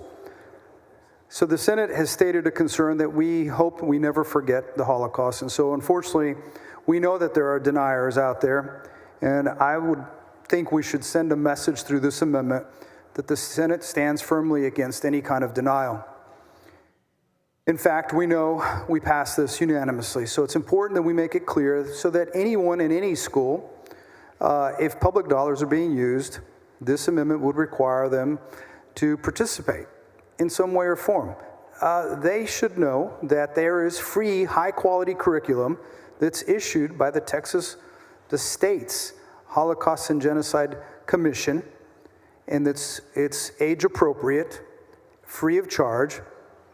And therefore, when doing this, I know that we can honestly say we've done everything so that we will never forget.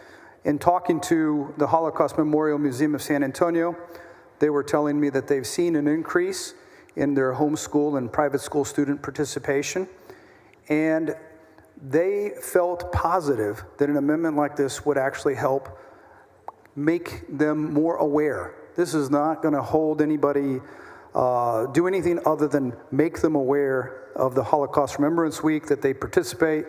I don't see it as a string. I don't see them as having to report anything. It's just that they would participate in what we already do with the state of Texas for all of our public schools. Simple amendment, to the point, something that we all value. And so for that, I move adoption of floor amendment number 23. Senator Creighton on the amendment. Thank you, Mr. President. Members, a basic tenet of the choice within the school choice bill is not to impose public school curriculum on private schools as a string, and for that reason, I would move to oppose the amendment. There is objection. The Secretary will call the roll. Alvarado, Betancourt, Birdwell, Blanco, Campbell, Cook. There being 11 ayes and 20 nays, the amendment fails.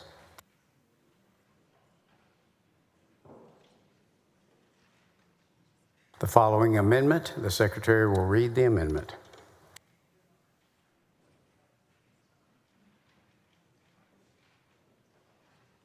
Floor amendment number 24 by Paxton. Senator Paxton, you're recognized on your amendment. Thank you, Mr. President. This amendment clarifies the section relating to the pre-approval of public schools as education service providers.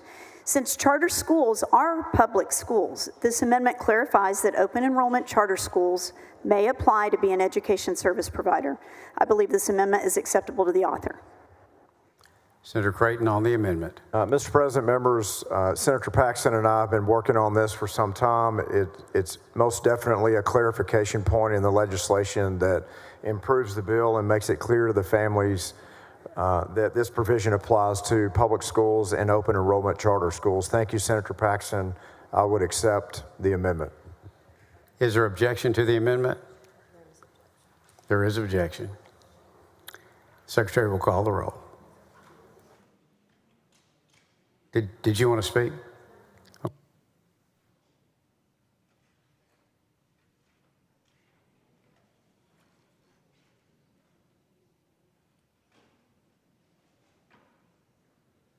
Let me ask this again. Is there objection to the amendment? There is objection to the amendment. Secretary will call the roll. Betancourt, Birdwell, Blanco, Campbell, Cook, Creighton, Eckhart, Flores, Gutierrez, Hagenbu, Hall, Hancock, Hinojosa, Nueces, Hinojosa, Hidalgo, Huffman, Hughes, Johnson, King, Colcourse, Menendez, Middleton, Miles, Nichols, Parker, Paxton, Perry, Schwartner, Sparks, West, Zaffarini,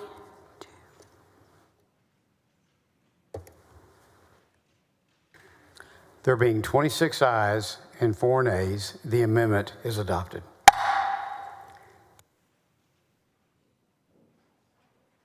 The following amendment, the Secretary will read the amendment.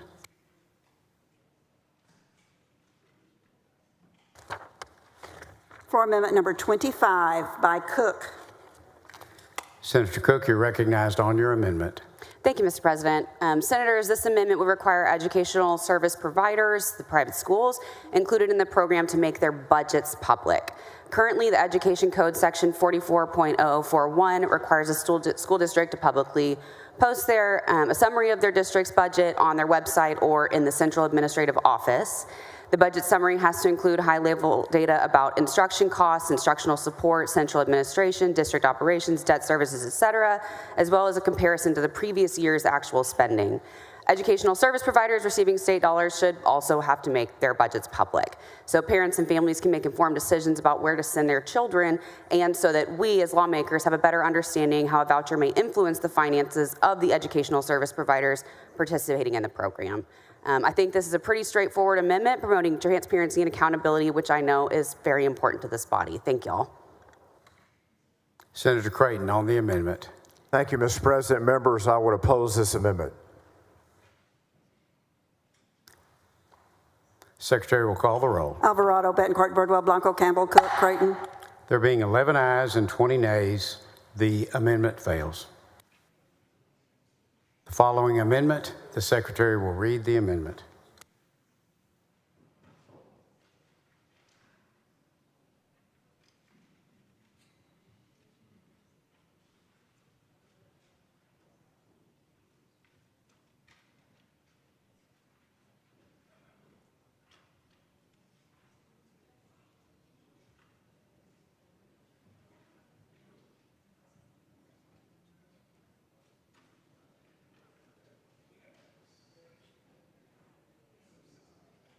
Floor Amendment number 26. Is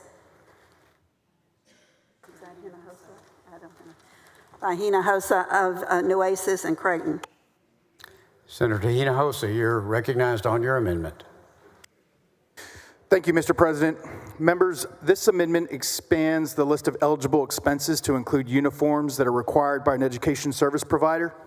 It also allows the purchase of technology or software that is required by an education service provider or physician, so long as the cost of the technology or software does not exceed 10% of the total annual amount paid to the participating child's account.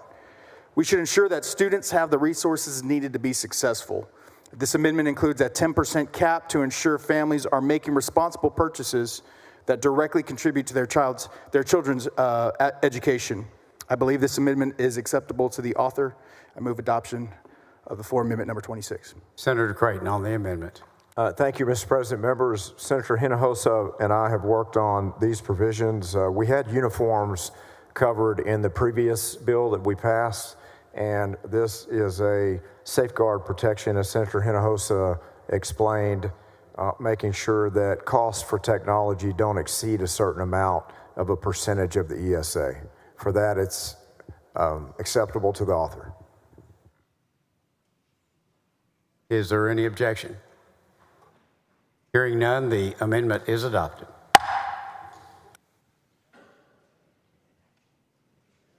The following amendment, the Secretary will read the amendment.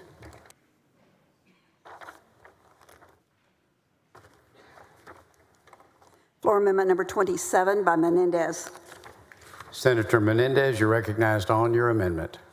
Thank you, Mr. President. Members, although this seems like a long amendment, as we heard from Senator Creighton, one of his priority groups of this bill aims to support our students with disabilities. In order to make an ESA accessible for students with disabilities, it's critical that we ensure that disability-related services are allowable expenditures in these ESAs. Students with disabilities require resources, services, and accommodations, which is why they have access to that $1,500 more per child. However, the bill doesn't currently allow for the extra money to be spent on unique needs like translators, assistive technology, and other person-centered accommodations. As a reminder, our private schools are not subject to the federal and state law requiring free and appropriate education that ensure these students are included with their peers and served with dignity and respect. This amendment would help guarantee that parents have the power to ensure their child can have a chance at the educational options their peers have. Part of the examples of the amendments that I mentioned would be interpreters, the assistive technology, paraprofessionals, personal care attendants, specialized transportation services, scribe services, employment, independent living, transition services. And so basically we're trying to make sure that students, regardless of their disability, have an opportunity to really be a priority in the ESA. And so with that, I move adoption of floor amendment number 27, Mr. President. Thank you, members. Senator Creighton on the amendment. Thank you, Mr. President. Members, we're comfortable as we've worked through the provisions of this bill this session and all through 2023 that the services and the opportunities provided through the ESA are adequate. For that reason, I would oppose the amendment.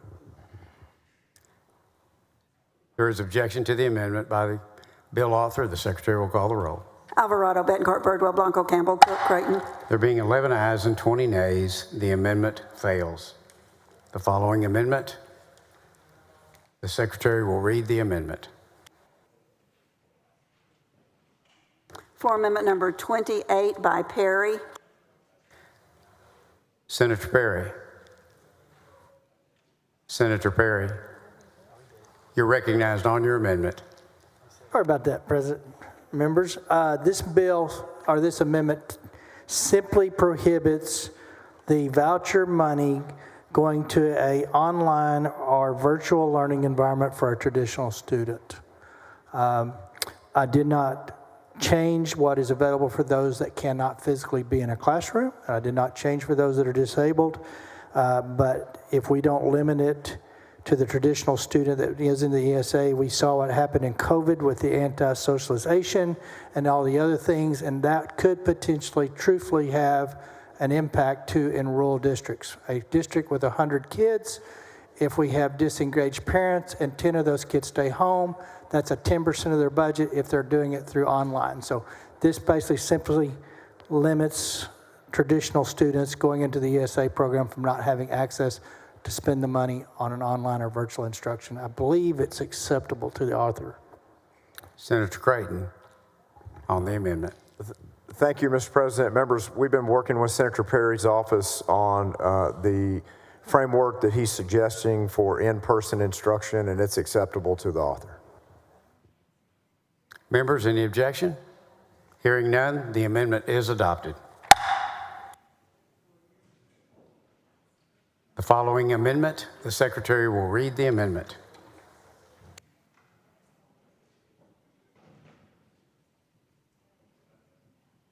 Floor Amendment number 29 by Paxton and Creighton. Senator Paxton, you're recognized on your amendment. Thank you, Mr. President. Senate Bill 2 requires that certified educational assistance organizations verify that each requested purchase is an approved expense and transmit payment to an approved provider within 15 days. The comptroller has assured us that we can actually shorten this maximum turnaround time to 10 days without constraining the comptroller's ability to administer the program. In the interest of expending payments to providers and ensuring that families receive products and services in a timely manner, this amendment reduces that timeline from 15 to 10 days. And I believe that the amendment is acceptable to the author. Senator Creighton on the amendment. Thank you, Mr. President. Members, Senator Paxton and I have been working on this. It leans up and creates a more efficient process for ESA recipients to have their paperwork and expenditures processed faster, and because of that, it's acceptable to the author. Members, any objection to the amendment? Hearing none, the amendment is adopted. The following amendment, the Secretary will read the amendment.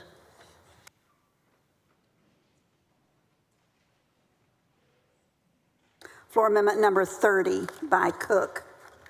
Senator Cook, you're recognized on your amendment. Thank you, Mr. President.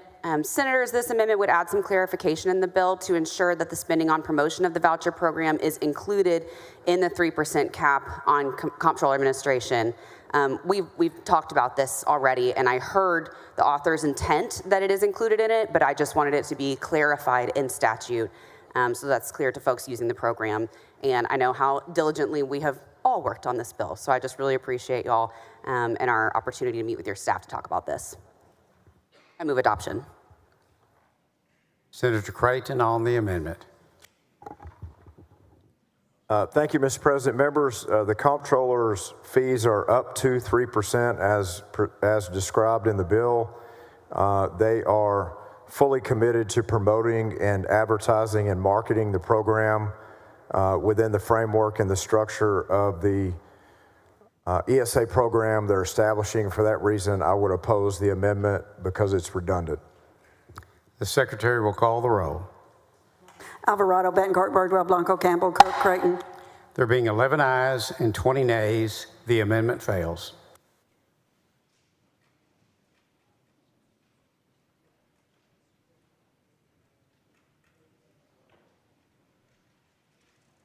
The following amendment, the Secretary will read the amendment. Floor Amendment number 31 by Blanco. Senator Blanco, you're recognized on your amendment. Thank you, Mr. President. Members, SB 2 currently requires a notice to be provided to parents stipulating that private schools do not have to abide by federal and state regulations for special education students as required of public schools. What this amendment does is that it would expand this notice to require to make the same disclosures to parents in the bill for English language learners. This amendment ensures that parents of ELL kids, like parents of special ed students, can make an informed decision on which school setting is best suited for their child. Senator Creighton on the amendment. Thank you, Mr. President. Members understand Senator Blanco's intentions here, and although well-intentioned, we have the framework of the bill established as we prefer, and for that reason, we would oppose the amendment. The Secretary will call the roll. Alvarado, Bettencourt, Birdwell, Blanco, Campbell, Cook, Creighton. There being 11 ayes and 20 nays, the amendment fails. Following amendment, the Secretary will read the amendment.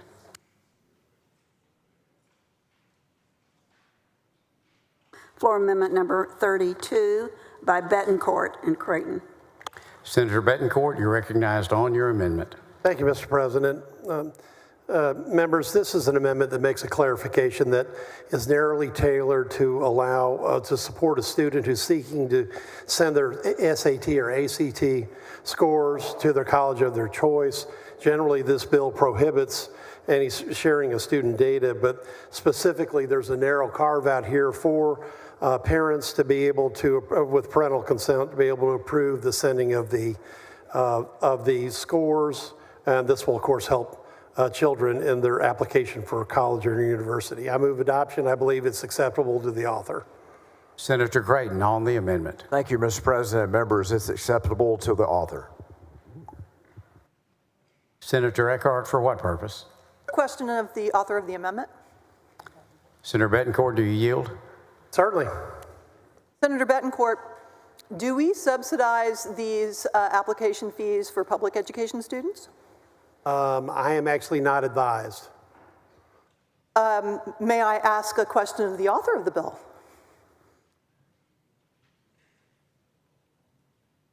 Senator Bettencourt, do you yield Certainly, for I'd yield to Senator Creighton, certainly. Yes, I'll yield.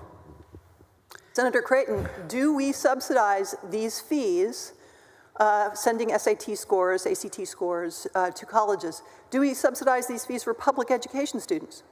Some public schools do, either one test or the other. But does the state, out of state funding?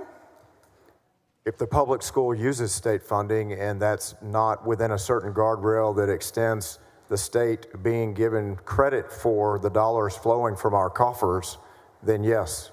Are you sure that they're not using PTA dollars to assist? I'm not sure. Are you sure they're not using foundation or other dollars to assist? I'm not positive. We can certainly find that out for you. Are you sure that they're not limiting this assistance to low-income students? They who? The public schools who are paying for these ATC and SAT scores to be sent. Am I sure whether or not the public schools are limiting? Tell me that again. No, I'm not sure. I can tell both of you from personal experience, my children did not have their ACT and SAT application fees covered by their public education. And not all public schools cover that. So why would you expect that they would? That's what this amendment is about, is covering those fees, correct? Mr. President, if I may. Senator Bettencourt. Misreading the amendment? No, Senator Eckhart, this is simply to allow, because there's a general prohibition in the bill on sharing any type of student data. This is a narrowly tailored carve out to make sure with parental consent that the SAT or ACT scores can be sent on behalf of the student. This amendment deals with confidentiality and allowing college boards to receive information to make sure that they're not prevented. Then I'm good. We are not subsidizing the fee associated with the application. So your comments prior were not relevant to the amendment, or they were? It does not appear that they were, because there is no fee subsidy associated with it. Certainly, absolutely none intended from the author of the amendment. Great. Thank you. Thank you for answering my question.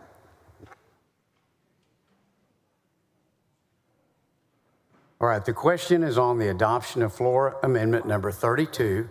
The Secretary will call the roll. I'm sorry, is there objection? Hearing none, the amendment is adopted.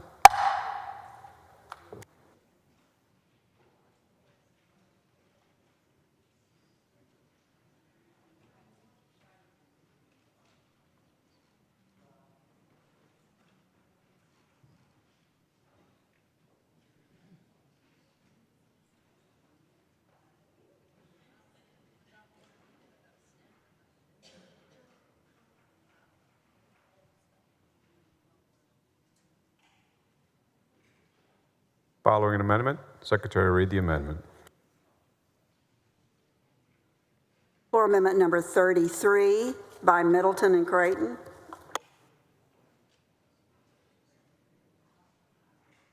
Chair recognizes Senator Middleton on the amendment.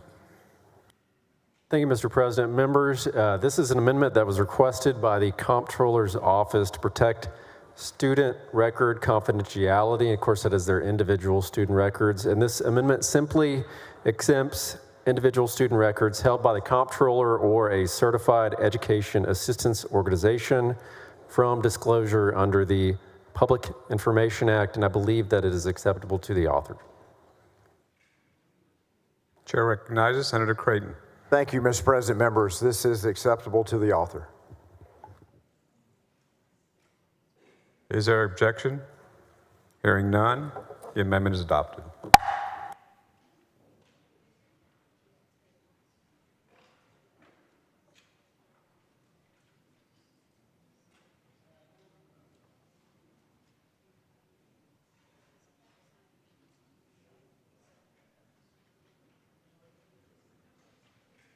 Following amendment, Secretary read the amendment.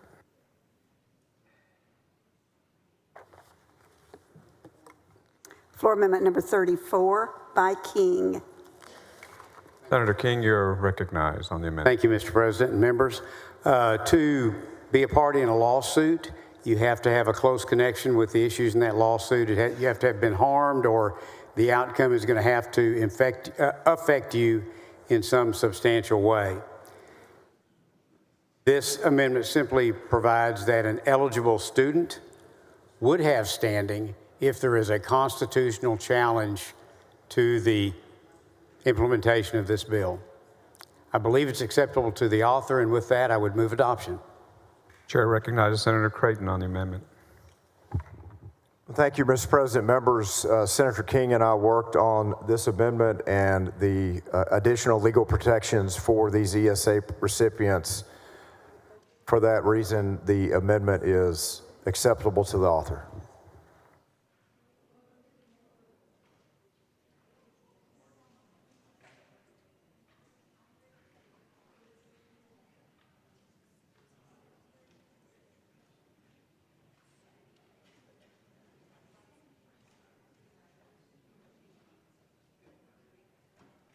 Is there objection? There is objection. Secretary will call the roll.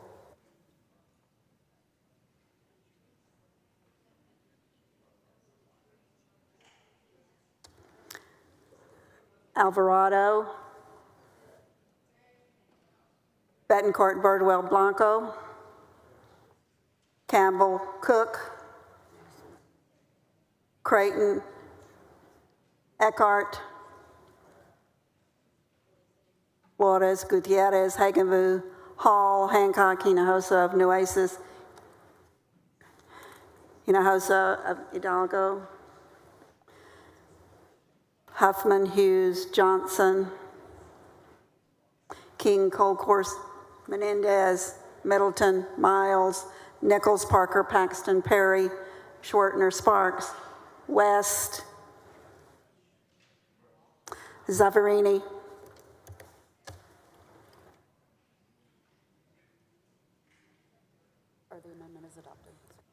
There will be 20 yeas and 11 nays. The amendment passes.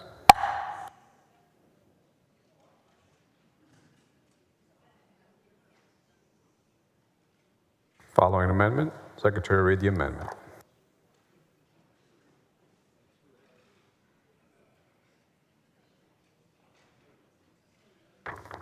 Amendment number 35 by Hinojosa of Hidalgo. Chair recognizes Senator Hinojosa of Hidalgo. Thank you, Mr. President. And this is really a great amendment that probably Senator Betancourt should be co-author of this amendment. As you all recall, we have had issues in the past with public school teachers, and we called it pass the trash. And gypsy teachers who would have sexual misconduct with students or sexually assault students. And what they would do at that time was allow the teachers to resign and move on to another school and again assault or have sexual misconduct with another student. This went on until 1985 that I introduced legislation to try to stop this practice of teachers going from school district to school district without having it reported. And then in 1917, Senator Bentecourt passed legislation to prohibit sexual misconduct and sexual assault and have the practice of not reporting teachers to proper authorities stopped. And this is what this bill does. The main objective of this amendment is to make sure that all our students, whether in public schools or private schools, are protected from actual predators and pedophiles in the classroom. Recent headlines: former Dallas private school teacher accused of sexually assaulting child, June 2024. Former Plano private school teacher accused of grooming student, January 2024. Former Fort Worth private school band director arrested, faces charges of soliciting minor, December 2024. This is just a very small sample of sexual assault and sexual misconduct with students that's happening in our private schools. With this amendment, we will prevent the harmful practice of passing the trash or employing gypsy teachers at private schools. It promotes transparency, accountability, and safety in our classrooms to protect our students. This amendment establishes that private school administrators and teachers will be subject to the same laws and regulations as those that now apply to a public school system that protects our children. This is important to maintain consistent standards of safety and accountability across all our schools. Educators have positions of authority, have extensive access to students where no other adults or even other students, in some cases, are present, and have access to confidential information that could provide a unique opportunity to exploit students that are vulnerable. Educators must clearly understand the boundaries of the educator-student relationship that they are trusted not to cross. So what does this amendment do? It addresses the problem of gypsy teachers, a pass the trash problem that we face with public schools. We corrected that through legislation, but yet we have done nothing in this bill, Senate Bill 2, to address this issue. What this amendment does requires that parents or guardians of students in private schools receive notification about educator misconduct in a manner as parents of students in public schools are contacted. It strengthens the reporting requirements for misconduct at private schools to mirror the requirements that we pass for public schools. It requires administrators to notify the State Board of Educator Certification if a candidate resigned or was terminated and there was no evidence, and there was evidence the educator committed an unlawful act with a student or a minor.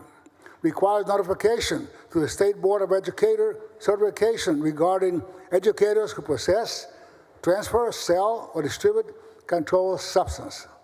That means, i.e., drugs in the private schools, like they did in our public schools. Instances of illegally transferring or appropriating or misusing school funds or property. Attempts to fraudulently obtain or alter a professional certificate or license for the purpose of promotion or additional compensation. Criminal offenses committed on school property or at other school-sponsored events. It also requires the chief administrative officer of a private school to complete an investigation on any of the above, regardless of whether the educator resigns from employment before the completion of the investigation, which used to be the practice in public schools. Lastly, it provides public schools equal access to reports of misconduct. This amendment is important to safeguard our students at public and private schools and to protect them from sexual predators that exist in our private school, as I just read some headlines a while ago, a very small example of what's happening right now in our private schools. All you have to do is read the newspaper. In many churches, there's sexual misconduct that's been exposed. So this is a way to protect our children that be attending private schools. Chair recognizes Senator Blanco for what reason? Do you rise? Questions for the author? Senator Hinojosa Hidalgo, do you yield? I yield. Thank you, Senator. So just to be clear, what we're doing here with this amendment is that we're mandating the State Board of Education educator certification when a private school is involved in some kind of misconduct. That's correct? That's correct, Senator Blanco. And as we all know, sexual misconduct has taken place in many of our religious schools and in many of our churches here in Texas and the nation. Can you walk me through how it works? So who's required to report the misconduct under this amendment? The administrator of the private school. Okay. It's called a principal or assistant principal or director or whoever's in charge of a private school. So it creates transparency. Can you walk us through how it creates more transparency?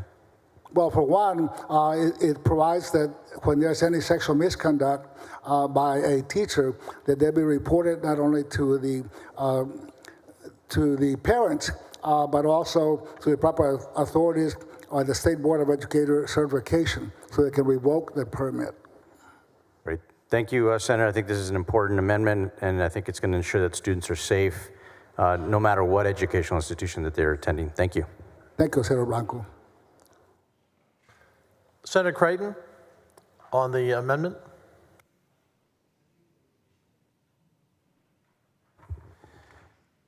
Thank you, Mr. President. Members, there's so much merit in Senator Hinojosa's well-thought-out amendment.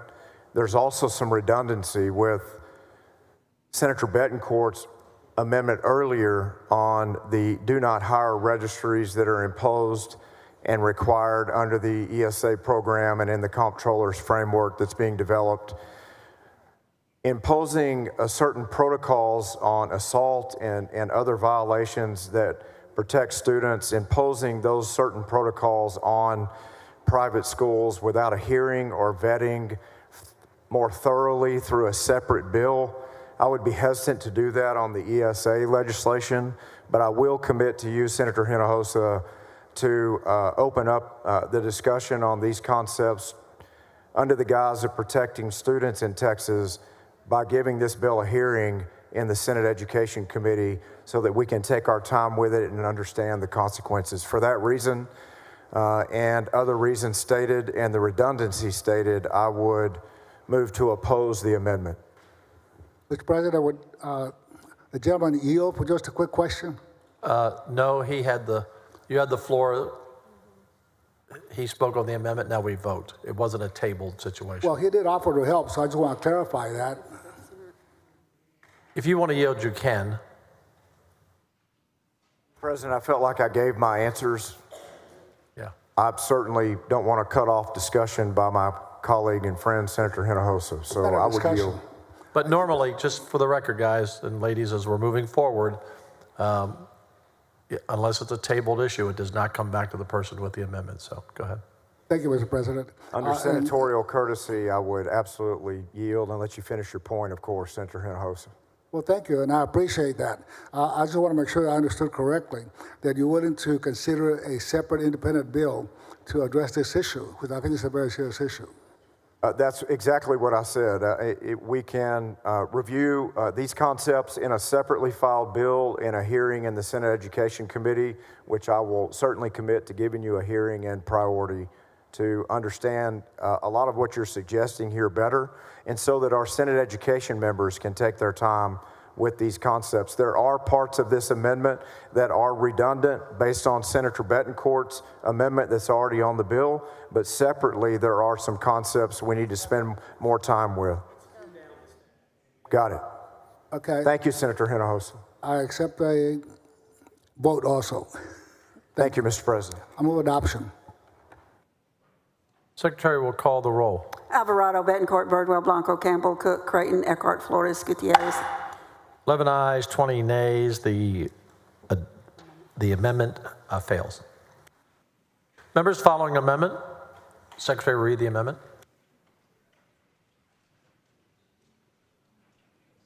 Floor amendment number 36 by Menendez.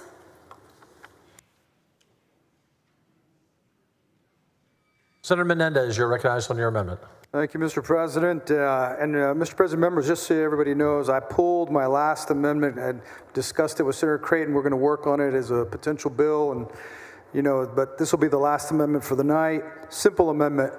It's obvious to everyone that it's no secret that I'm opposed to this bill.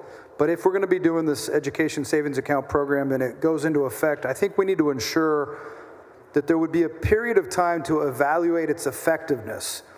So the $1 billion of taxpayer dollars that we're going to be putting into this program are public dollars, and I believe that because of that, we need to ask the comptroller to produce a few extra metrics in the annual report to the legislature, and then ask for a sunset so we can evaluate its effectiveness. I think we need to show the number of students who were enrolled in the program, whether they remain in the program or return to public school at any point, and how often did they move schools. It's a simple amendment that asks for some data so that we can make an effective decision on whether this is a good investment, and with that, have a sunset. If, as the chair has mentioned, that this is going to be a huge success, if it happens that way, there is nothing to fear. So with that, I move adoption of floor amendment number 36. Senator Creighton. Thank you, Mr. President. Members, it's very clear within the four corners of the document, very clear within the legislation. There's no expansion of the program, either on the number of students served in the program or the dollars, unless future legislatures and appropriators and members decide to allow that to happen. So for that reason, I would oppose the amendment because future legislatures will have to make those decisions at that time. Move to oppose. Secretary will call the roll. Alvarado, Betancourt, Birdwell, Blanco, Campbell. 12 ayes, 19 nays. The amendment fails. Following amendment. Secretary will read the amendment. Floor amendment number 37 by Betancourt. Senator Betancourt.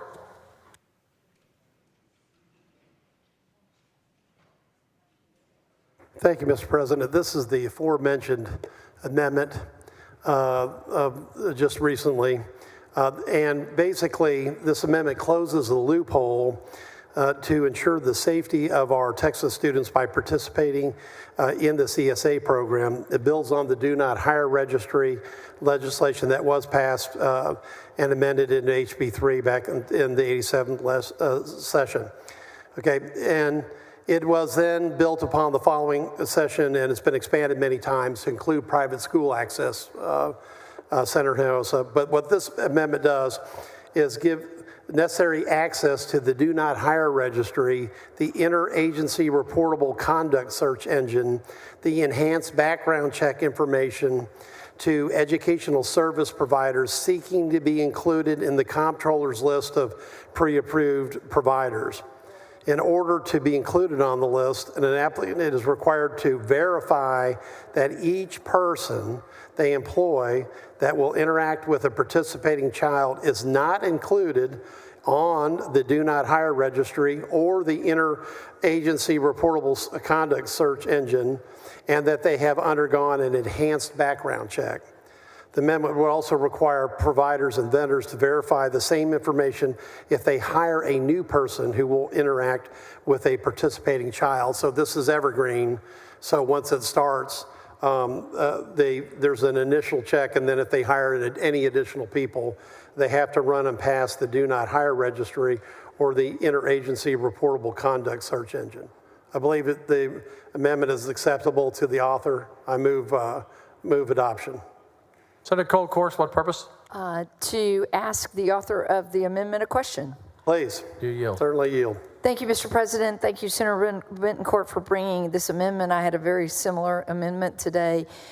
This is building off of your original bill, and then Lieutenant Governor Patrick had assigned an interim charge about an interim committee 2 years ago after we had an incident at one of our residential treatment centers. And so through Senate Bill 1849, we built a registry for for what we say, those that have committed crimes or have had improper behavior with children throughout our state. And it's a very complicated issue. I want y'all to know what Chewy is talking about. It's important. And so through Senate Bill 1849, you started it. We're going to hopefully integrate the education TEA. And Madam Chair Huffman is working on those monies. We've looked at that so that we have it integrated so that everyone can utilize this database, again, to make sure that we are not harming our children. I always say people that want to do harm to our children fish where the fish are, or are most vulnerable. They fish where the fish are. They go to these sites. And so I want to thank you for carrying this amendment. It is a super important amendment and goes a little bit to what Senator Hinojosa was getting to. And if we can have interoperability on these databases, make sure that it's going in, we can protect our children in all settings. And the most vulnerable of our elderly in nursing facilities and other places. And Senator Cole, of course, your bill was like the third legislative expansion of the do not hire registry, because there was the initial one that was passed, then the private schools and the Catholic schools and everyone else wanted access to it. So we opened access up to that, and then you did basically the bill. Nursing facility, we did Right, that RTCs, basically goes for the interagency reportable DFPS. conduct search. So we expanded that out. TJJD, because we were Right. finding that they were going to various places and being hired. And every agency, they didn't know how to do all those background checks. Right. So But they we do have now. to keep working at this, and it is an investment by the taxpayers, because it is not inexpensive. It's a fabulous investment to create this protect database. all the children and to, and for anyone to be a part of an ESA process, they have to go through this rigorous process.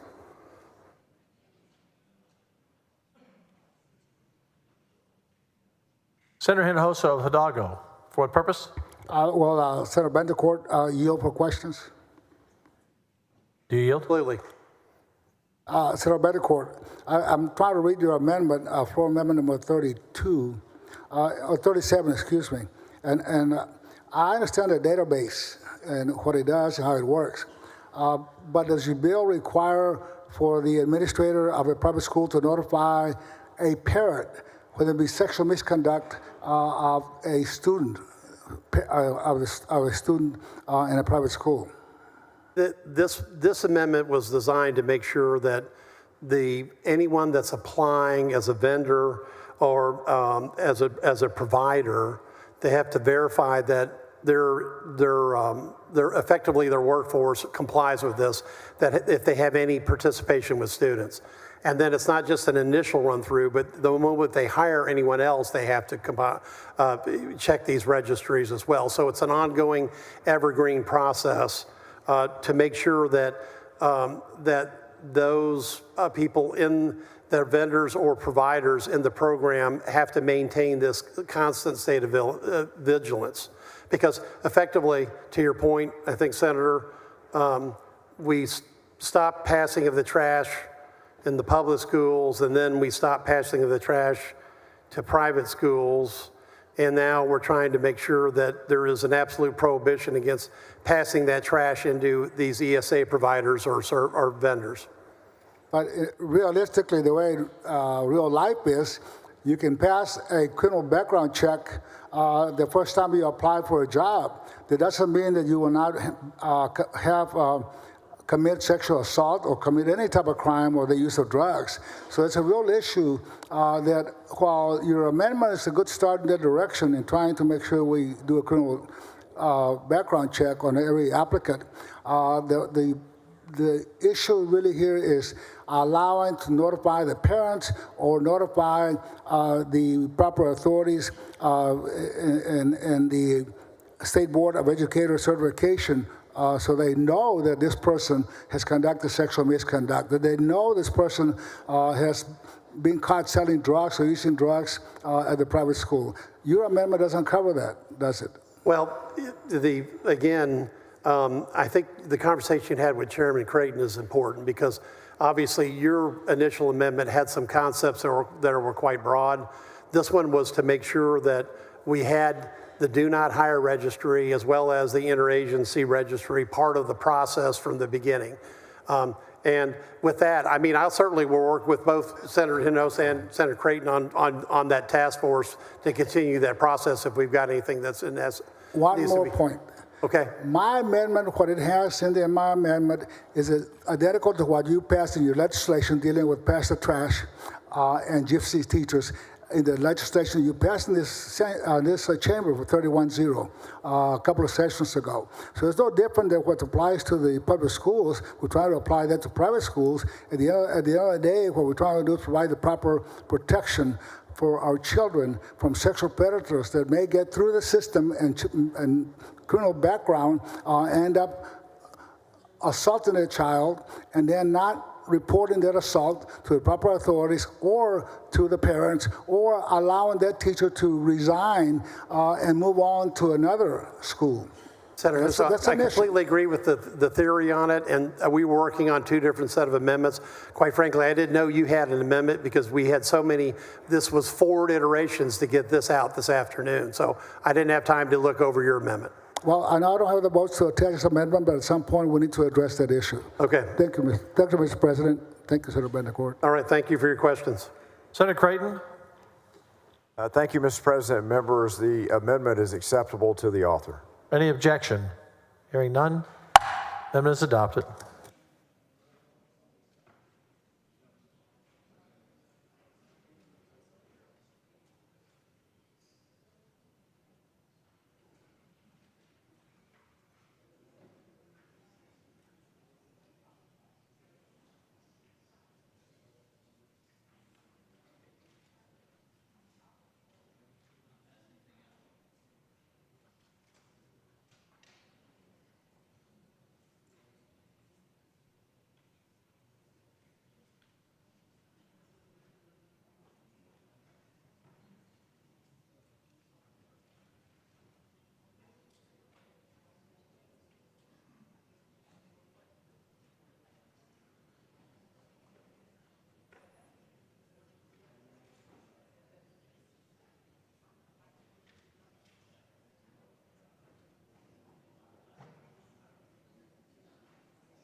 Senator Creighton, you're recognized on a motion to engrossment.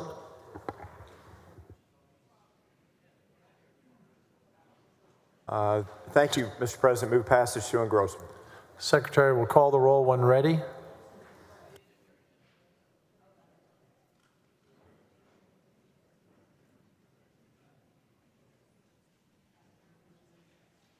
Alvarado, Betancourt, Birdwell, Blanco. 19 ayes, 12 nays. The bill passes to engrossment. We'll hold right there. Thank you, Mr. President.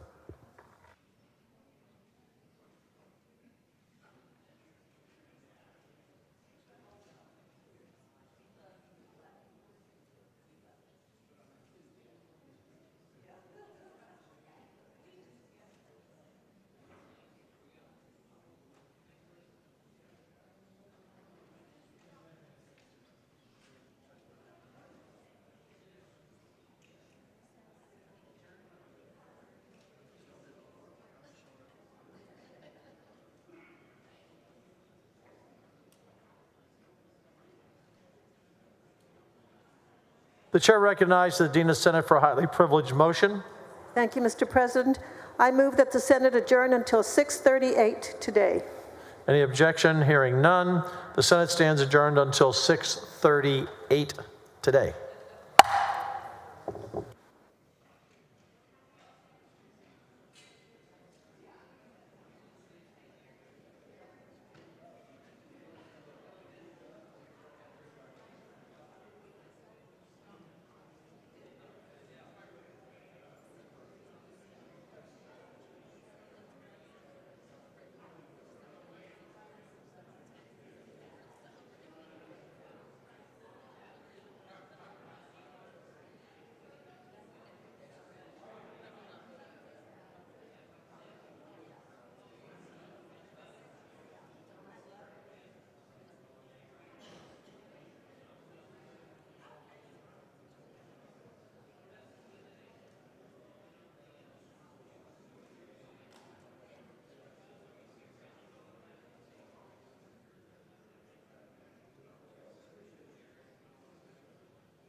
Senator Perry, will you come forward?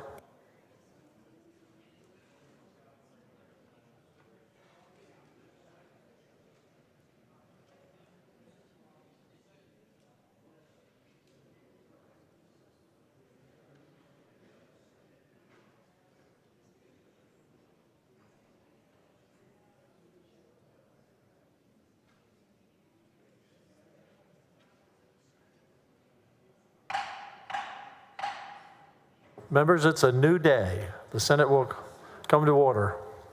Secretary will call the roll. Alvarado, Betancourt, Birdwell, Blanco, Campbell, Cook, Creighton, Eckhart, Flores, Gutierrez, Hagenbu, Hall, Hancock, Hinojosa. Members of quorum is present. Senator Perry will do the invocation. If you are in the gallery, please stand. And on the floor. Thank you, members. Let's pray. Heavenly Father, it's us again, all sinners with the opportunity to save by grace. We started this session. It's our first bill with many more to come. I just pray that as the times get long, the days get long, and the emotions get high, that we always temper our responses and our debates as we always do, with your will in mind and your love and grace that you extend to us every day. I just ask that I thank people on this floor for their servants' hearts. They're dedicated to serve the people of Texas. And I thank you for big thinking. You gave us a mind that's big enough to handle the challenges we face today for the Texans that we serve. But I'm also reminded we're not bigger than you. I just pray that we keep your will, your way, as we go throughout this session and this day. Travel grace to and from our districts each and every weekend. And thank you for the God that you are. And I remember the ultimate sacrifice that you made, that is a representation that we all should ascribe to through your Son, Jesus Christ. In Jesus' name, amen. Thank you, Pastor Perry. Good prayer as always. The Dean of the Senate moves to dispense with the reading of yesterday's journal, which was just a few minutes ago. Any objection? Chair hears none. Motion is adopted. Members, if there's no objection, I'd like to postpone the reading and referrals of bills and resolutions until the end of today's calendar. Any objection? Hearing none. Motion is adopted. Members, that concludes the morning call.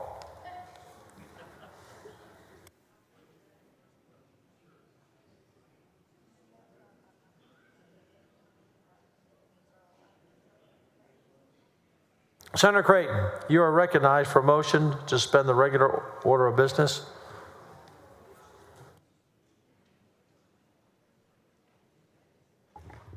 To take up and consider Senate Bill 2. Thank you, Mr. President. I move to suspend the regular order of business to take up and consider Senate Bill 2. Secretary will call the roll. Alvarado, Betancourt, Birdwell, Blanco, Campbell, Cook, Creighton, Eckhart. 20 ayes, 11 nays. Rules suspended. Chair lays that on third reading and final passage, Senate Bill 2.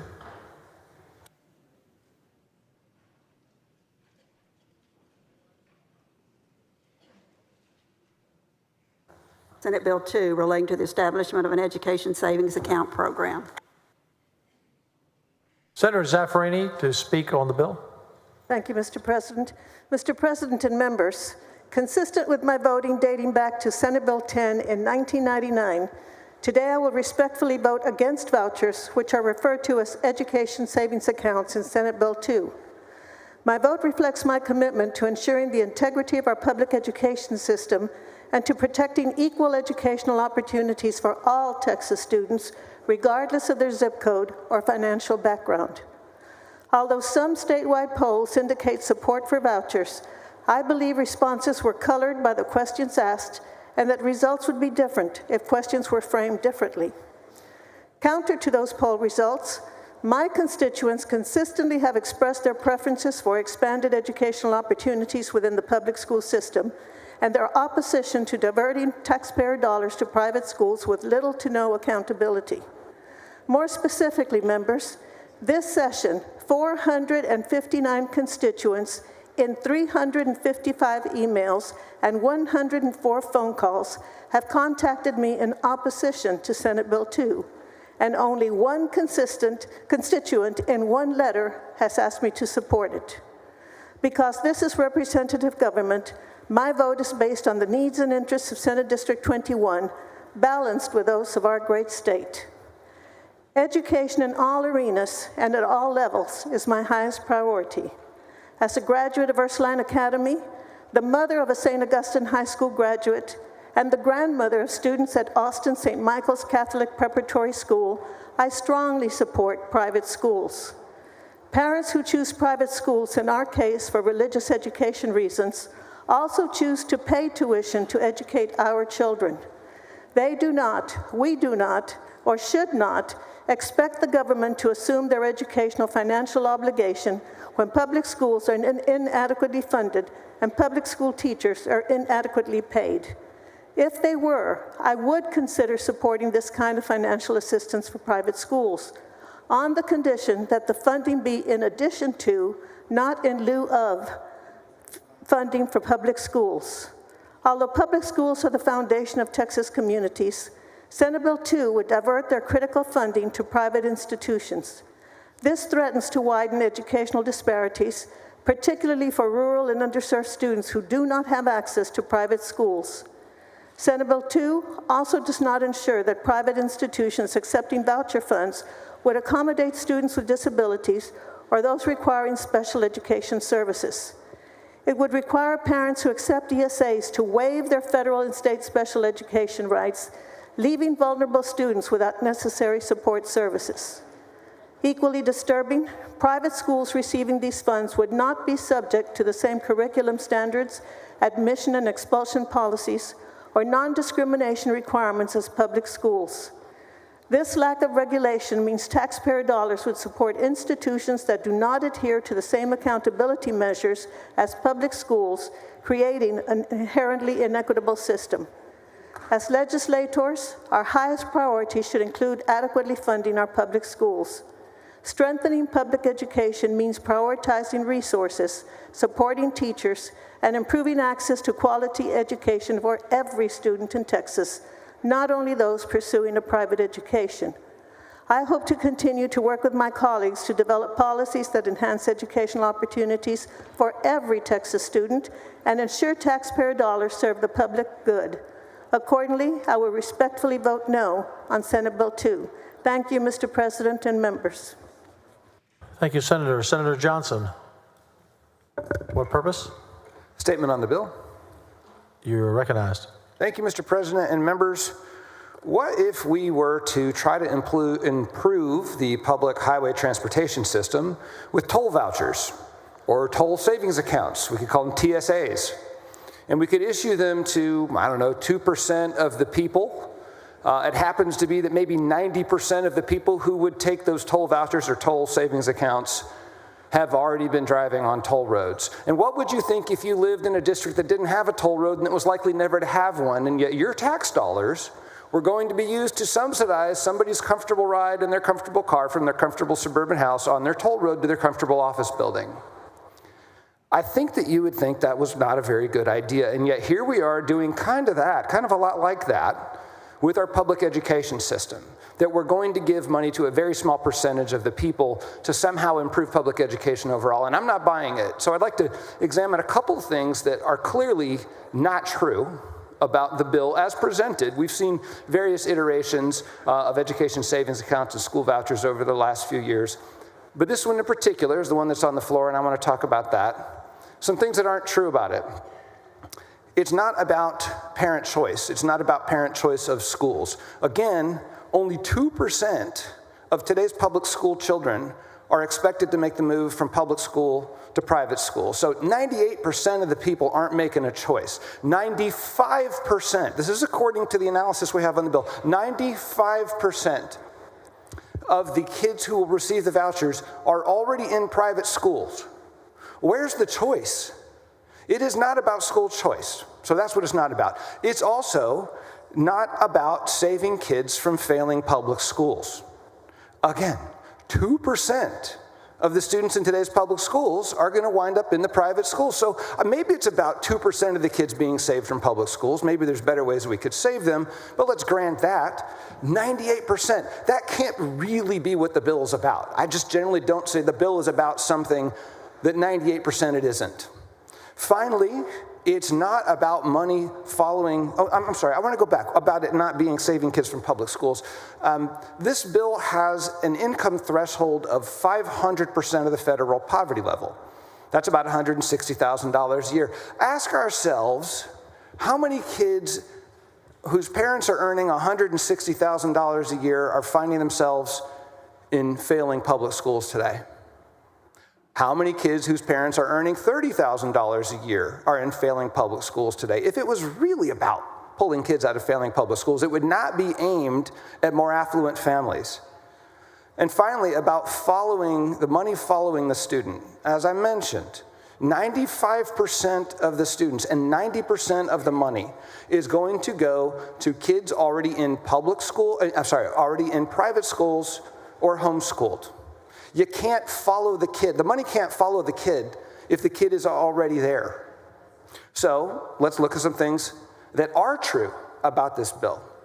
It is true that school vouchers and education savings accounts have been a years-long campaign that represented to the public that was about the very three things that I just explained that it isn't. It's been represented to the public that it's about school choice. It's been represented to the public, it's about the money following the student. It's been represented to the public that this is about saving kids from private schools, and we just established that it didn't do that.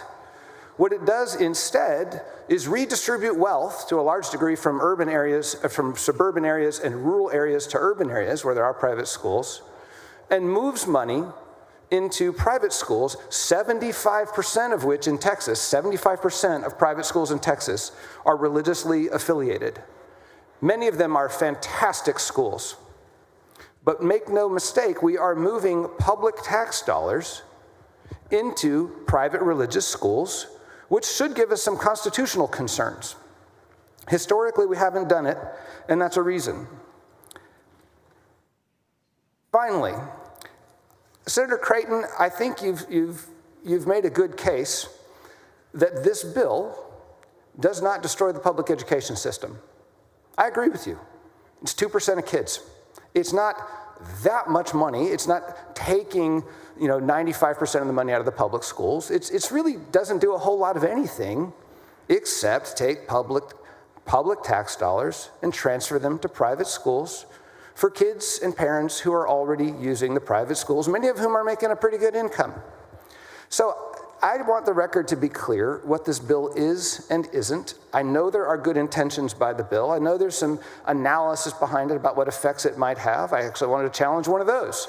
Senator West and Senator Creighton had a discussion about racial disparities that may be associated with this bill and other bills like it. Senator Creighton and many people who've worked hard on this bill, I know you've reviewed studies of other states' experiences. The state of Florida was cited for its success at promoting non-Anglo students. If you look at Florida's income threshold to qualify for an education savings account, it's 185%, not 500%. And as I was discussing with Senator West, I don't think it would be controversial to suppose that the demographics of the average family with a 500% FPL, federal poverty rate income level, is different than the demographics of a family at 185% of the federal poverty level, which equals about $55,000. I don't think there's racist intentions to the bill, but there may well be racial effects that are bad for our society. And finally, although this bill, I think very certainly won't take down the public education system, I hope we all still value the public education system. I'm certain most of us do. I think it might be fair to say that at the point at which this truly becomes a program about school choice, where some significant number of our public school parents and our public school students are making the choice to leave the public schools to the private schools. At the moment it's really about school choice, that's when it really destroys the public education system. Because if we have half of our kids leave our public schools, they will crumble and they will fall. And I don't want to see that happen, so I will oppose this bill. Thank you, Mr. President and members. Senator Miles, you're recognized. For what purpose? Statement on the bill, Mr. President. You're recognized. Thank you. You know, colleagues, last week during the Holocaust Remembrance Day resolution, this body made it clear in stating that if you forget the past, you're doomed to repeat it. So it kind of pains me that we're here right now on track to do just that this evening. It's also ironic that we're here debating this issue on the 5th day of Black History Month, on a month that some people today say we no longer need.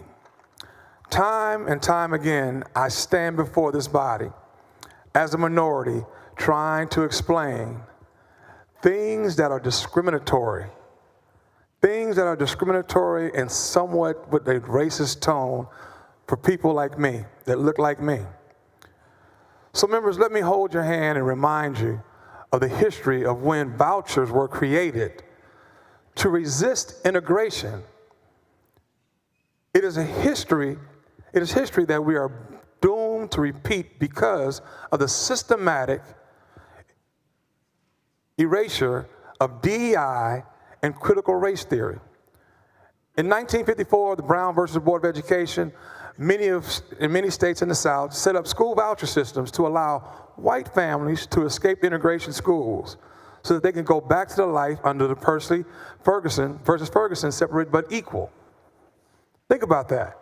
States also began to defund public schools at that same time. Schools that served the children of color and closed down black schools, which eventually closed and crumbled black communities. You know, Senator King, you use the principle that if it happens, then believe it can happen again. So hear me when I say to you, it will happen again. If we pass this voucher bill, let me repeat it, it can happen and it will happen again. School vouchers divert much needed funds from public schools, which serve as majority of the students. These schools are already underfunded, overburdened, outdated resources, and insufficiently funded and supported for students with special needs all day, every day. Vouchers only exacerbate the inequities of the public school spaces. Listen, leading to the future decline of quality education for students who cannot afford to leave the public system. Everybody won't be able to go to a private school, y'all. Please understand, the public school will close and the communities will fail.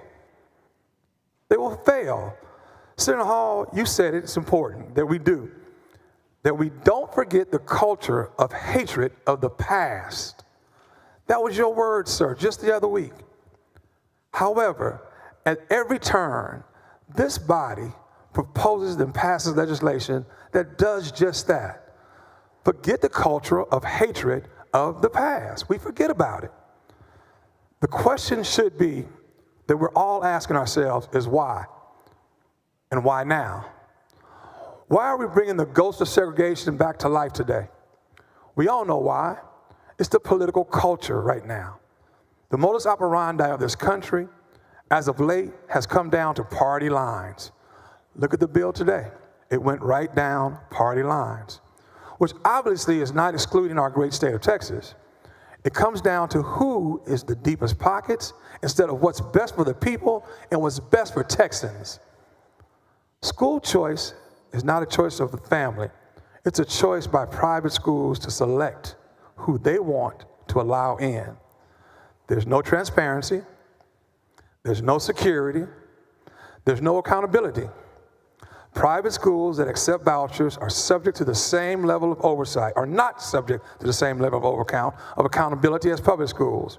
This means that they don't have to meet the same standards for our teacher certifications, curriculums, students' outcomes. For instance, this body passed the Crown Act last session, which was signed into law by the governor, Governor Abbott, to prevent students from being discriminated against because of their hairstyle or the texture of their hair. By approving vouchers, we will be providing taxpayer funds to institutions that are not required to comply with the protection of these kids that we just worked hard to ensure for all those kids. Also, with public funds going to private institutions, there's little transparency about how effectively those funds are being spent. I hope that by now you have a map that they have passed out to you. The other day, I was looking at this map. This is a map of private schools in Harris County.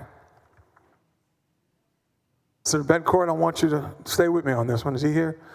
Private schools in Harris County. This map right here, if you take 288 from the south to join 45 going north, straight through downtown and straight through the middle of Houston, Texas, and divide the city east and west, all the dots you see on the west side are private schools. On the west side, which is an affluent white community and white area. The little bitty dots, the few dots that you see on the east side are black and brown communities. Take a look at that. It's pretty clear. It's pretty clear. The west side is historically wealthy and predominantly white. Looking at this map, who do you think is going to benefit from this bill? I think it's pretty easy to see, easy to tell. These are the private schools that exist now in Harris County. Vouchers will widen the gap between the wealthy and the poor, as families with more resources are better able to take advantage of private school options. This can lead to increasingly segregated by race, class, and ability to undermine our efforts to create more equitable educational opportunities for all students.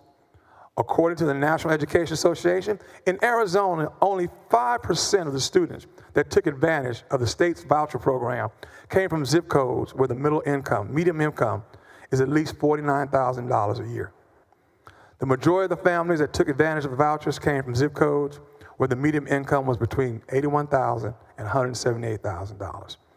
So basically, the same map, different state. Further, in other states that have created voucher systems, the vast majority of recipients were already in private schools and had never attended public schools ever. In Arkansas, 95%, Florida, 69%, Iowa, 80%. Are we starting to see a pattern here? Do y'all start to understand a little pattern? Focusing on family income alone does not quite touch the central problem of this bill.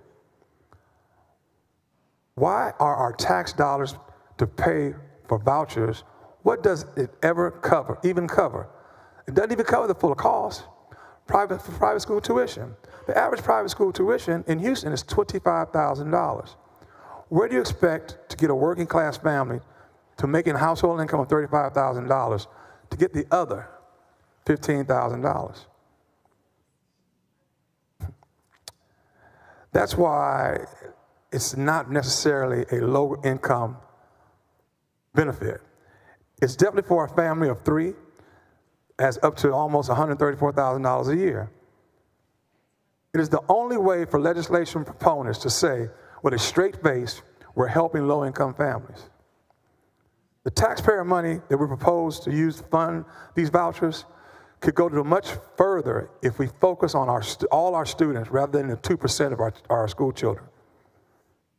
The average public education teacher's salary is $57,000. If you divide that by 1 billion, the voucher appropriation by the average teacher salary, you get 17,000 teachers.